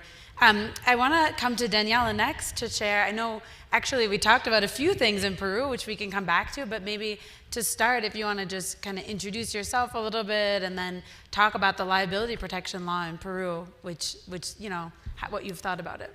Perfect. Hola, mi nombre es Daniela Sores. Estoy a cargo de la gerencia del Banco Alimentos Perú. The manager of Banco Alimentos Peru. We started operations in 2014. Now, since 2004, there has been a general law of donations whereby companies benefit from taxes, but what happened is that companies were still allowed to waste food, and to waste food, and this in contrast with Mexico, there's a cost. They have to pay for the use of the landfill. They have to pay for the transportation of solid residue, solid waste, and also once they destroy food, actually companies would benefit in their taxes from the destruction of food. What does that mean? Well, food donation was totally disincentivized, because for the companies it was more expensive to donate food than to destroy it. Destroying it, even though it implied a cost, was something that they could obtain. They were shielded fiscally in a way. They could get some refunds. Now, when the donation law was promoted specifically by food banks, specifically for food donations, the law tells the companies that if they destroy food, it's one thing, but also if you donate food, you're going to have an incentive. So that equalized destruction with donation. The benefits were the same. Of course, this did not result in more donors because of the fear that the companies had about where their food would end up. And also it's important to mention that within that food donation law, liability was not mentioned. That is, the company did not have liability, civil or criminal liabilities in case of something happening with the food. And this actually plays against us because companies have that fear when they donate. Happily, it's not all the companies, but we have had specific cases where this protection that is lacking for the companies prevent food donation. On the other hand, some years later, 2 years later, what companies were told is, well, you can donate food, you can recover up to 10% of the income. However, if it's a company that does not have an income but sells, you can deduct up to 5%, I think she said, on the donation. So there are companies that were selling but not generating an income. Now, after 2019, there was an amendment to the law. It expanded the law. Now the law says that I'm going to benefit you now with your income, but now I'm going to forbid food destruction. That was in 2019. It was going to be penalized. Now it's 2023. There's still no regulations, so the law hasn't been implemented. However, when different organizations started to gather to develop the policies under this law, not many agreements were reached. So we were wondering, what is better, to have a tax incentive or to have penalties for the destruction of food? So that's still not clear.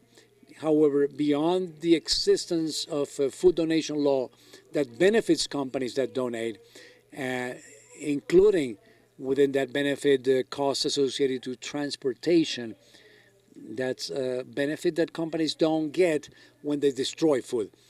But however, many times or very often, companies have internal policies.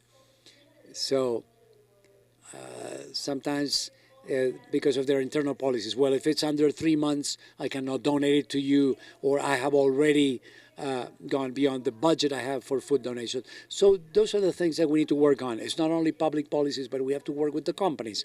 As a food bank, we have been promoting with our companies, we're donor companies, we have been telling them about all the benefits they have access to.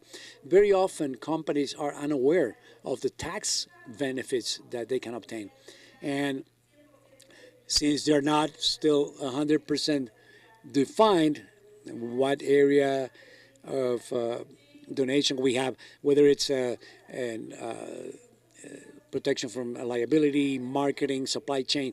So we're trying to reach the area that works specifically on those topics, and we want to talk directly to the company's accountants, the company's legal department, to explain to them how that works. They don't know about food donation. So this has supported donations, but we need to continue working from our position as a food bank to incentivize more than we penalize. Thank you. I think it also echoes what we heard from Ravit, which is just, this is a long process. Sometimes you start with something and then you figure out how it goes. So it's the fun part, but also the challenge of thinking about the way that, you know, you can work with government. And also I think your point as well, just that a low-cost policy for any of these areas is often to work with government to actually help raise awareness and explain. So if there are tax incentives, we heard from so many countries, even that they have an incentive, but companies, there's not good guidance, so no one is taking advantage of them, or there maybe is protection. So that's another thing that is a very low cost if you can get the attention of the right ministries to put out guidance and make it easier for companies. So thank you. Okay, Vishal, we'll go down over to your end. I would love if you can also tell us a little about your work, and then we heard, I mentioned earlier, the food safety, the surplus food regulations in India. So if you can talk about sort of what's good and what's working about them, what you think can make them even stronger. Sure. So Feeding India is a large-scale nonprofit, and our primary goal is to work on child and maternal malnutrition. And we do it in two ways. A significant part of our programs also involves serving freshly cooked foods, and there is a significant, there's a team that works on the food recovery programs. On the food recovery side, before the pandemic, we used to primarily work with restaurants. We have India's largest food delivery app called Zomato is an institutional partner with Feeding India that gives us access to almost more than 200,000 restaurants across the country. So collecting food from there, redistributing it to the nearby community is super hyper local model that we were working on. Apart from this, another program that we had, we used to call it the Happy Fridge, community-led driven program where we had installed fridges at more than 200 locations across 40 plus cities, and the community would provide the surplus food to be consumed by the people in the vicinity. Post-pandemic, we have been primarily working with the food companies, and also there's a new trend in India has come up in terms of quick commerce, 10-minute delivery, which means that now there are like dark stores with perishable foods in every like 2-kilometer area. This has literally transformed the online delivery market.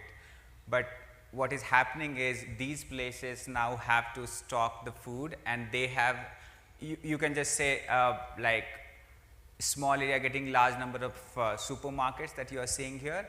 So we have partnered with them, and we are fruits and vegetables and all the food items that we can redistribute to our NGO partners. We have close to 800 plus NGO partners right now. We are working with them. So that's the, I would say, the range of programs we run.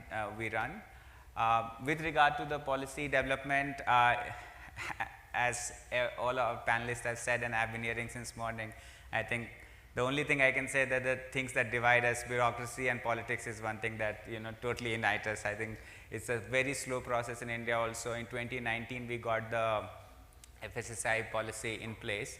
It sort of provides, I would say still it's early days, it provides the legitimacy to the entire surplus food donation activity, provides your standard operating procedures, provides you the legal framework to work on. But I think there are like a policy 2.0 or policy 3.0 is needed, where all the things that we have talked around liability protection, around tax benefits, those things still need to be figured out. And we are working with the government, GFN and all the partners that we have are providing us the right guidance, and hopefully by the time next time we meet here, all the boxes on your slide should be checked out. All right, so Francia, let me bring you into the conversation. So if you can similarly share a little bit more about your work, and then highlight a little bit the work that you are doing like with government during COVID, looking at date labeling and how that's worked, or what you think needs to happen next. And remembering that, as I mentioned earlier, often, for the most part, date labels on most foods are really about quality and freshness, but a lot of food is wasted because there's confusion. Gracias. En realidad la situación de Costa Rica es muy similar a la que han mencionado en algunas partes. Similar to what's been told about many other places, mainly Peru. And part of the value that we saw in the work done by the clinic is in the visibility of different areas that are interrelated. Now, instead of being a case of total success, we had an opportunity in Costa Rica, and that is that a document was defined by the Ministry of Health, or drafted a Ministry of Health, the Ministry of Agriculture, and other actors, without the participation of the food bank. And this generated a document that at first glance it seemed to be pretty thorough, pretty complete, related to the issue of labeling. And then in saying that after that freshness date or expiration date, food might be consumed. Now, this didn't move forward when COVID started, and it's good that it didn't, because when we realized the existence of that document without the participation, created without participation of the food bank, we identified a number of errors that the Atlas identified, actually. And I think that part of the significant value of this work is that deep research in different areas which are connected to, the legal framework. In some countries, at least in Central America, the legal framework is important because it creates that fear that companies will get harmed and not benefit. Also in Costa Rica, we are part of a system, a Central American organization, CIECA, the Central American Interaction System. It's something that we didn't consider this as a principal or significant actor in this system, but the Atlas also mentions it. So we have, in summary, gone through several stages, and right now we are reviewing the issue of labeling so that we can not only clarify concepts, because the concept of 2 dates is pretty confusing, even for the companies themselves, not just because of cost. It's not cost the reason they don't use the 2 label system, but it's also that they don't know it. So I just wanted to mention that, and I wanted to thank you because the Atlas has clarified a number of concepts and steps that countries can follow to achieve that legislation that's needed. Glad to hear, we didn't pay Francia to say that. So I want to ask a couple questions, and I'm going to put them out, and maybe whoever wants to answer. But I actually wanted to start with the question we got in the end of the keynote, which was really about what other partnerships you've worked with, either to pass successful policies or as you're thinking about, the next changes. Who are the other allies that you think are important? And I don't know, Francia, if I can ask you first, because I know from the work that we did with you that you're working with like a whole big, network. So I don't know if you want to share a little bit about who are those other partners, and then I'll see who else wants to jump in. Well, creo que uno de los aliados más importantes ha sido la red contra la pérdida y desperdicio de alimentos. Esta red reúne, digamos, a un grupo, digamos, multicultural y, digamos, de conocimiento, incluyendo la academia, que podría ser, digamos, que puede tener mayor relevancia en esta participación. Por otro lado, creo que la parte de las empresas privadas, que además son aliados inclusive de GFN, tiene un papel preponderante en esta situación. Mm-hmm. Anyone else want to take a stab at that? Daniela? De hecho, en Perú, el hecho de poder tener el Atlas nos ha servido no solo para poder work, not only to be able to make the different laws visible and to understand where every law can go. Because even in the sector, we're talking about food donation, it also helps to avoid food waste and loss. And the interesting thing about it is that, and in fact, we identify this using the Atlas, is on the one hand, we have a food donation law, and then we have other laws that that stop or try to stop food waste. However, there's nothing that connects one thing to the other. This food prevention law doesn't tell you that you can donate the same food. So we find different laws, different pieces of legislation that talk about similar issues, but however, they do not make the connection between food waste and loss with the donation. So I think that is a very important step that we know through the appropriate regulation.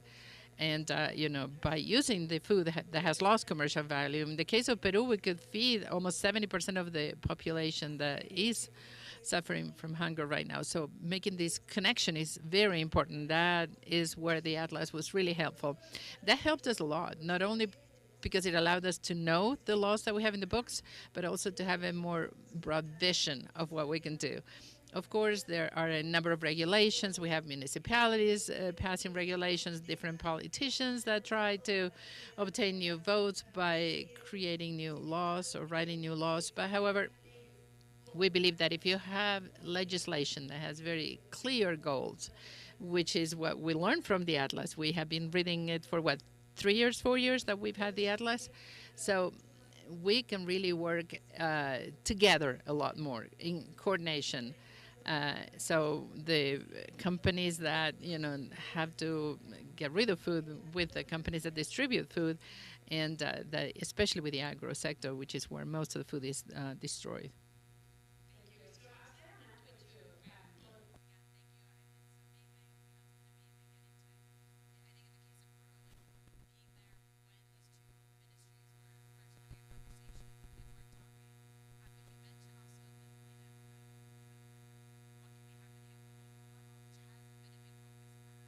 I think it's something for everyone to remember as well, that we've seen now in a couple of countries, and this is true in the US, where state policies are like a good opportunity to test something out. So even the Bill Emerson Act, which was the US liability protection, was based on state laws, first in California and Washington, and then they saw, okay, nobody is getting hurt from this law, and raised it up. So I think it's it can be challenging, but also a good opportunity for everyone to remember. I don't know, Ravit or Vishal, if you want to answer this question or you want me to go to the next one. Sorry, go ahead. Go ahead, Ravit first. Didn't pay me to see this as well, but we are waiting for the report to publish in Israel, because I'm personally counting on it to help us to build a more specific national plan for the government. So this is what I want to say. Just one small point around, I think public mobilization has really helped us. We had a last set of like 25,000 plus odd volunteers. With the partnership with Zomato, we can reach to almost millions of people through their apps. So the moment we get the conversation going around this, it becomes a center stage for policymakers in the country. And I think the only experience that I can say about policy making is we have to keep knocking at the door, unlike business meetings where we go in with the agenda, we look for outcome right after the meeting.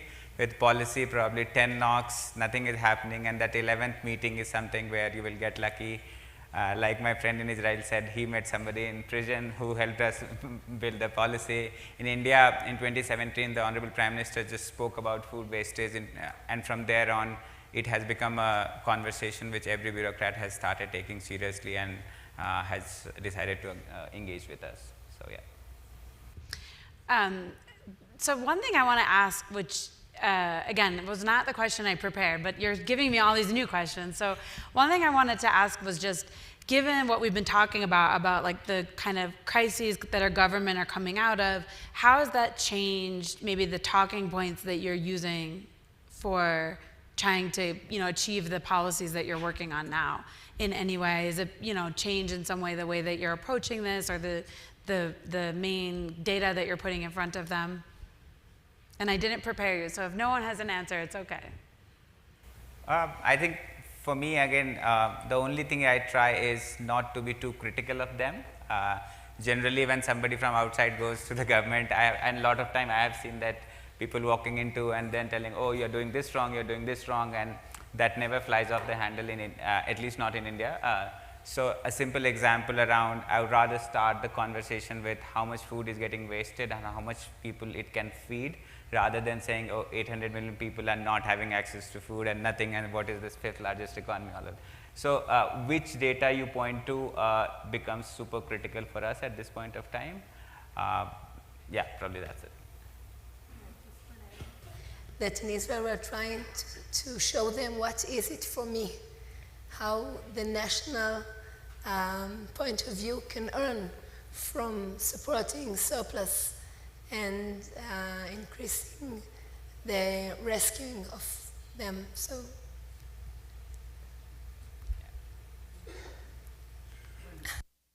yo pienso que right now, especially in Central America, in Costa Rica, what we have seen is with the change of government, the regulations, the policies in general changed, and I think that it would be fundamental to really count with this information as a basis to try to push for this legislation, the legislation that hasn't changed with the change of government. In our case in Peru, it's the same thing. Unfortunately, we had 6 presidents in the last 7 years, and we start over every time. So to have an atlas, to have this information, this allows us to not start from scratch every time, not from zero. So every person that is involved in order to formulate these regulations, perhaps the next month they may not be there. So it's really hard to keep up because there are other incentives, unfortunately. So that is a very important challenge that we have in Peru. As I mentioned at the beginning of the talk, in 2019, they passed this new law, but by 2023, we still don't have the regulations. And that's because we've had so many people on the job during these last few years, and there has been no continuity. And that is a very, very huge challenge that we have. It's true everywhere, right? Like you make these relationships, you educate people, and you have to start over. So I think you need to take a deep breath and go through the talking points again. One thing each of you mentioned was, I asked you about one policy, and I think very quickly you sort of said, here's the policy and here's why it wasn't as successful as we imagined. So maybe you can each answer on the particular policy. So I think for, Ravi and Daniela, maybe talking about liability, or, you had mentioned a few others, and Francia on date labeling, and Vishal on the food safety regulations, the surplus food regulation. If you were doing it again in a new country, what do you wish you would have known? What have you learned if someone was looking at like these particular policy changes? And I don't know who wants to go first on that one. Desde Perú, yo creo que From Peru, I think the most important thing has been to be able to take advantage of the incentives that the companies had when they received the tax exemptions. For them, it was more expensive to donate rather than destroy the food. So I think that when you get the donation of food as a benefit, and it's better that than destroying the food. If that's not the case, it's really impossible to create awareness or to incentivize companies to donate food. If we could start from scratch or from zero, we should have clear incentives for businesses. We should know what the limits are, and especially, and this is a challenge that I mentioned already, we should be able to speak out and tell them what the different regulations and laws are, because you have different ministries, you have different laws. However, if you could explain what they are, and if they could be linked to each other so that you could protect the food. So another important thing that we see in Peru is that to be able to make it known, you have this legislation, it passes, but you do not invite the private sector to learn about the new law. So what's the point of having this law if when we go talk to the companies, they're not aware that it exists? So to be able to promote, to create the spaces, or to advertise what the laws are, because for us as food banks, we are just little bitty ants that are trying to work company by company, business by business, but we want to make sure that the state, the government lets us know what the initiatives are, what's going on, to make our path to this less difficult.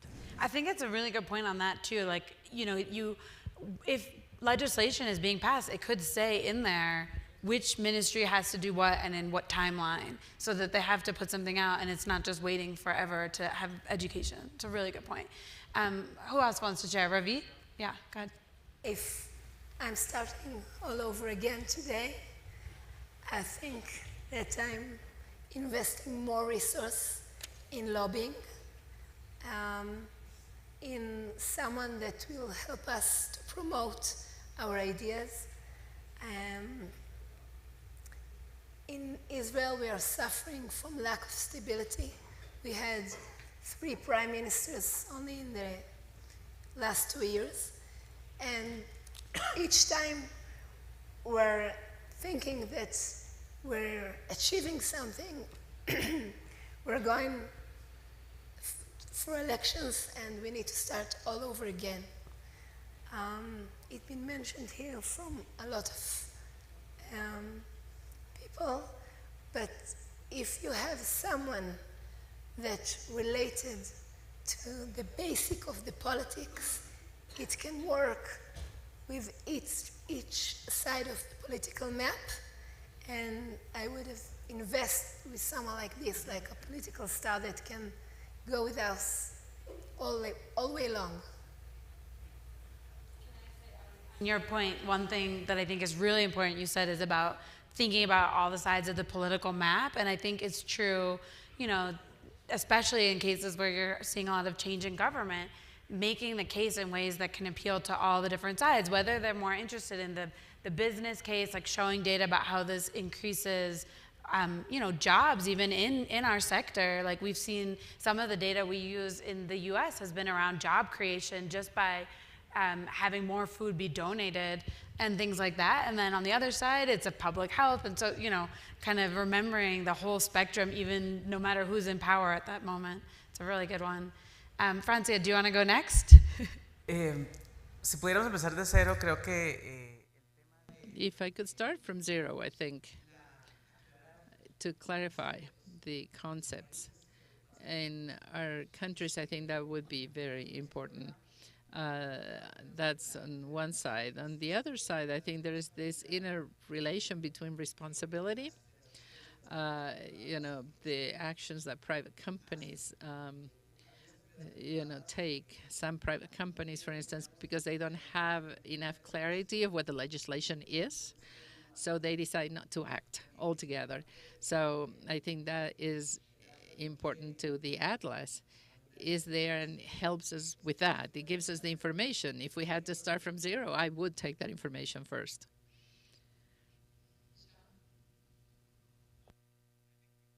If I had to redo this, I would go more top-down, like the number of ministries which are involved. If we, like FSSAI is one ministry, but Ministry of Agriculture, Food Processing, if we could have just gone top-down, probably bringing all of these players on one table and then drafting out the legislation and sort of very clearly stating what it is there to, what we are trying to solve here, I think we would have saved some time. We will eventually get there, but probably it will just, we'll be a couple of years older. That's it. Oh, we only have a little time, so I think maybe I'm going to ask one more question, maybe if you can answer quickly, which would be your wish. So I would say if we are coming back 1 year from now, except I know that policy takes more than 1 year, we can have gray hair waiting for policy change. So let's say in 2 years or 3 years from now, related to what we talked about in terms of the policies you're working on, what is your one wish that you hope will be achieved by 2 years from now if you have your way? And I don't know if, Vishal, do you want to start from your end?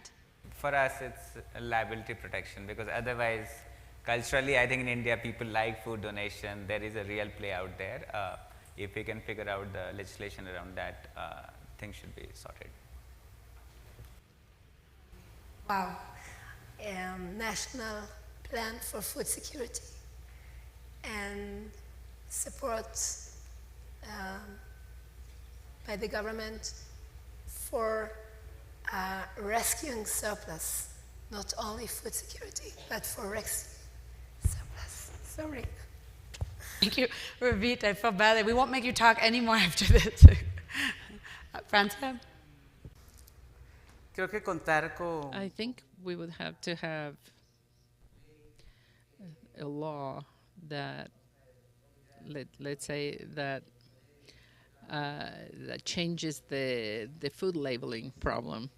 I think that is one of the huge challenges that we have, and I would incorporate the liability protection. In our case, again, liability protection and give tax incentives to the companies, and especially to take this to the agro sector. Thank you so much. Will you join me in thanking this amazing, amazing panel?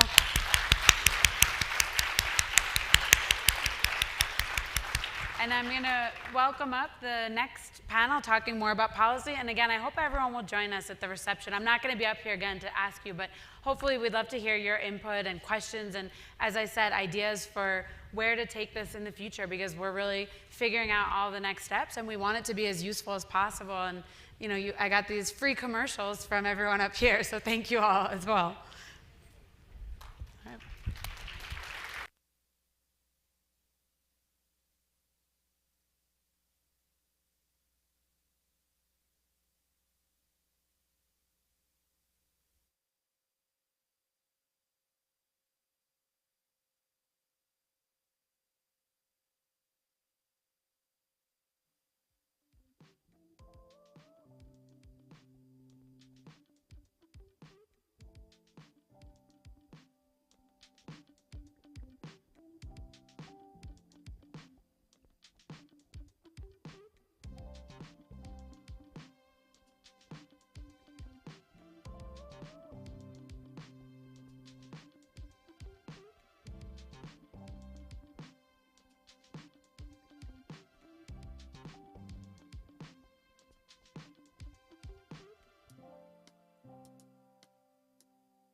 Good luck. Okay.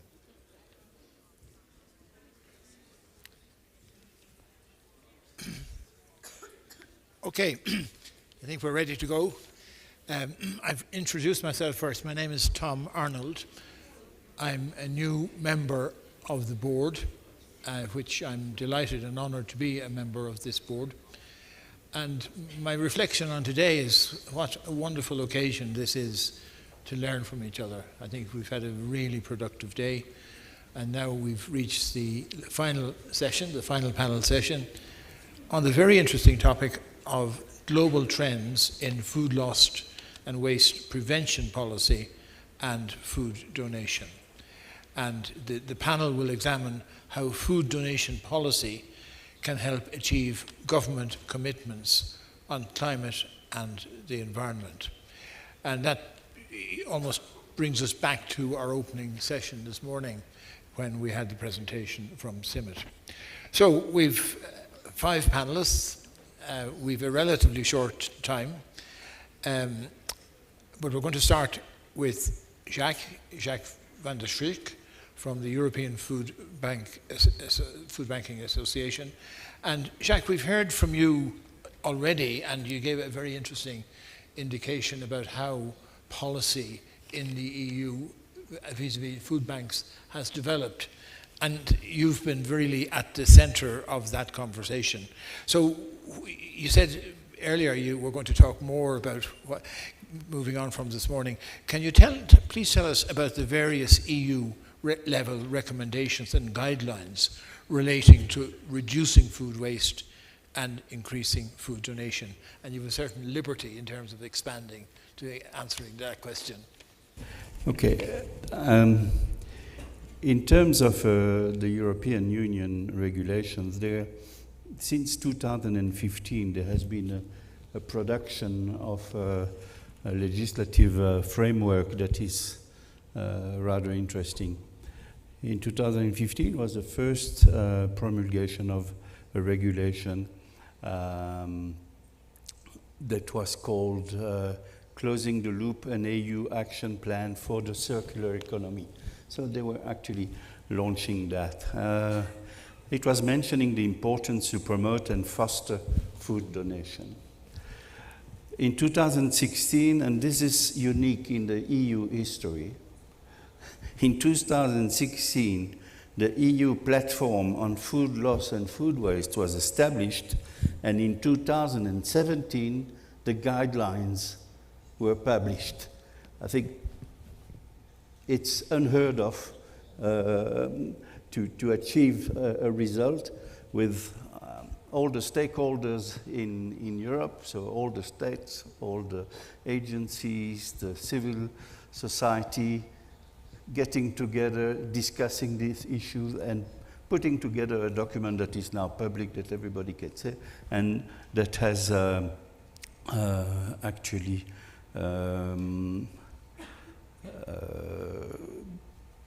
the quality of giving clear directions and explanation on what is allowed in food donation, what is not. Then, after that, that was really an important point, and I must stress that our organization is a member of that platform. After that came a number of regulations that actually fine-tuned, and either the initial law that dates back to 2004, if I make no mistake, but the initial law on food was amended so that certain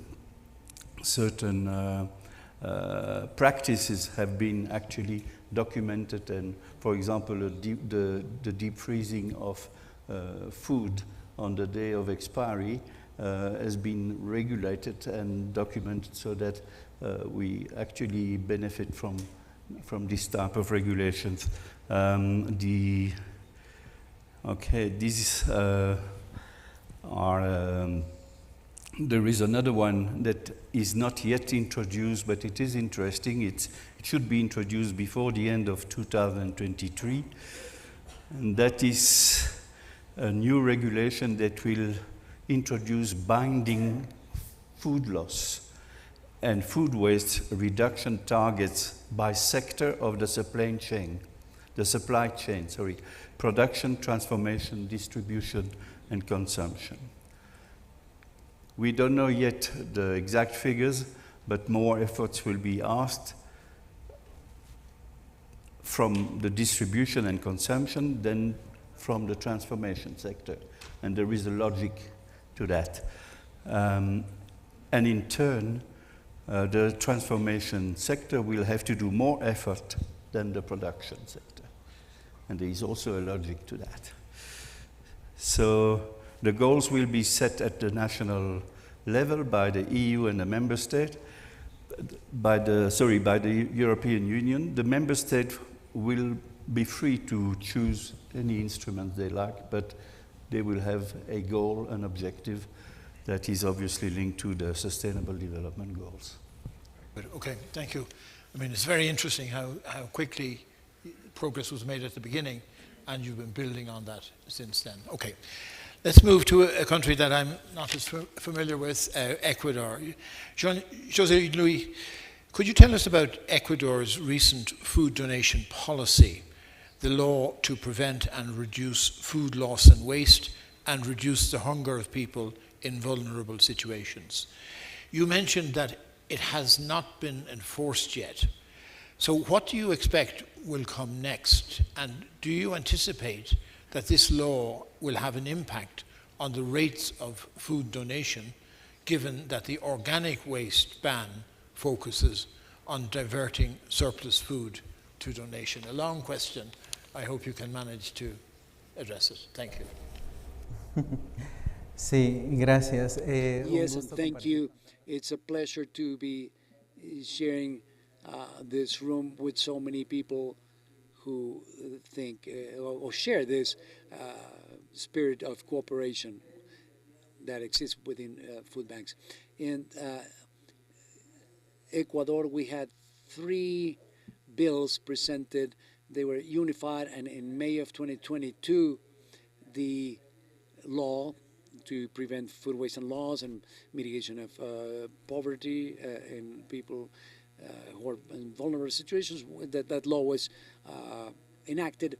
Now, we don't see yet an increase, an impact on the number of donations, on the amount of donations since the law was enacted, because it's a pretty general law. So we're still waiting for the regulations under the law, regulations that contemplate specific aspects of it. So we have not seen an increase in donations so far. However, for us, it is important that this step was taken in this conversation, because the issue of loss and waste was really not discussed in the country.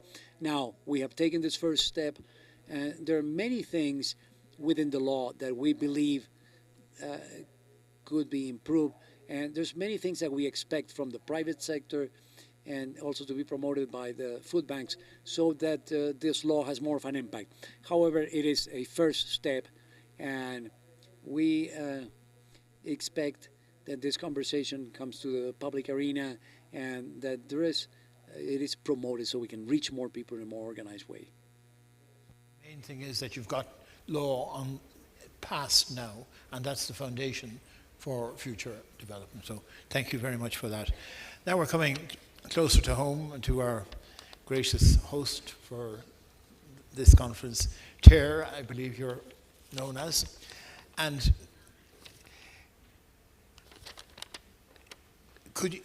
there is a voluntary agreement. How is a voluntary agreement related with food donation policy advocacy? And I'm sure advocacy is core to the work you do as an organization. Bienvenidos a México. Okay, todos. thank you. Welcome everybody to Mexico. It's a pleasure to have you and to share with you. Thank you for the question, because the voluntary agreement is a methodology that we have been implementing since 2021, since our partners from GRAB in the United Kingdom, we decided to study what's working in other countries on the work that's done on the issue of food waste and loss, so that we can work with the most effective model of food rescue, which we know is ours here. So we ended up getting to know the methodology that RAP has implemented already in the UK, which has allowed it to reduce by 27% as a country their food waste and loss. So you can imagine how much they have progressed towards this goal, the Sustainable Development Goal number 12. Now, the methodology that they created of voluntary agreements allows us to join the commitment of the different signatory companies and other actors who are not necessarily companies in the food sector in order to implement additional measures to measure waste, to identify the sources, and to create action on specific goals. So in Mexico, we already launched the first voluntary agreement to reduce food waste and loss at the Latin American level. It's called Pacto por la Comida, or Pact for Food.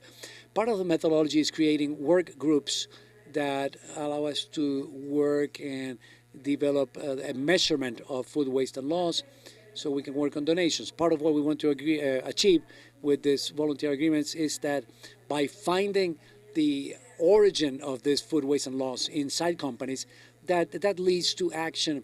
And one of the first actions that's taken is donation, just to elevate the level of donations. We believe that with this work, with Pacto por la Comida, with this voluntary agreement, we will be establishing the foundation with the different actors that are getting involved, not just the food sector, but also academia, companies in the logistics sector, and of course food banks, to establish a foundation so that we can develop public policies that incentivize food donation. So we're coming from a different approach. It's a longer road. It always is with public policy, but in this case, through a methodology that allows us to gather information on how it works with a different approach to food waste and loss. And I think we will be establishing the foundation to then be able to influence political or public policy in the short and medium term. Very encouraging. I mean, you've made considerable progress already, and we'll come back maybe in the second round to looking forward as to where it might go from there. Gabrielle, you're the board member of Feeding Hong Kong, and I think there'll be a great deal of interest in the room about the situation in Hong Kong, given the overall political climate there. But you played an important role in moving a food waste ban forward in Hong Kong.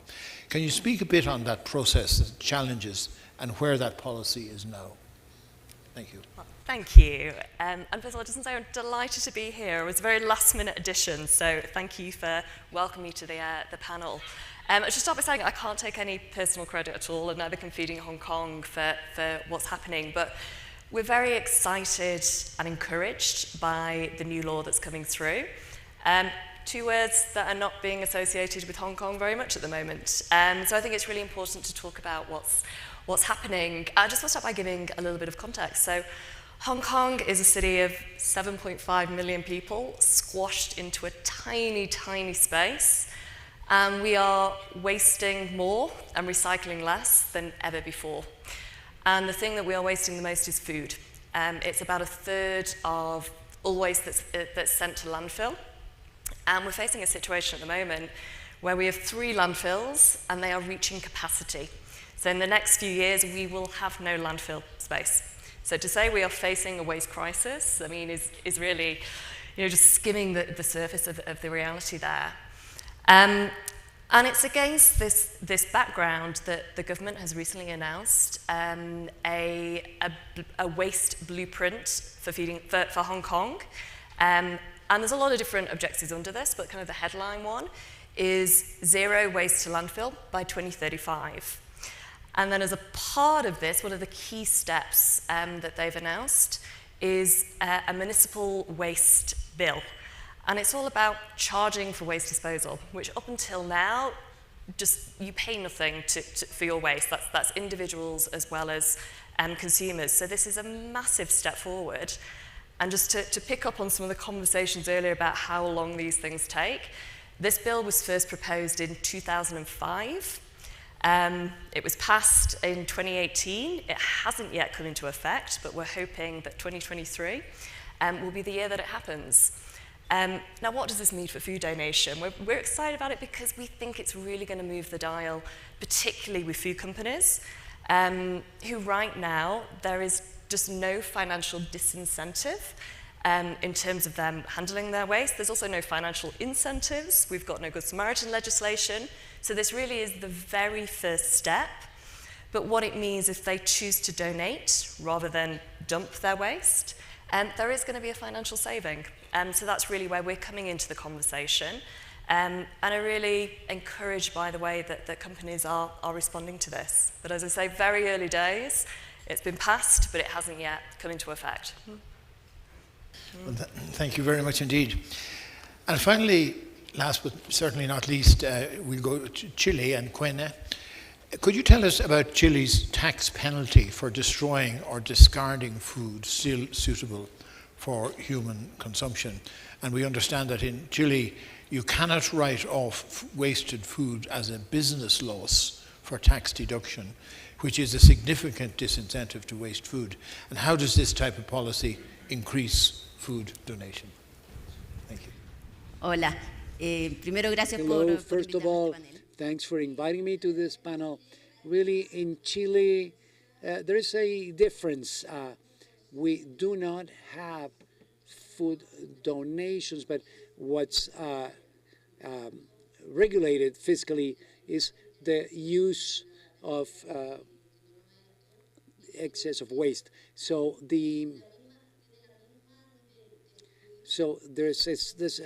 It's the same cost if you destroy than if you send to organizations that work with vulnerable populations with products that are not commercial.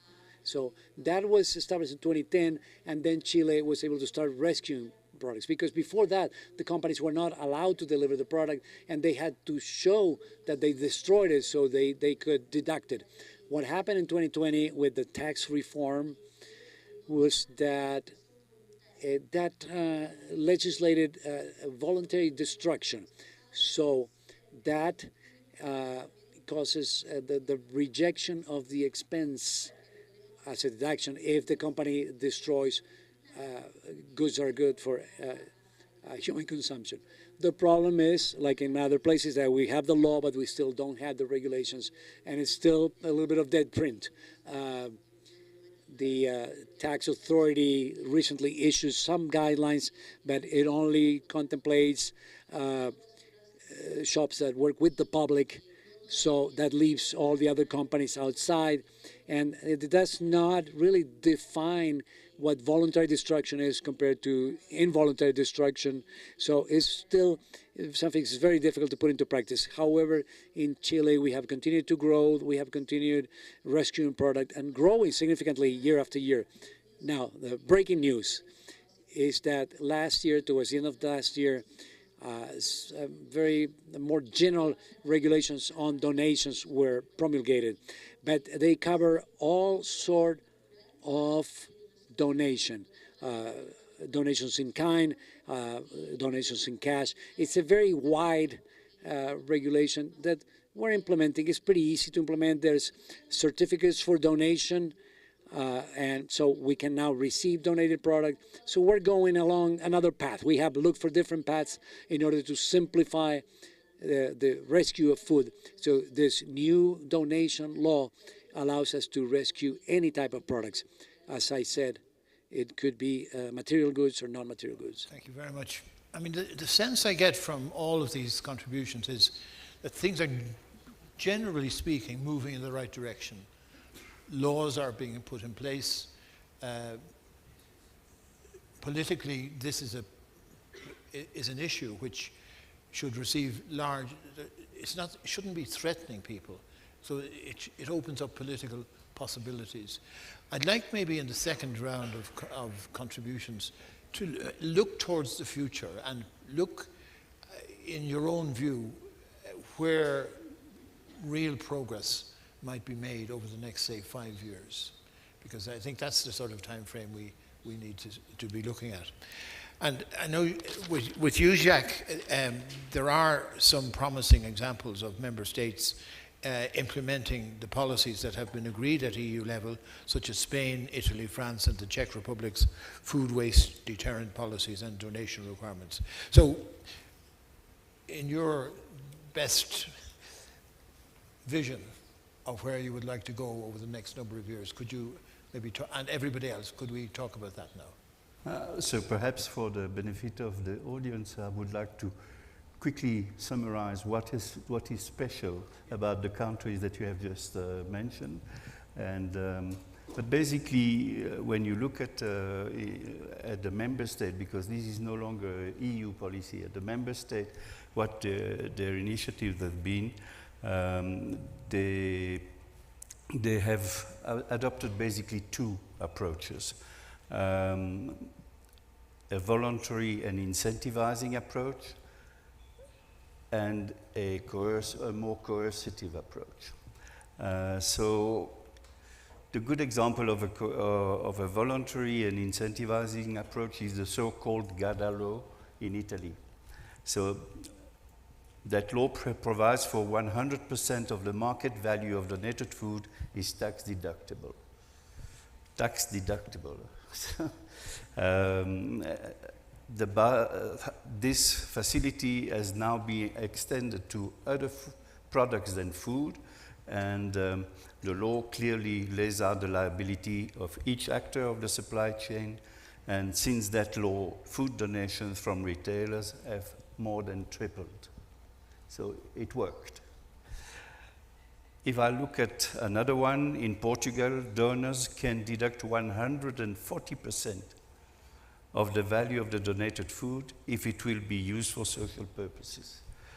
So the freedom to choose whether to donate or not allows the retailers to use donations as part of an advertising campaign.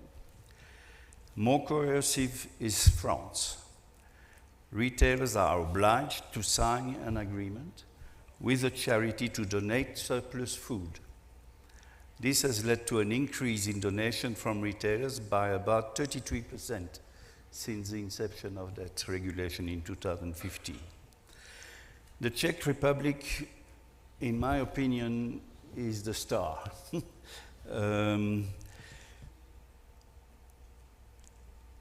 It is mandatory for retailers to donate their unsold products to food banks. They have to do it. They don't have the choice. In this latter case, the government has also provided substantial funds to allow food banks to increase their operational capacity, warehouses, employee salaries, trucks, etc. In the Czech Republic, this approach has been spectacularly successful by increasing the number of final beneficiaries from 66,000 before in 2016 to 313,000 in 2022. So this actually is remarkable, that if you give the means and the resources to the food banks, they could actually improve dramatically food loss and waste reduction and help more people. Unfortunately, in some member states, there is almost no legal incentive to donate, and more can be done in order to strengthen the regulatory framework to support food donation and reduce food waste. In terms of a future outlook, as you asked, I would like to say that the trend will probably be, as the regulations are becoming more and more familiar in the member states, to actually see the member states implementing a regulatory framework that could be either, depending on the political side of things, but it could be either incentivizing or more coercive. I think it is there are a few things that need to be addressed if we want to be successful. I think the first one is raising the awareness and to build that awareness on expertise and competence. The topic of food waste prevention is high on the political agenda, both at the EU and international levels. However, there is still a lot to do in terms of raising awareness with public authorities and food business operators. Sharing successful evidence-based practice. Leveraging successful evidence-based practice in food donation can further contribute to food waste prevention. Tools such as the EU Food Loss and Waste Prevention Hub, that's another initiative, could help to communicate and disseminate, but also to scale up and replicate actions.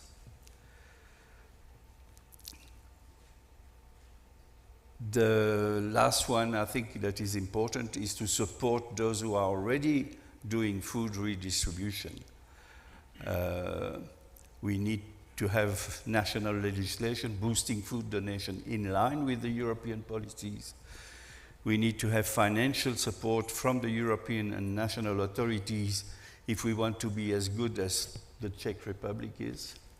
And we need to improve the fiscal incentives for a better valorization of surplus food by tax benefits for food donors. This is, I think, where the main trends will lead us in the coming years. I mean, the fact that you're able to identify success stories, I mean, they need to be documented and put out there in the public arena, so that it's become clear this is a good idea. Food policy, successful policy on food loss and waste.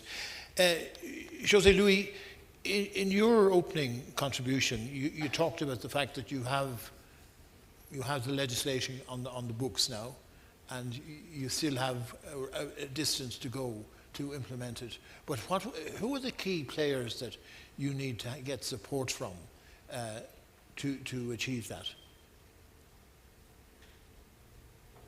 No, José Luis. Sí, principalmente pues para nosotros, mainly for us, para poder impulsar. To be able to promote this for the future, the main actors, in our case, in our country, we want to incentivize this through the creation of networks, because we believe that, united we become stronger. And for the future, if we want to improve, these laws, it is very important for us to have this fiscal policy in place. And we believe this fiscal policy can only be done directly with the support of all the different sectors. So all forces need to join together, all the provinces in Ecuador in this case. So I think that is the fundamental thing that we need to do in the future. And the main actors should be food banks in this proposal. And we need to promote this, on our behalf to the public and private sector. You can get that level of support from these key collaborators. Sí, de hecho nosotros. In fact, we try to promote this in Ecuador, and the food bank networks have not been established per se, but we are promoting this unity between the two food banks that we have right now, certified food banks in Ecuador, by promoting, the collaboration of all the different provinces in our country with this purpose. Very good, thank you. We had the great pleasure yesterday morning of seeing some of the work your organization does, CARE. So how do you see things going over the next number of years here in Mexico in particular? Bueno, consideramos que tenemos que seguir actuando.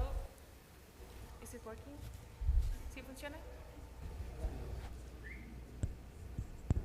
¿No funciona? Gracias.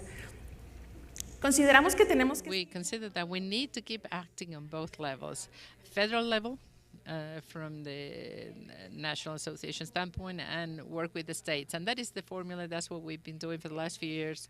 We have a few initiatives that we have started at the federal level that have stopped for different reasons. The other thing is you have to read the environment. You need to know when is the right time to push for things. We know when we have the political will to keep pushing. And if we don't do things at the federal level, we need to push at the state level, which is what we're doing right now, where the food banks are the head of different initiatives. And I think if we do that, if we work hand in hand with the different legislators, historically, they have been the only active actors formulating bills that have to do with food and the promotion of avoiding food waste and loss. But the proposals that are being generated, many of them lack the basis, the fact that the problem is not recognized as a whole, and you should do that before you can have realistic solutions, and that they should consider then models already in existence, such as ours. So we know that we have a very complex political system, but we keep working. We know that to have an effect on political policies is important. This is something that we need to do medium term, long term. We're going to continue with our strategy. We're going to go work with the legislators, help them be aware. We invite them to come to the food banks. The idea is never go with one political party, go to everybody, make them all part, so that they can visit the community and they learn about the model so that we can move forward. It has not been easy at all. Some laws have passed. There was one in 2020 that is in the freezer in the Senate right now, is there for approval. We know it's not going to be done, not in the coming years anyway.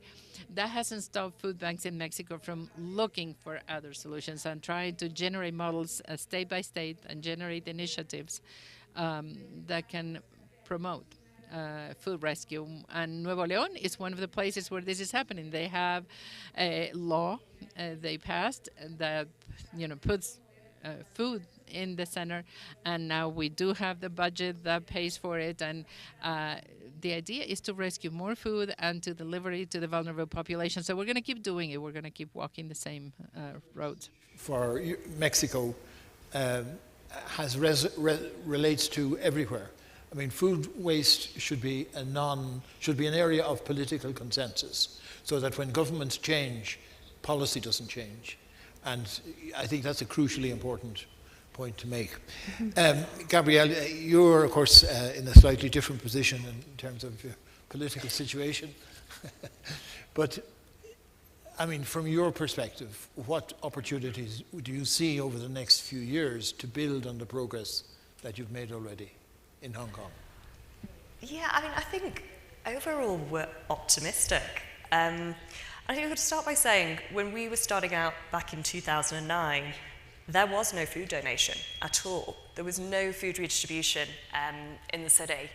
And so when I look at how far we've come just from 2009 to today, where we now have hundreds, if not thousands, of organizations that are engaging with the collection and the redistribution of food, I think that's already a massive step forward.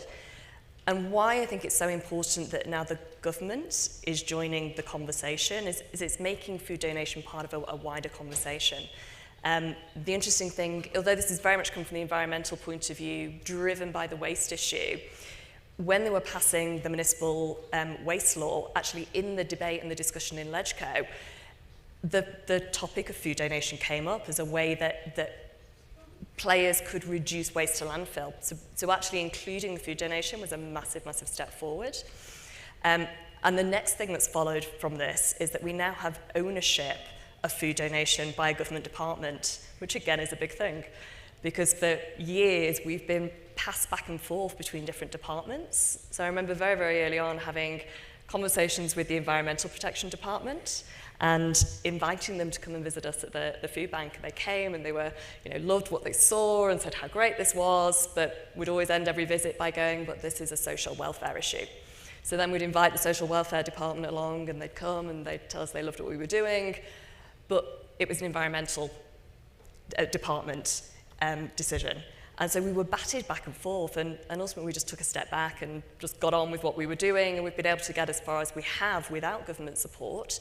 But now, because of this law that's come through, the Environmental Protection Department has stepped up and taken ownership of this issue, and that is now just flowing through to funding for food banks as well, for food redistribution. So they're looking at setting up funds now to cover logistics costs of organisations such as ours to collect and deliver rescued food. So this is why I'm hopeful that I feel this is a step, and there's obviously lots of complicated things that we can say about politics and the government in Hong Kong, but this is a bright spot, and I think one that we should say that yeah, we're encouraged by, and we want to celebrate and see how far we can go. But I think in 5 years we will see another major step forward. Good, very encouraging. Last but not least, what's your perspective? I mean, Chile, my understanding is that Chile has been a leader in other aspects of food policy, for example, and labeling and etc. So where do you see, in your world of food banks, where do you see the potential for progress in the next 5 years? Mira, Well, in order to answer that, I mean, I'm still hearing what Giri said this morning. I think that the laws in Chile have taken a long time. We started 13 years, but we've been trying to change policies for 20 years. So we went in through the tax side. We have tried to approach it through the environmental side. In 2017, there was a law passed on the environment in 2017, but there's still no regulations so to prevent waste. But with this most recent law, the General Law of Donations, I think that that's the path to maybe provide some incentive to companies. But thinking about how to move forward, I would say that a substantial change in Chile, besides what we've done already, could be more related to labeling and have a preferred buy date. Because in Chile, like in many countries, we have just one date up to which it can be consumed, it can be sold. So I think that could be an open door, but it's pretty difficult. We have had discussions with the Ministry of Health in Chile. They have been pretty reluctant to they're convinced that that product right after the day of expiration date is not going to be up for consumption. So we need to continue working with the rules of the game that we have. We've done that for the last few years, and we've come out all right. Thank you to all the panel. I think it's been a very interesting exchange. I just draw maybe two conclusions. This morning, our friend from CIMMYT said that we have reached a point now where food banks are part of a wider discussion on food policy. And they have a legitimate role, an important role to play as part of that wider policy. And I think that same idea seems also needs to be increasingly brought into the conversation about climate change. And coming up at the end of this year, you have COP28, where I believe, for the first time, the important role of the important link between food and climate is going to be highlighted. And that's again a context and I think an opportunity for the food bank movement to make its voice heard, to say that, look, we are part of a bigger, wider picture and we have an important contribution to play. So there are my two concluding remarks. Am I handing over to anyone, to Doug, or to Doug to rescue me? Thank you very much indeed.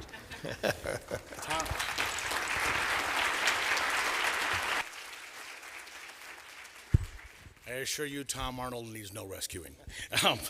I want to thank you, Tom, and this distinguished group of panelists for the good questions and the insights and experiences that have occurred all afternoon and all throughout this first day of FBLI. I want to thank you all for the robust conversations at the breakout on policy issues that are important to you in your context. I want to just remind us all that this policy work is so we can recover more food protect our planet, and feed more people. And this is the most noble mission we can do. So, on a good note, you're all invited to join us on the 19th floor for a reception and more conversation, sponsored by the Walmart Foundation that has sponsored this project, the Atlas Project. As you make your way up, could you please leave your the translation headsets on the table or here in the room so we can use them again tomorrow. And just as a reminder, we'll be back here in this room at 9 a.m. tomorrow for the second day of a really an outstanding FBLI, and I want to thank our friends at BAMX that have helped make this really a fantastic new FBLI. So thank you all.